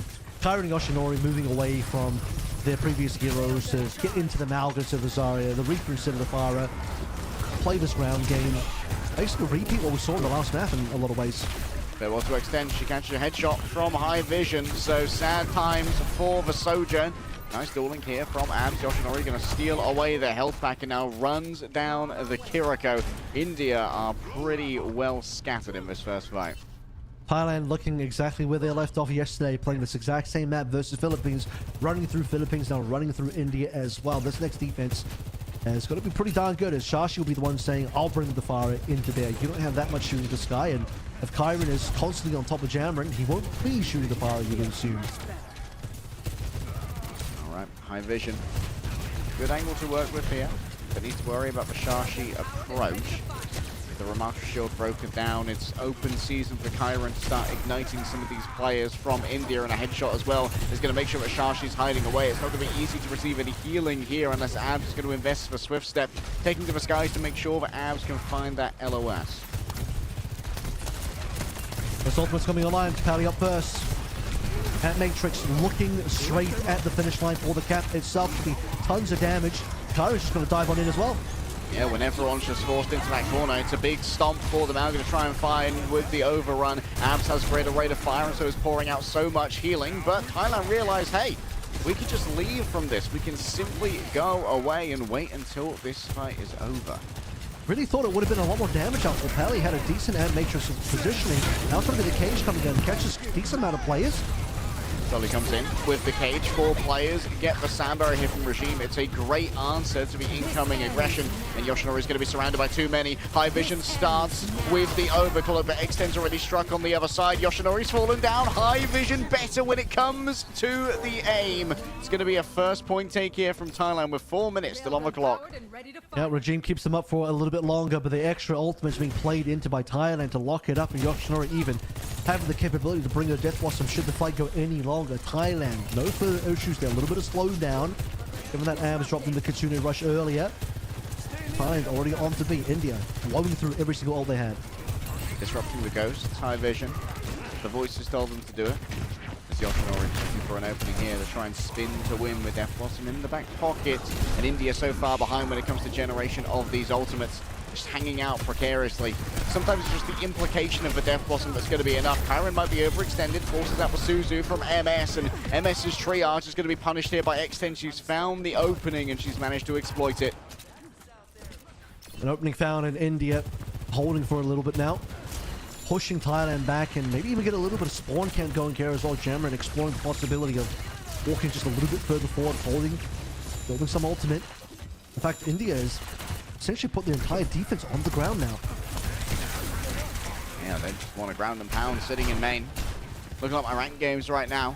Can Yoshinori find any sneaking, though, off the back of a Shadow Step? Goes towards the high ground. Should have some access to the back line, but instead going to fall over. Just demand the attention of India and demand the attention of Jamran as well, who might be a touch overextended. Again, that's going to force out the Kiriko in response. Die, proclaims Yoshinori, but seems like they've achieved nothing off the back of it. India all falling low, but there's no finishing blows. Regime, great play off the back of the sound barrier, saves so many members of India who are in a critical state. And now it all comes down to the last bastions of HP that remain. MS, I don't know if that one was well advised. They thought it might be clutchable. And Kyron may think that they're right. Is going to go even further in. There's no stopping this Mauga as they go to pick up the Mega. Well, MSCG did look like it could be a potential overcook there, but gives Thailand a little bit more firepower to force India out. Jamron got scared of that one. He had still a decent amount of armor, I believe, on the Nemesis form, but just completely backs out of positioning, allows Thailand to push up. Kyron is still surviving off the back of the Mega Pack found in the side room. And Thailand getting the initiative back, looking for a cage again. This time, no defenses. Last time the team at least had a sound barrier. This time the cage should hit pretty cleanly with nothing in response. They got inside, caged and captured a brand new prisoner to add to the collection of Mauga. And well, India, they just absolutely fell apart when Thailand came in with the cage. Now the cap to follow through, because India don't believe there will be a touch. Trying for it. Scouting from high vision, just going to OC for it. Unable to grab it though. TP, shenanigans, not enough. Okay, OC probably wasn't required yet. But they do cap and be the case. Thailand will be slightly further down in ultimates than they otherwise would have liked. Pally on a fresh Mizuki is already looking towards the Kikai Sanctuary. One to play for the outside, one to control the high ground. India getting proactive here, not allowing the cart to move too far before they find their engagement. Quick burst here on the slow. And this might allow Shashi some openings to play with. And Nemesis one's going to clear through so many here. High Vision's already down. Jamran doesn't want to come that close to the Mauga until the stomp is gone. And now you can open up with your ultimate if you'd like. Just holding in the corner. The Shashi shutdown is real. And Yoshinori really wanted something there, but the second time now we've seen the Death Blossom get nothing for Yoshi as Thailand. Once again, rebuffed time getting quite low as less than 2 minutes, and India also get the hold super far forward. Flank being watched by Shashi to make sure the Yoshinori won't be able to find any value. Double support offense about to be online for India, and you can start to really see the hold coming through for them. Kaiku Sanctuary from Pally, sitting in main. Seems like India happy to just, hard ignore that. But now that you've disengaged, you need to try and answer. Double support ops coming through from India. They're all in on this fight. It needs to be a victory, and Shashi going down is going to make it unlikely to be so. Jamran has the Annihilation in the back pocket. High Vision falling down could give him a little bit more staying power to try and stay with all of that armor. And Thailand, they've started running out of gas. They're playing for positions instead. Sanctuary at least allows them to buy into the position on the point itself to get on the seat. Payload though, speaking of the point, barely moving at the moment. Is looking for next cage. Cage has been a big win condition with Thailand so far. Both the previous cages have resulted in big fight wins. I think also back up Thailand, but maybe they won't need it. Jamran can at least give himself some additional staying power, utilizing the Nemesis form in towards the back. Kyron looking for some victims, has managed to split everybody off. Jamrat now just has to hold in the corner, but the game opposed won't allow the damage to be mitigated enough. Shashi the next to go. Kyron cuts them off from a potential disengage, sets many players on fire as the cart rolls forward, and India desperately needs to try and break out of their spawn. Many players stuck in spawn, like you mentioned. Yeah, Kyra just looking in. What players are able to get up, like Regime taking down by Pelican. One last shot, Extend. Needs big money coming through on this OC, trying to find soft targets, but it's just a lot of walls in front. Instead, it's High Vision that's getting more of the work done, uncontested, allowing in the final moments as we head down to 0 seconds. Thailand cap. No soft targets show themselves to X10, so she just falls down to High Vision, who's got much better line of sight. And the aggression there from Thailand to keep them in spawn and force these piecemeal engagements was so important. A great cap, but with no time in the bank.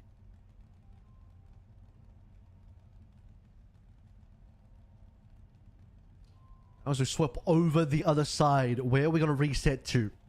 Big question first and foremost for Thailand. Is it a Malga defense? That's been a stable choice so far for Thailand, where they actually wanted to start on Zarya offensively, if you remember, but after scouting it was going to be a standard Ram on the opposite end, thinking, okay, well, we can just play the Malga. Jamran's already looking towards the Ram. Quite telling here. But Kyron's going to be far more committed here. Happy to commit to Malga with a Mizuki behind them. Interesting to see how the Kakai Sanctuary is going to work into this. Of course, it does have a pretty good matchup against the Overclock from X10.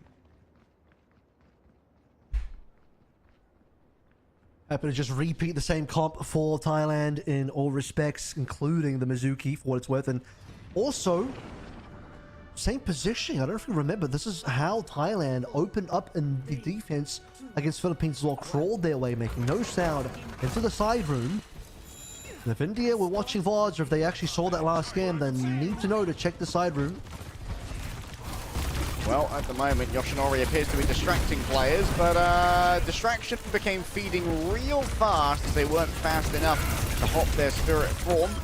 Now Jamaran easily able to open up the space for Shashi, who is going to be grabbing a little bit of damage from the Malga, but should be able to chase them out fairly easily. Yeah, it's going to be Bash and plus the Soj as well. A lot of damage to try and melt the Malga down. No shielding to prevent that from happening. Hada now going to be swapping slightly. Pally, maybe she's doing a bit of spawn tech. Yep. Straight back onto Lucio, and now onto the Zarya as well. Try and give them some open to push Yoshinori in via bubbles.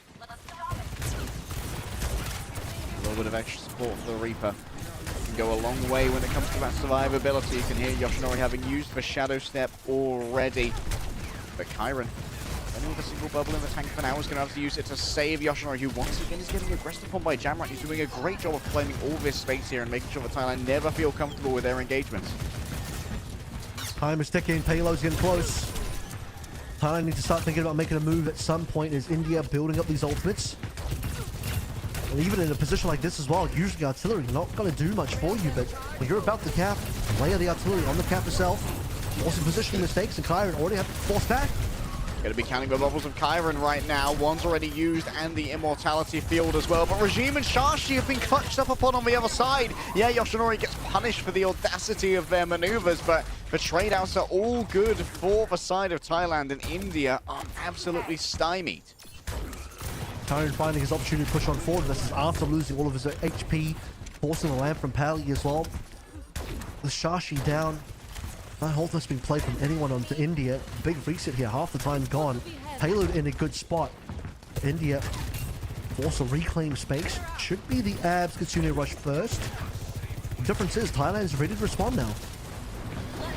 Then going to be just like very audacious when it comes to the grab here. 4 players caught within, 3 of them go down. Shashi no luck either, and that was not cheap for India either. They still managed to use their own Kitsune rush, but the good news is 3 ults from Thailand. That's the thing, right? It's 1 for 3, so end of the day, India still got away with that one pretty economically sound. They lose the fight, but you'll take that for a 3 ult expenditure. It's going to take India longer than they would have wanted to cap A, and they still need to finish the entire map. And I'm pretty sure Thailand have capped A much quicker on their own attacking side. But India all but favor to do this now. They just need to be able to get this orbital raid down. And like I said, payload to finish this off with artillery strike. And quick deadly, okay. Suzu to stop it for some time, but... Okay, there it is. Suzu, stop Yoshinori. Yeah, he can just dip away now though. And the damage has been done. 2 members of India have fallen down, both for DPS actually. There's plenty of healing coming through from the orbital raid, but no one to really use all the damage that's being amplified. And India, once again, are back to the drawing board. Thailand's still holding on. Good play by Yoshinori. Really forced out a lot of utility. Ultimate's being played by India as well. And big one is the orbital raid. That needed to be the ultimate. India win the fight off on and actually get the cap. And struggling to do so. My God, what a shot from High Vision. Oh, that was absolutely biblical. High Vision going for the mid-air disruptor shot, by the way. I feel the aura, but I also feel the need for feed. High Vision goes out too far. Jamarant caught in the corner. Brand new Nemesis form just dropped courtesy of the Annihilation. And Karen's just like, well, what am I going to do for you, bro? You ran back into him. The good news is they can touch, but that's because the payload's moved so far back. Still looking for opportunity as X10 has the only ult available until Abs can fight Kitsune. She is the difference maker. She is the hero. She has so much charge to work with. But caught in the corner, Kyron just wants to try and hold out until the Graviton Surge is available to go. Out comes Abs with the Kitsune Rush. 2 players grabbed into the Graviton. The Suzu's well timed, but the follow-up is good. Yoshinori gets in close and personal and now can wrap around from the back. Onto Regime needs to be dealt with. Jamarant cannot afford to turn around right now. They have to stick to the car. Overtime begins to tick. Jamarant can't get back on, and India can't complete first point. 2-0 to Thailand. It's another Thailand full hold on Circuit Royale. They did it to Philippines yesterday, and now in a much more difficult game, I'll add, they do it against India. But some part of me thinks it's a bit of an India fumble. They had the opportunity to get the cap. They had a lot of early momentum, forcing composition swaps from Thailand as well. Ultimate advantage at various points, a 3-to-1 ultimate spin where India come out economically ahead, and then a further fight afterwards where a single death blossom from Yoshi that doesn't even get a kill, by the way, forced out such a response from India that they ended up burning ultimates only to still not win that fight and then lack the resources to actually finish the push. So, bit of a devastating loss there, I think, for India, given that the map was otherwise looking somewhat competitive. Yeah, I think they had many opportunities. They just got a little bit fumbled when it came to the minutiae and the details, but strong fight planning overall. Like you said, that economic boon they had with the 1-for-3 trade, and they managed to catch Yoshinori, by the way. Like, Yoshinori had a plan there that could have worked out. Yoshinori was forced to make a suboptimal ultimate because they got caught by the checks of Jamarant, and they still had to put in so much to stop Yoshinori's roll that the damage was done. Now only 1 map left to play. Gotta say this as well, but even if a reverse sweep happens, you gotta start thinking the map differential here is gonna be a lot worse for India. Because Thailand are looking for the 3-0. We're having a lot of 3-0s in this competition, but the gap between Thailand and the rest of the group outside of Australia just seems to be a little bit too overwhelming. Yeah. Oh, God. Thanks for the replay from High Vision's POV for that one. Absolutely disgusting. Ew. And the follow-ups after that as well. The Sky Disruptor could have been a good one. You see the Juno go down to that would have been a really spicy highlight reel. But otherwise, hey, we have Thailand off the back of spamming through a bunch of Malgos, making it really work here. Even deciding, you know what? Maybe we don't even need the Malga at the end. Play some Zarya, and every grab, finding massive value. A final fight, though, that I wish, you know, having a couple more ultimates there, X and dropping in the OC, just needed to find Kyron or somebody, but a grab to finish things out with an explosive end for Thailand to get their 2-0, and only one more chance, potentially, for India to at least find a map and find some footing in the series. Feels very unlikely now that Thailand are not going to be that second place advancing from Group B. And India, they do get to pick their next map once again, but they haven't yet claimed a map in the entire tournament. They're currently 0-8, I believe. So it's not looking great for the Indian representation here as we head into our third and potentially final map of the series. Yep, and running out of really impactful bans. India have already banned away the Zarya, banned away the Sigma on the previous map to enable themselves to move away from any sort of Sigma gameplay, force it over towards a Ram. A Malka ban is still available. I gotta say that starts to look like a more of an attractive ban for India, given that Kyron's disposition for starting on Malga or just swapping over to the Malga at various points is potentially starting to cause issues. Yeah, I think the Malga definitely deserves a ban here. Maybe we go to something like Runasapi. Admittedly, for India, it's not been the best they've seen so far. Can we go to Rialto? No, that's another escort map. So the other close map they've had, Numbani versus Philippines. Numbani's still in the pool, so maybe there's a world where you can make the Numbani map work out. Maybe Malgaban also good there as well, especially since it means you can continue to protect your own tank line. Still surprised they banned Sigma last game, though, admittedly. No, I think it's fine. I think if you don't want to really get into a Sigma matchup, then it is what it is. I think it probably would have been smarter to just ban the Malga straight up on that. It seems like India more likely want to play Sigma than Thailand, so in that sense, it's a little bit strange. But yeah, now that the Malga still hasn't been banned, probably does deserve one. Probably don't want it, as much as High Vision is doing a lot of work on the Soj, probably don't want to ban Soj just because you don't want to limit X10 too much, unless you want to really drag this one into a cast battle. So, you know, you could still get a Flashpoint, Cassidy play, Cat Bastion could potentially be open, as unless Thailand decide to ban away the Bastion, Cat Bastion on Flashpoint, probably a decent one. You mentioned this, but Numbani is a classic one for Cat Bastion as well. Super open map for Cat Bastion to play through. A lot of value there to be found. Yeah, I wouldn't mind seeing India go to that Numbani, play the Cat Bastion. It is very easily bannable, though. I'm pretty sure we haven't seen either Cat or Bastion banned so far, though, so it's unprotectable. Cat has been banned. Cat's been banned? Yeah. Okay. Oh, yeah, Cat has been banned, which means that they could ban a DPS first. Maybe Yeah. the Soja. So India can protect. India can just go straight for a cast ban. That would protect. It's going to be Runasapi anyway, so they didn't do well on Runasapi yesterday against Australia, but maybe against Thailand they can sort of change fate a little bit here as well. Australia is just a different beast. I want to believe that India versus another team on this map could make it work. Yeah, definitely had good ideas. Diva's going to be banned out by Thailand. Reaper from India going to be taken away, which is, I mean, makes sense. Yoshinori was demanding a lot of attention and resources with their wild Reaper flanks.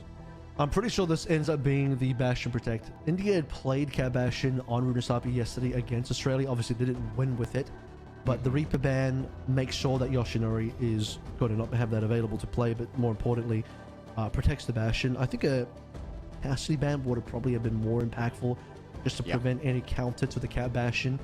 And Diva in response coming through from Thailand makes sure that there's no protection for the Cat Bastion, although it's a bit of a double-edged sword because typically if you want to counter the Cat Bastion, you would also like to play the Diva in response.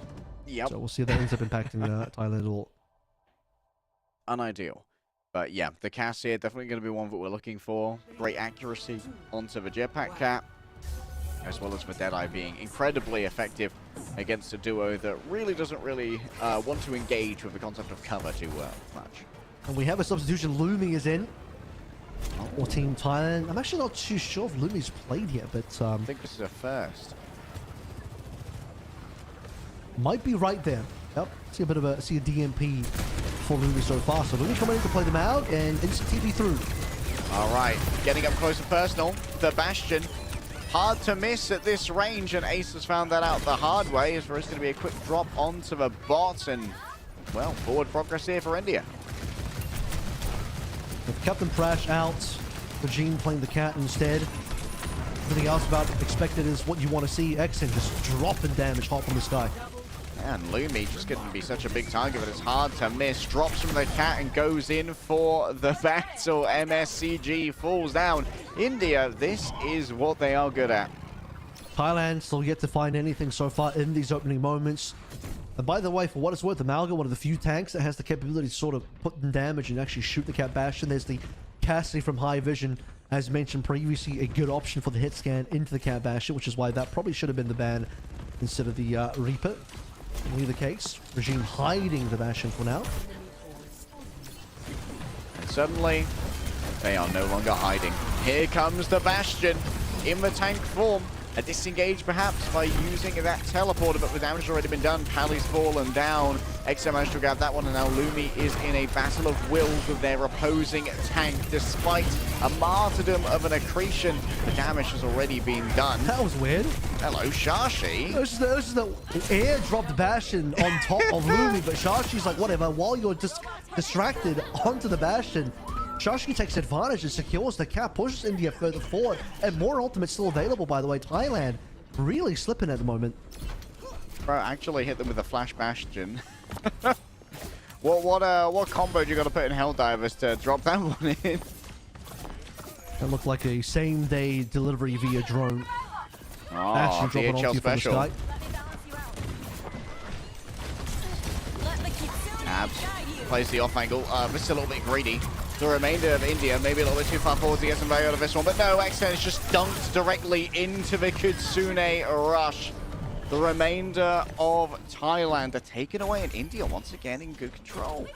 I don't know about this one from Thailand, also putting High Vision on the Bastion, unsupported, of course, no cat in there. At least there is a symmetric, so I like, not completely unsupported, but definitely got to be a bit of a struggle. X10 has so much more movement via the cat. High Vision stuck on the ground, having to deal with the Sigma on the other end as well. All right, Jamarant. Good cook here with the Flux. Very cautious about some corner play coming through, and up comes the wall. Jamarant gonna look for those who are stuck on the outside. Could be difficult to try and deliver the follow-up here, though, considering the photon barrier is already in the way. X10 cooked, though, managing to lay down the artillery fire. Next up, the Kakai Sanctuary is gonna give over a momentary peel. However, it's gonna be difficult to try and push the bot from inside of a Sanctuary, and so it will stall out for a moment while India surround the remnants of Thailand. It seems like they're incredibly confused with how to deal with this Cat Bastion. Regime just pours their way through Lumi. Regime even finding an opportunity to drop Bastion off once again, take matters into his own hands. Still yet to see Thailand really win these fights. India resuming now the push onto the actual marker itself to gain more meters. We're about to find 100-0 within the first 4 minutes of the game, and Thailand a remarkably slow start for their team considering how well they've done otherwise in the series. All right, Catnap good to go as well. I like to see too much usage here. Nice stick heal, though, is going to be stopped. Chain. Oh my goodness, good chain, good counter. Catnap still available for Regime if they want to use it, but I think that the damage has already been done. Lumi managed to get it done with the cage. A lot of chains happening right now. Also, the cage being played by Lumi, but Pally completely breaks the combo with India. Kind of forgetting about that a little bit. You're flying into a Mizuki, just delivering yourself into the chains. And Thailand finding their first meterage of the game so far. Oh, nice stun there from Lumi. The chain as well onto Jamarant. That's the combo you talked about the first time we saw the Bastion and the Mizuki together. Extend trying their best to get the tracking to go well, but she is having trouble due to the non-conventional movement. Yeah, Malga and Chain together, but unfortunately the Kinetic Grasp will just stop all the damage, nothing to prevent that from playing through. It's High Vision, still trying to find targets, a lot more difficult for High Vision. Joshua wants an opening.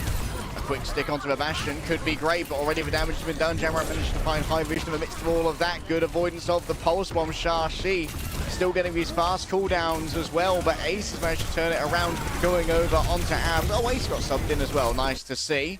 Yoshinori taken out for a second. High Vision is going the long way when it comes to the artillery drops, but they still are enough of a complication to stop Shashi in their tracks, blasting apart the British Demon.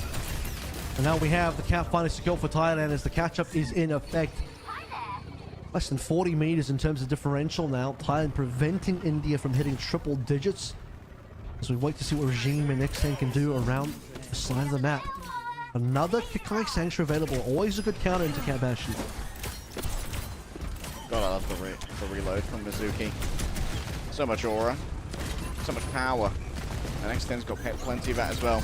She heads over into tank form. Pali's going to be their primary concern, but the Kikai Sanctuary works out well. Chained down to the ground. Now an easy target. Great play here from Thailand. As up close and personal, Abs managing to make it work. Shashi's playing around the margins. Lumi can't quite find the target. Tries to go over towards the back line. The Jetpack Cat, though, is going to have plenty of healing. The cross healing, the patty caking strong. Has to use the cage. Some might call it a cope cage, but Shashi just gets caught too close to the pulse bomb. Dropped by Ace. X10 finally arrives, but Jamaran is trying to be a little bit more cope and quick when it comes to the Wrecking Ball's arrival. Well, they won't be able to stop Thailand from pushing any further forward, and double ult has been used by Thailand as well, especially a late gauge. But a question mark for Lumi. Get some trades off the back of that one with some fresh spawns coming to reinforce. MSCG puts the pain onto X10. If they can get this ball down, Thailand will be in a good spot. Catnap didn't get much, unfortunately. I think it may have grabbed the Kiriko momentarily, but follow-up wasn't going to be there. Out comes the Kitsune Rush. MSCG tries to claim all of the space, and Jamaran can't be healed through this, falling low, courtesy of the Pulse Bomb. And all Regime can do is hide in the skybox away from the Tracer. Got the flip now officially. 100 meters confirmed from Thailand as Malga very excitedly tells everyone that they are in fact in the lead. The first time on this map, less than 3 minutes to play through. Abs more than likely will be forced to Kitsune rush out of spawn. Good escape from Regime, healed up by Abs. But now, as she said, the Kitsune Rush is going to be the primary tool needed here to try and rescue India from this fate. In comes the Suzu. Big pocket onto the Bastion, trying to chase down all the remaining members of Team Thailand. It seems to be well advised so far. In comes the artillery strike. High Vision just protects himself for the moment as MSCG falls incredibly low. The follow-up comes through from Regime with a little feline pawing to distract them, but the allergies act up. Ace takes down Jamaran and keeps point control as well. So all of this time, additional meterage is still being ebbed and High Vision taken down. Shashi still has the magic within them to make this one work, and Ab should be able to chase them down in tandem for a 2v1 stagger. It's been a good day for Shashi so far. Ace taken down next. Bit of a late stagger kill. But more importantly, they've stopped Thailand from completing a full cap on the map itself. However, India, with all the work to do, they've at least got the 91 meters they found in the first 5 minutes of the game. But a 40-ish meter gap now to find with very little time remaining. Oh, Pally. Crushed by both a sticky grenade and Jamaran's real mass. Or is going to be a punishment coming through? Extent, prepared to use the artillery to try and shut this down. High Vision still manages to get away, but MSCG not quite as lucky. India should be able to turn this one around in short order. Damage has already been done to so many members of Thailand. I heard a catnap somewhere coming through from the back. Regime drags the Malga off the cliff, and this is a big opening. You got members here as well, just got to clean up the last player. Ace being annoying on the point itself. And honestly, this level of delay is going to slow things down. Thailand will be to regroup properly. Less than a minute left to play through. Good news is, if India can maintain control of this, have payload on the Thai side of the map as we hit OT, India can abuse OT spawns to still win this map. Shashi wants to hit a stick, would love it to be on the Bastion, knowing that that's such a crazy part of the overall power level. for Thailand, but hunt down's going well for now. MSCG under so much pressure. Shashi just having to be watered away here by Ace, but High Vision's went out against X10 when it comes to a Bastion versus Bastion. India being scattered, 10 seconds remain. They need to do it now or never. A hero is required, and I don't know if Regime has the fur to make it work. Lumi on the chase. Where is Jamarant? Where is Jar? We need Jar to answer us. Inside of the cage is where you find the bot. It eventually will exit as Jamarant's nowhere to be seen. Regime's the next one to come on in. It's great play to keep this overtime going, but the damage is too much to bear. Thailand are dominant when it comes to the objective contest right now, and the 2v1 chase down on X10 is the death knell for India. Thailand should walk away with second place in the group. A 3-0 victory here as well, flawless against India. Unfortunately, that does mean that India doesn't get a single map in our Asia Online Qualifiers. And our Group B, just like our Group A now, laid out bare. I think the expected teams that we thought were going to be on top ended up getting there. Thailand, a little bit more competition in some of these maps than otherwise you'd expected. Lose a round in the opening Oasis. We're at a bit of a deficit on that Rumisapi as well before the comeback eventually did come on in. And also good to see that Thailand giving some of the other players a little bit of attention as well, with Ace and Lumi being subbed in for the final map of the series. Yeah, good to see some depth from this roster. Of course, we know Ace from their adventures on DAF. A very well-tenured Thai player when it comes to the top levels of competitive Overwatch here in OWCS Asia and in the era before.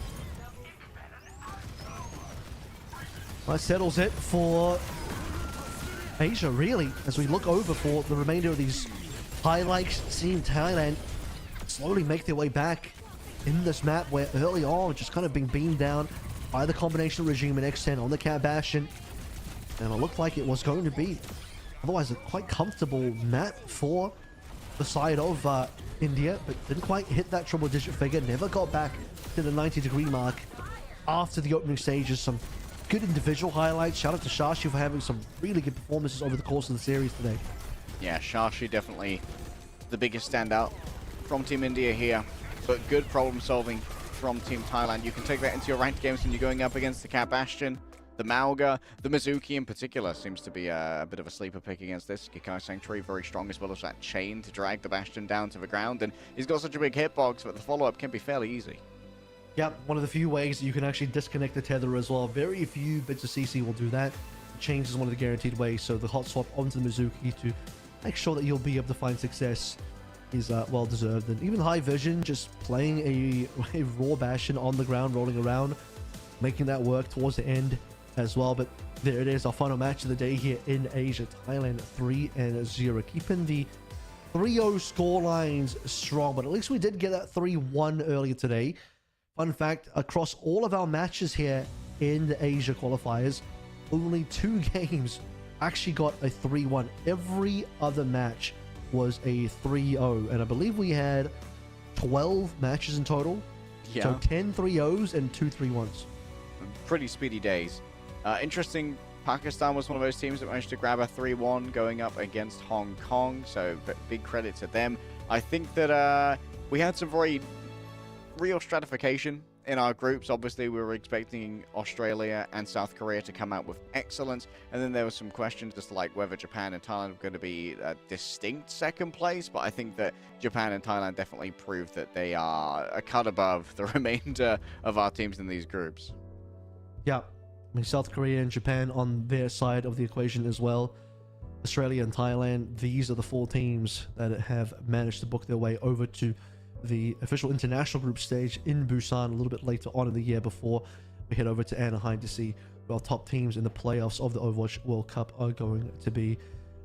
Very, very swift games. Again, that will say some interesting players and teams that people might not have seen before, that might not have been familiar with, as we'll just take a look at the final standings here to sort of recap our positioning in Asia for the World Cup. There's your teams making it through. Perfect 9-0 map differential for South Korea. Australia down by 1 because they did lose that 1 map to Philippines, but otherwise happy with a 3-0 record, +8 in maps. And your secondary teams, Japan and Thailand, they might not have taken any maps up against the likes of Korea and Australia respectively, but they managed to get those 3-0s across the board against everyone else. Yeah, it seems to rhyme pretty well here for Japan and Thailand, where they can't really get anything over the top seed, but good matchups against the bottoms indeed. And honestly, I think this is what we all expected coming into Group A and Group B. Even Korea with some whimsicality. And Showrong not being able to play on day 2, meaning that there was this constant swap around as to who was going to be playing support, didn't drop any of their maps. And there's still some World Cup action for you, even with Asia being completed, because EMEA and America are coming up later today, Avril. Yeah, I am trying to figure out what time at 5 p.m. PT is on my side of the world. 5 a.m. I should say. That is in an hour and a half. Is it? Oh, that's right, because you are there. Welcome. You are Yes. the guy in PT. It's currently 3:30 in the morning. My Californian. That's my California leg day right there in PT. So an hour and a half is when we're going to get Finland versus Denmark. Honestly, that looks like match of the day in EMEA for sure. That looks like a very darn good game, and I can't wait to see how that pans out. And I want to see if EMEA and Americas can find perhaps their 5-mapper. There's a 3-2 in there somewhere. It might just be Finland, Denmark. That might be our first actual 5-map series of the World Cup so far. But yeah, getting over some of these 3 Overwatches will be nice to see. But in either case, if you're still looking for drops, you're still looking for more World Cup action, still 7 matches left to play through EMEA and America. There's plenty of games still left. Yeah, and if you happen to want your drops, the stream will be staying live between regions to give you like a free hour and a half of progress, so make sure that you're staying tuned in and giving over all of your attention to the Overwatch World Cup so that you can get all the best rewards that we've got stacked up here for you with the Overwatch World Cup. But from myself, Avril, and Avast, thank you so much for watching the Overwatch World Cup Asia Group Stage Qualifiers. We hope you enjoy the rest of our regions and the remainder of your night. We'll see you next time.